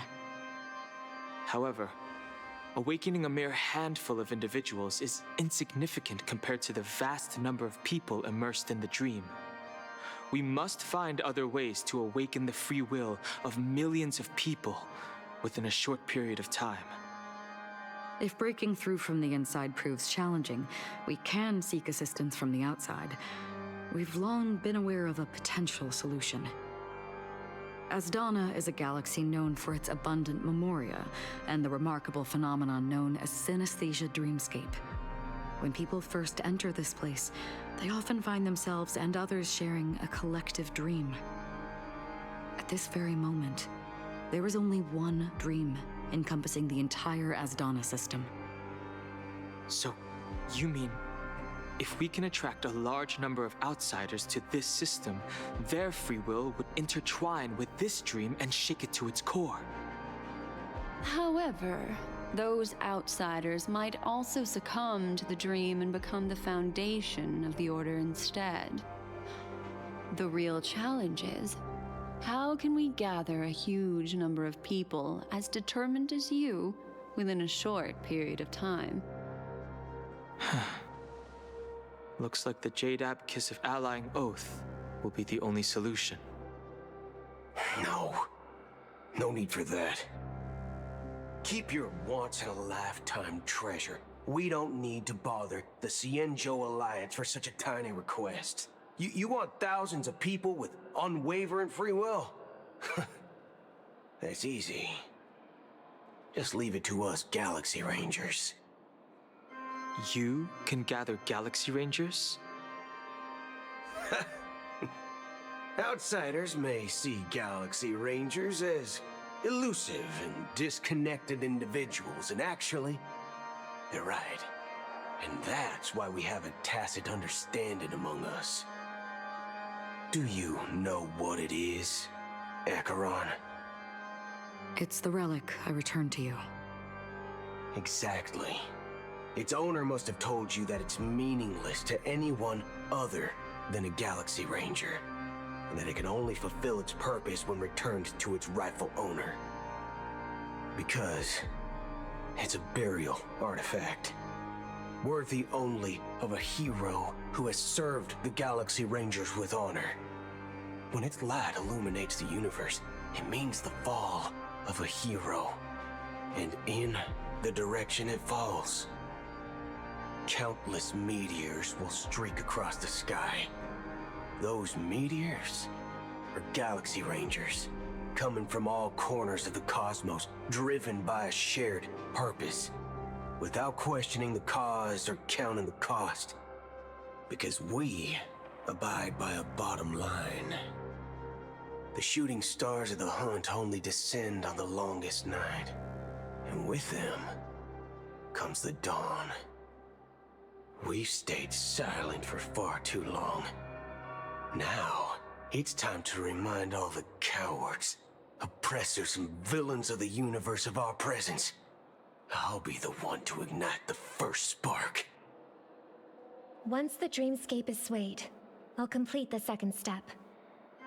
I'll fine-tune the slumbering souls with the Song of the Harmony, interrupting them with the discord of Trailblaze, and guiding them towards reality. It's true that some people are born strong, and others are born weak. If the Trailblaze is the target of heroes, then the Harmony will guarantee that the strong help the weak. Only the people of Penacony themselves can be the saviors of their homeland. Their path of happiness should be forged by themselves. While I may not be a nameless, I'm willing to instill courage in all those who need it. This includes my brother as well. And his dream is too cruel for him and everyone else. Your plan sounds well conceived, but still, it appears somewhat idealistic and romantic. The flaws rooted in human nature can't be eradicated overnight. Do you believe these efforts alone are enough to convince everyone to choose the right path? I agree with you, Black Swan. That's why the most critical aspect of this plan is not to convince everyone to choose the right path, but to inspire them to save themselves. So, you're the key in the end, I assume? The Harmonious Choir possesses the power of an emanator. To overcome it, you'll need the same level of power. The final step in destroying the sweet dream will be my responsibility. That's a relief to hear. Now that our roles are assigned, let's get to our battlefields and pose a grand finale. May I have a moment alone with you? There's one more thing I need to explain to you. This grand festival is drawing to its close. This is the starting point for the ultimate stage of our journey, just as it marked the beginning of all the stories in Penacony.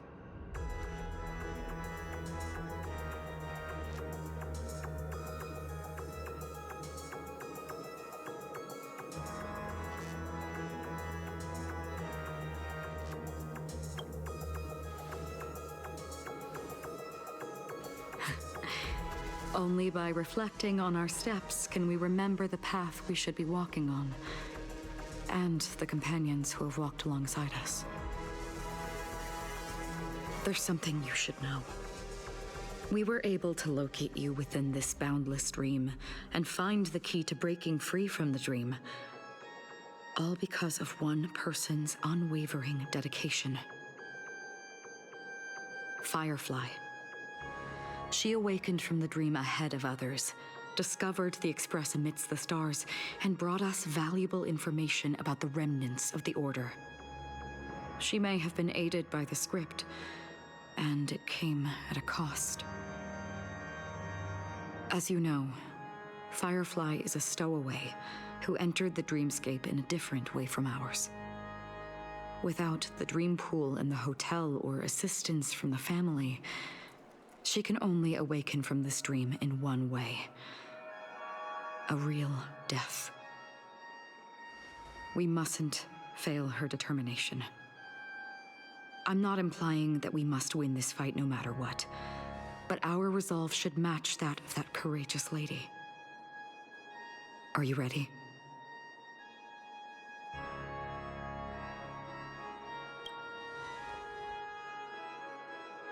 That's all right. Take your time to contemplate this moment. Once you feel ready, let's step onto the final stage.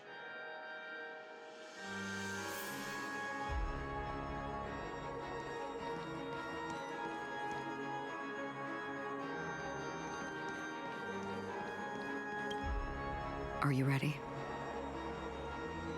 Very well.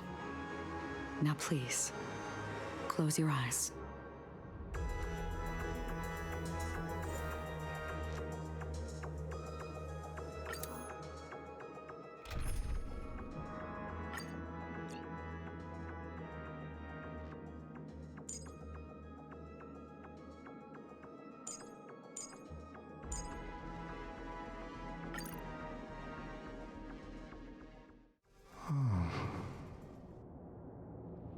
How long has this reign been ongoing? If I remember correctly, it has lasted for decades, or even centuries. The unwavering determination of the Hunt followers persists even in death. But thankfully, we've guided those lost souls to their lives beyond. They were heroes in their time. And they won't be reduced to puppets of the nihility in their death. You see, the shadows on the sea have vanished. Do you remember? You once said that the sky would clear when the regrets of the departed had faded away. But it's still raining. I know. So, why is all this? Why did this rain choose me? Because someone's regrets haven't been fulfilled, perhaps. Mortals who walk the paths are like sailors on a vast ocean, leaving behind a trail that creates countless ripples of possibilities. These ripples last longer than the fleeting lifetimes of humans. And for some, their presence leaves such a strong mark that it's reflected in the waves. Sin-thirsters, the obsessions of the Pathstriders. They emerge from the depths of Ix, seeing themselves as masters of their own destiny, unknowingly repeating the actions of their past lives. They emerge from the nihility and head toward it, leading purposeless lives. However, these hollow phantoms,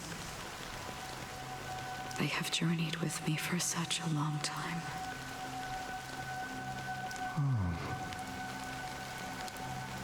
So this is how it is.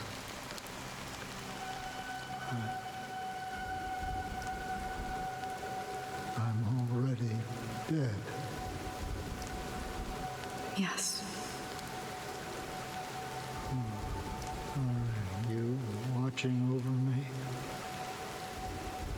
This is my duty as the Watcher of the Acheron. I'm guarding the path to the abyss of the Nihility, guiding every soul reluctant to become one with it. Back to this side. But if this is what the departed ones expected, should you try to change it? I don't know. But someone once told me that when the inevitable moment came, he hoped that someone would stand at his grave and place a bouquet of flowers. Even if it doesn't make sense at all. Some tasks have to be done, even if they are pointless. I have experienced that much already. Please extend your hand and then close your eyes. I'll carry your wish with me and fulfill it. Only then will I be able to put an end to the final regret by the Dead Sea. Will I ever see them again? Yes, that is certain. Because it was you who told me about the Express, your two former companions. The expedition cut short by the swarm, your narrow escape from death, and your encounter with the Galaxy Rangers. And Penacony, the hometown to which you could never return. Yeah. For countless times, I got rejected by the family and had to pass it by. But I knew that my companion was still there. Alone. Mikhail, are you still there? Take my hand and come with me. We will leave this place. You'll embark on a long, long journey, shrouded in darkness. But fear not, as a touch of red will be awaiting you at the end of the path. That's the color of existence. Follow it, and it'll guide you and illuminate the way out. By doing so, you'll eventually reunite in the warmth of the sunlight. Thank you. May death be the end of your boundless dream, guiding you back to the waking world. Welcome to the horizon of existence. This place is one of the thousands of manifestations belonging to the sleeping and shapeless. And it's also an exit out of the nihility for the awake ones. Let's bid our final farewells here.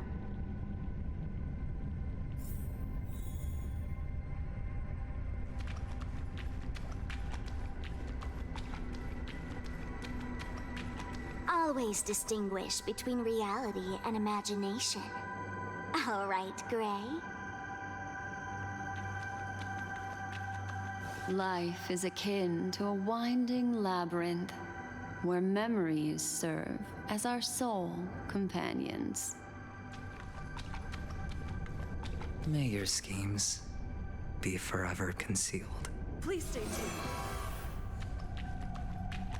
Anna's dream is too cruel for him and everyone else. To the imperfect tomorrow. I still remember the question on the invitation letter. Why does life slumber?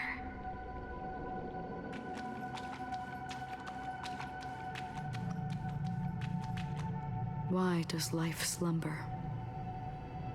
We don't know the answer yet, but we're about to awaken from this dream. Or perhaps such is the answer itself. Leave this place, return to where you belong, and awaken Penacony from this dream.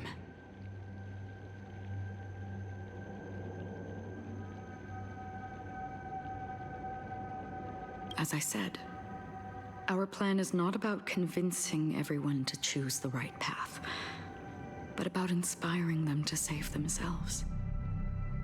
So, when will people actively save themselves?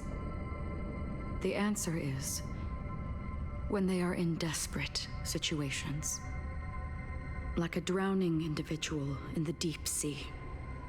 When one's body and mind bear immense pressure, agony, confusion, and despair will follow. I firmly believe that. The fragility of humankind often freezes them in their tracks. But in truly desperate situations, they will strive to save themselves. And now, Penacony has enough heroes to lead them forward.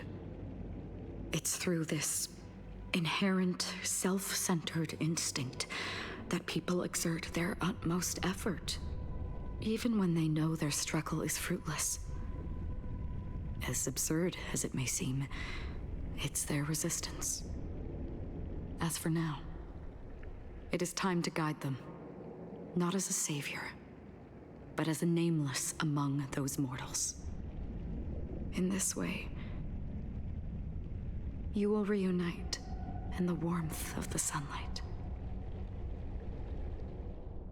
The rain is intensifying. Before we part ways, please allow me to ask a few final questions. So far, you have forged unbreakable bonds with numerous individuals and entities in the Sweet Dream. Might I ask if you fear severing these bonds with your own hands?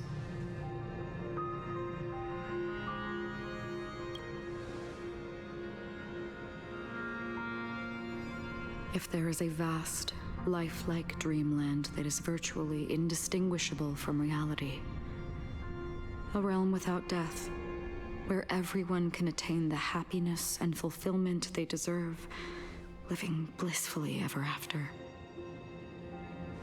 I would ask, would you wish to stay?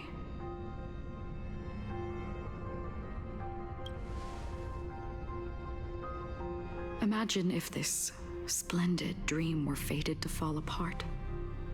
Friends, family, strangers, followed by the gentle breeze, soaring birds, the stars, and ultimately yourself. Everyone, and every face they remember. The joy and the heartaches, the vows sealed and those left hanging. All will inevitably march towards a predetermined ending.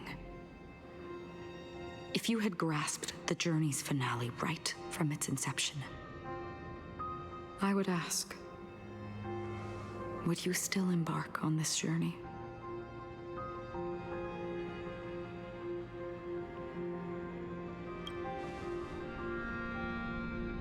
I'm glad. The answer itself doesn't matter. What matters is that you've made a decision. Listen, touch, and ponder. And therein lies the sensation. Cherish it, because that's what makes us exist. Such is the only answer humans can offer when facing the nihility. If the nihility represents the primal fear of life, rendering any lofty convictions insignificant under their imposing shadow, then behind this shadow, there must exist the most fervent source of light in the world.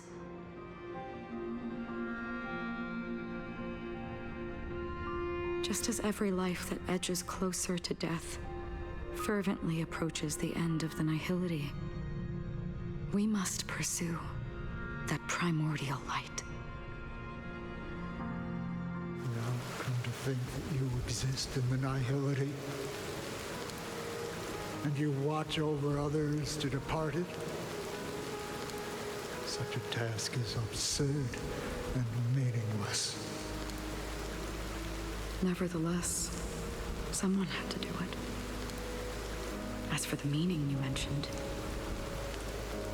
even if it's a meaningless task, I've come this far, haven't I?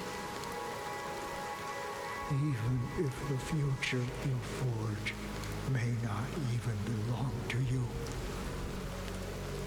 It may not belong to me, but it definitely belongs to someone.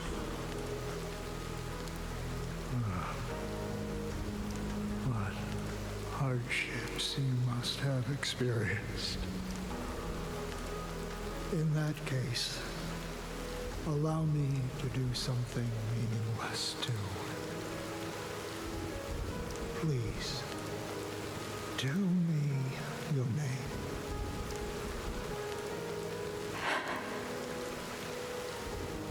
Perhaps my existence will vanish in the next moment, and nobody will remember this conversation or your answer. But I believe that your name should be remembered. And this universe will remember it as well.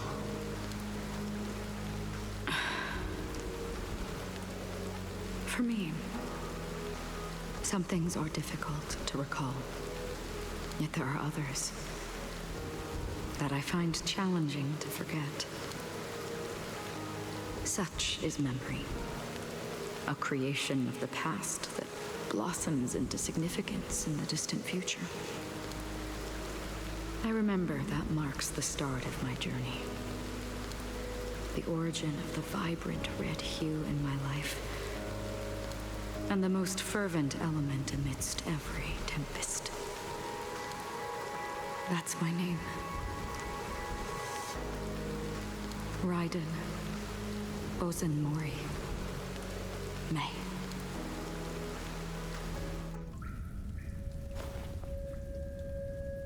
The Golden Dream is getting restless.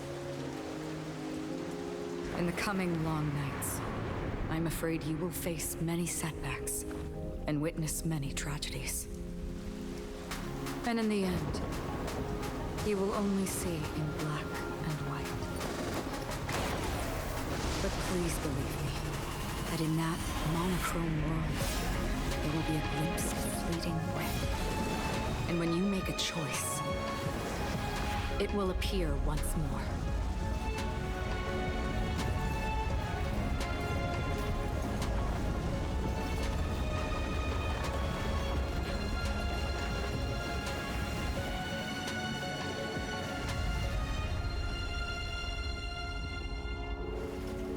What you must do is ponder its significance, then return to the waking world.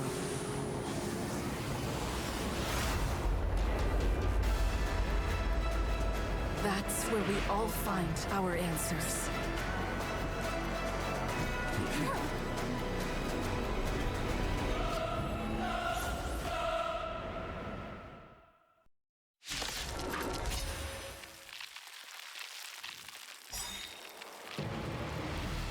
Have you broken free from the dream of order? We've done enough sleeping already. Let's show them a wake-up call. Listen up. Destined for oblivion. I weep for the departed. It too shall fall. Hope you're prepared. Boys.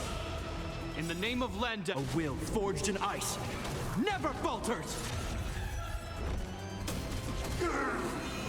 Is that all? Without order, how can the weak be righteous? Disorderly noise! Turn out to If you have any objection, feel free to make your case. All things are part of the melody. Still the same old. You will know justice.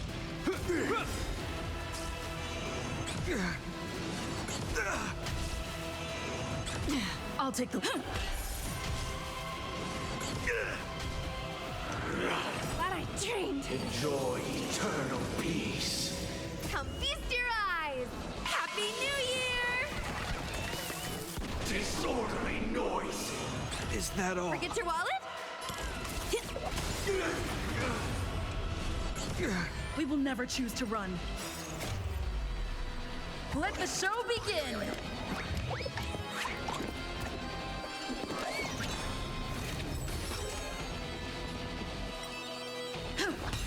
This ends here.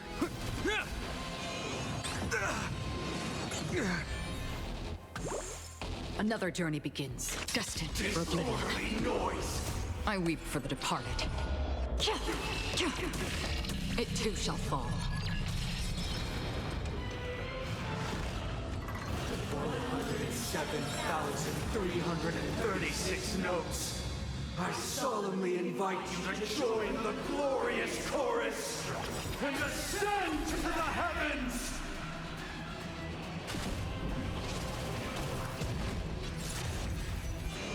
Is that all? Turn out to...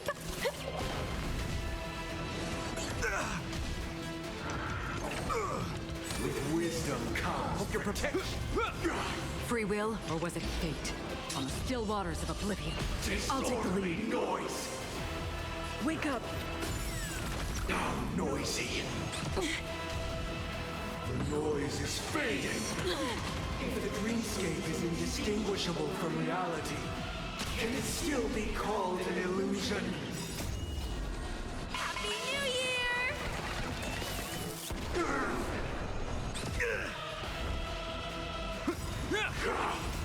A will forged in ice never falters! Destined for oblivion. I weep for the departed. It too shall fall. Keep up with me.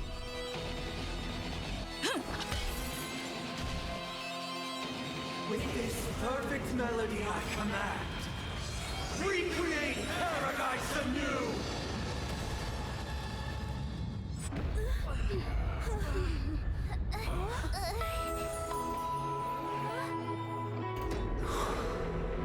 Music.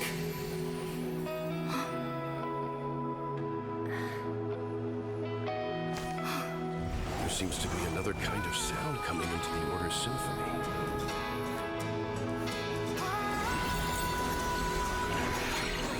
Penacony's first and last disharmony. Everyone, keep up with my tempo. Those imprisoned in their dreams are awakening for freedom. Disorderly noise! Robin, is that you singing? Brother, you have heard their cries.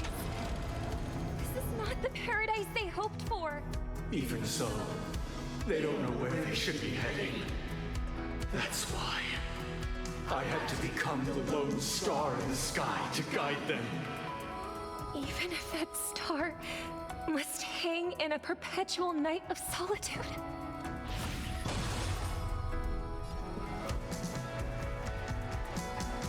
Let's play our own melody. Let the show begin!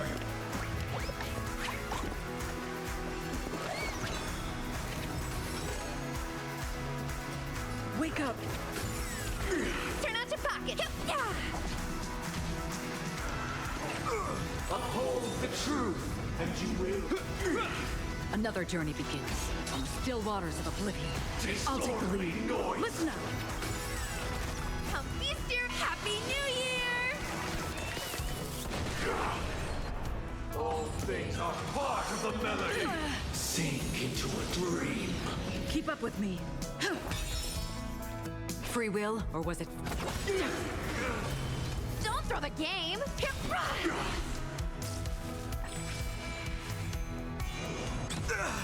Have a noble soul! Don't be shackled by the past! Disorderly noise! I'll take the lead. Let's play our own. Let the show begin. Disorderly noise!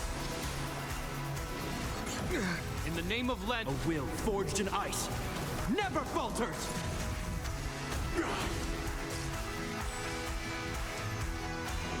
Is that all? Forget your Disorderly noise! The noise is fading. Wait for good tidings. If we had never experienced solitude, how could we have embarked on different paths?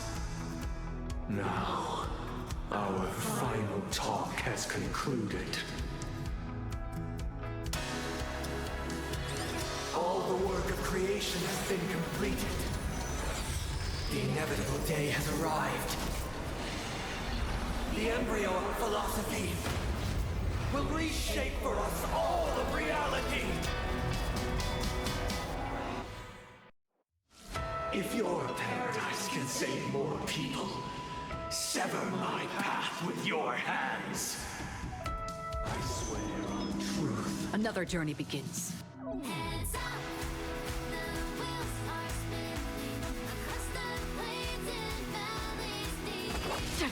Oh, fallen beyond, may I honor you. Turn out to Witness the will of the weak!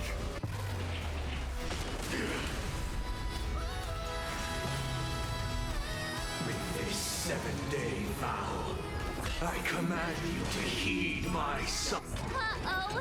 I have a bad feeling about this! It was not you who created all things.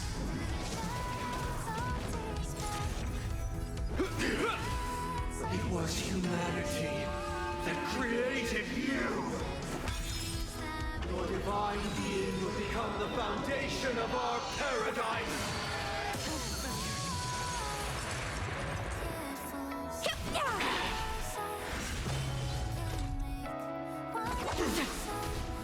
By the solemn desire for order. Stop it! You want to achieve the paradise we promised. But the order is not the only choice. True happiness and the meaning of life lie in defying the nihility. Embracing that life offers. Wake up! I swear on the calendar. The weakness of humanity cannot be redeemed by others. I swear on words. I weep for the departed. It too shall fall. Let's play our. Let the show begin. That's half destined for oblivion. Blasphemous! A will forged in ice never falters! Blasphemous! Even if the future is full of pain, we won't escape from it.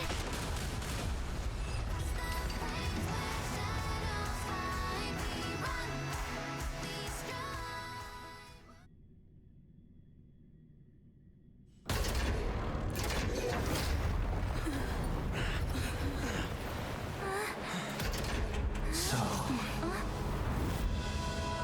why does life slumber? Because someday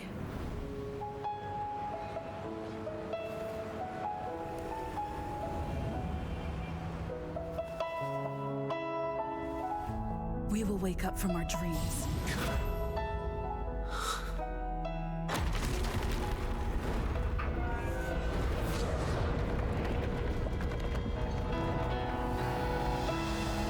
The night is still too short.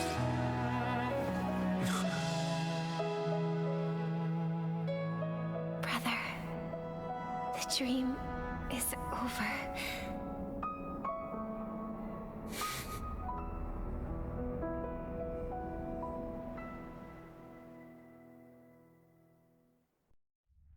In the first year of the AE 2158, a fiery conspiracy erupted in the land of the dreams, but soon faded in chaos and destruction.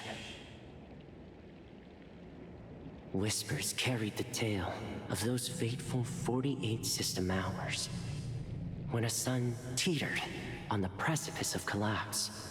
A paradise stood on the brink of destruction, and a world was poised to surrender to its new master. Amidst it all, a body decayed, a pack of vultures gathered, and a brother and sister were doomed for eternal separation. And so, an eon succumbed to slumber once more. Some celebrated this fall, while others mourned. Among the insignificant witnesses, mere specks in the vast tapestry of the universe, it was said that this time, the Eon met their demise with dignity.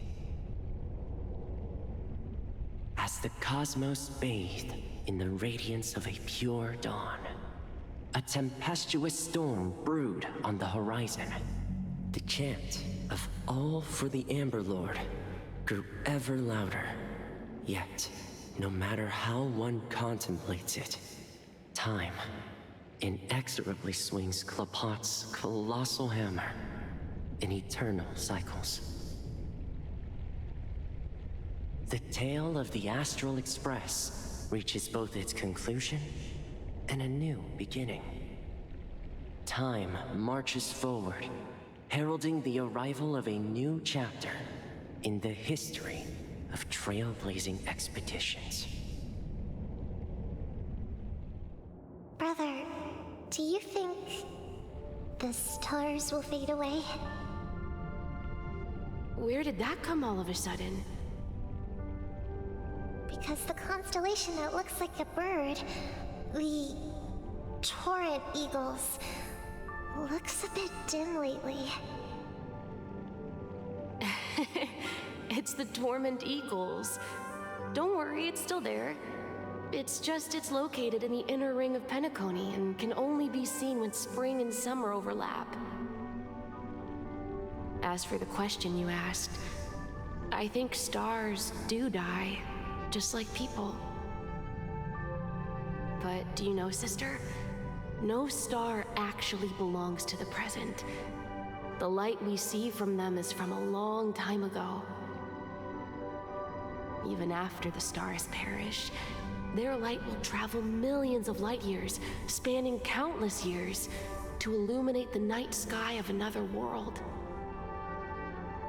In our paradise, I believe there will be a star like that, shining with the same light. Its radiance will last forever, and its name will be happiness. No, not just one star. We should have 2 stars, or maybe even more. Yeah, you're right. It's a deal. It's a deal, then. This is our promise, and nothing will sway our ideals. Yeah, you bet.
It's a pleasure to hear your voice again. Congratulations. You've become the biggest winner of this festival. Are you calling just to poke fun at me? No.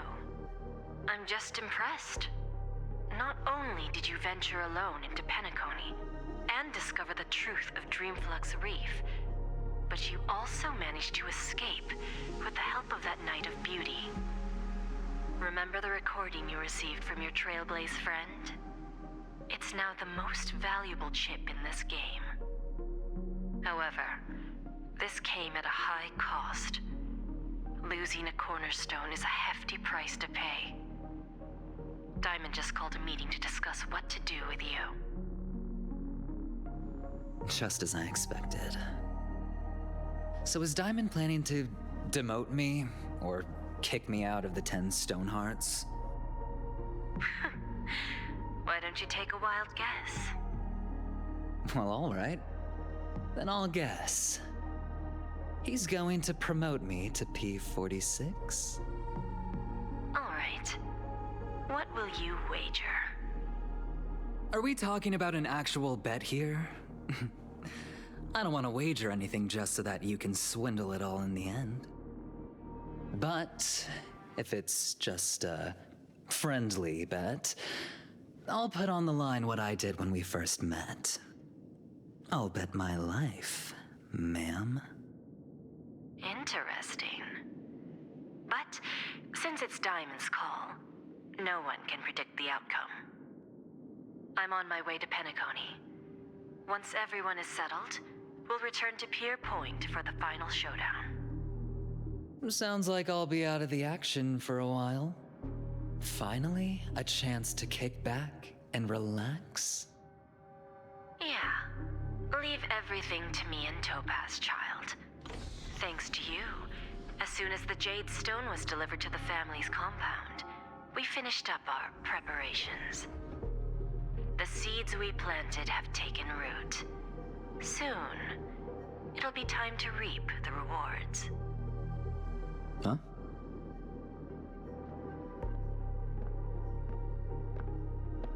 Let's wrap it up for now. Looks like I've got a visitor here.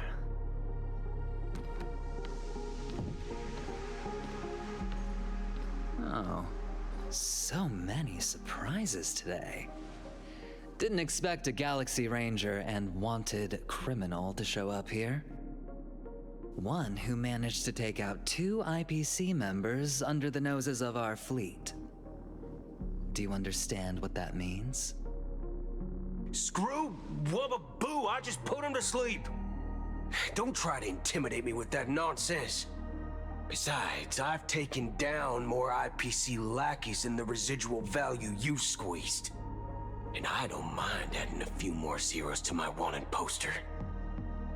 I have a question for you. Be honest now, or I won't think twice about putting a bullet in your fudging head. Tell me, where is Oswaldo Snyder?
The victor bears the responsibility of victory.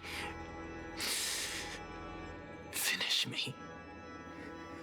And fly into the sky.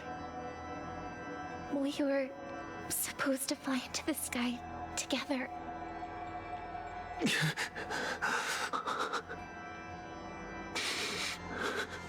If only I could.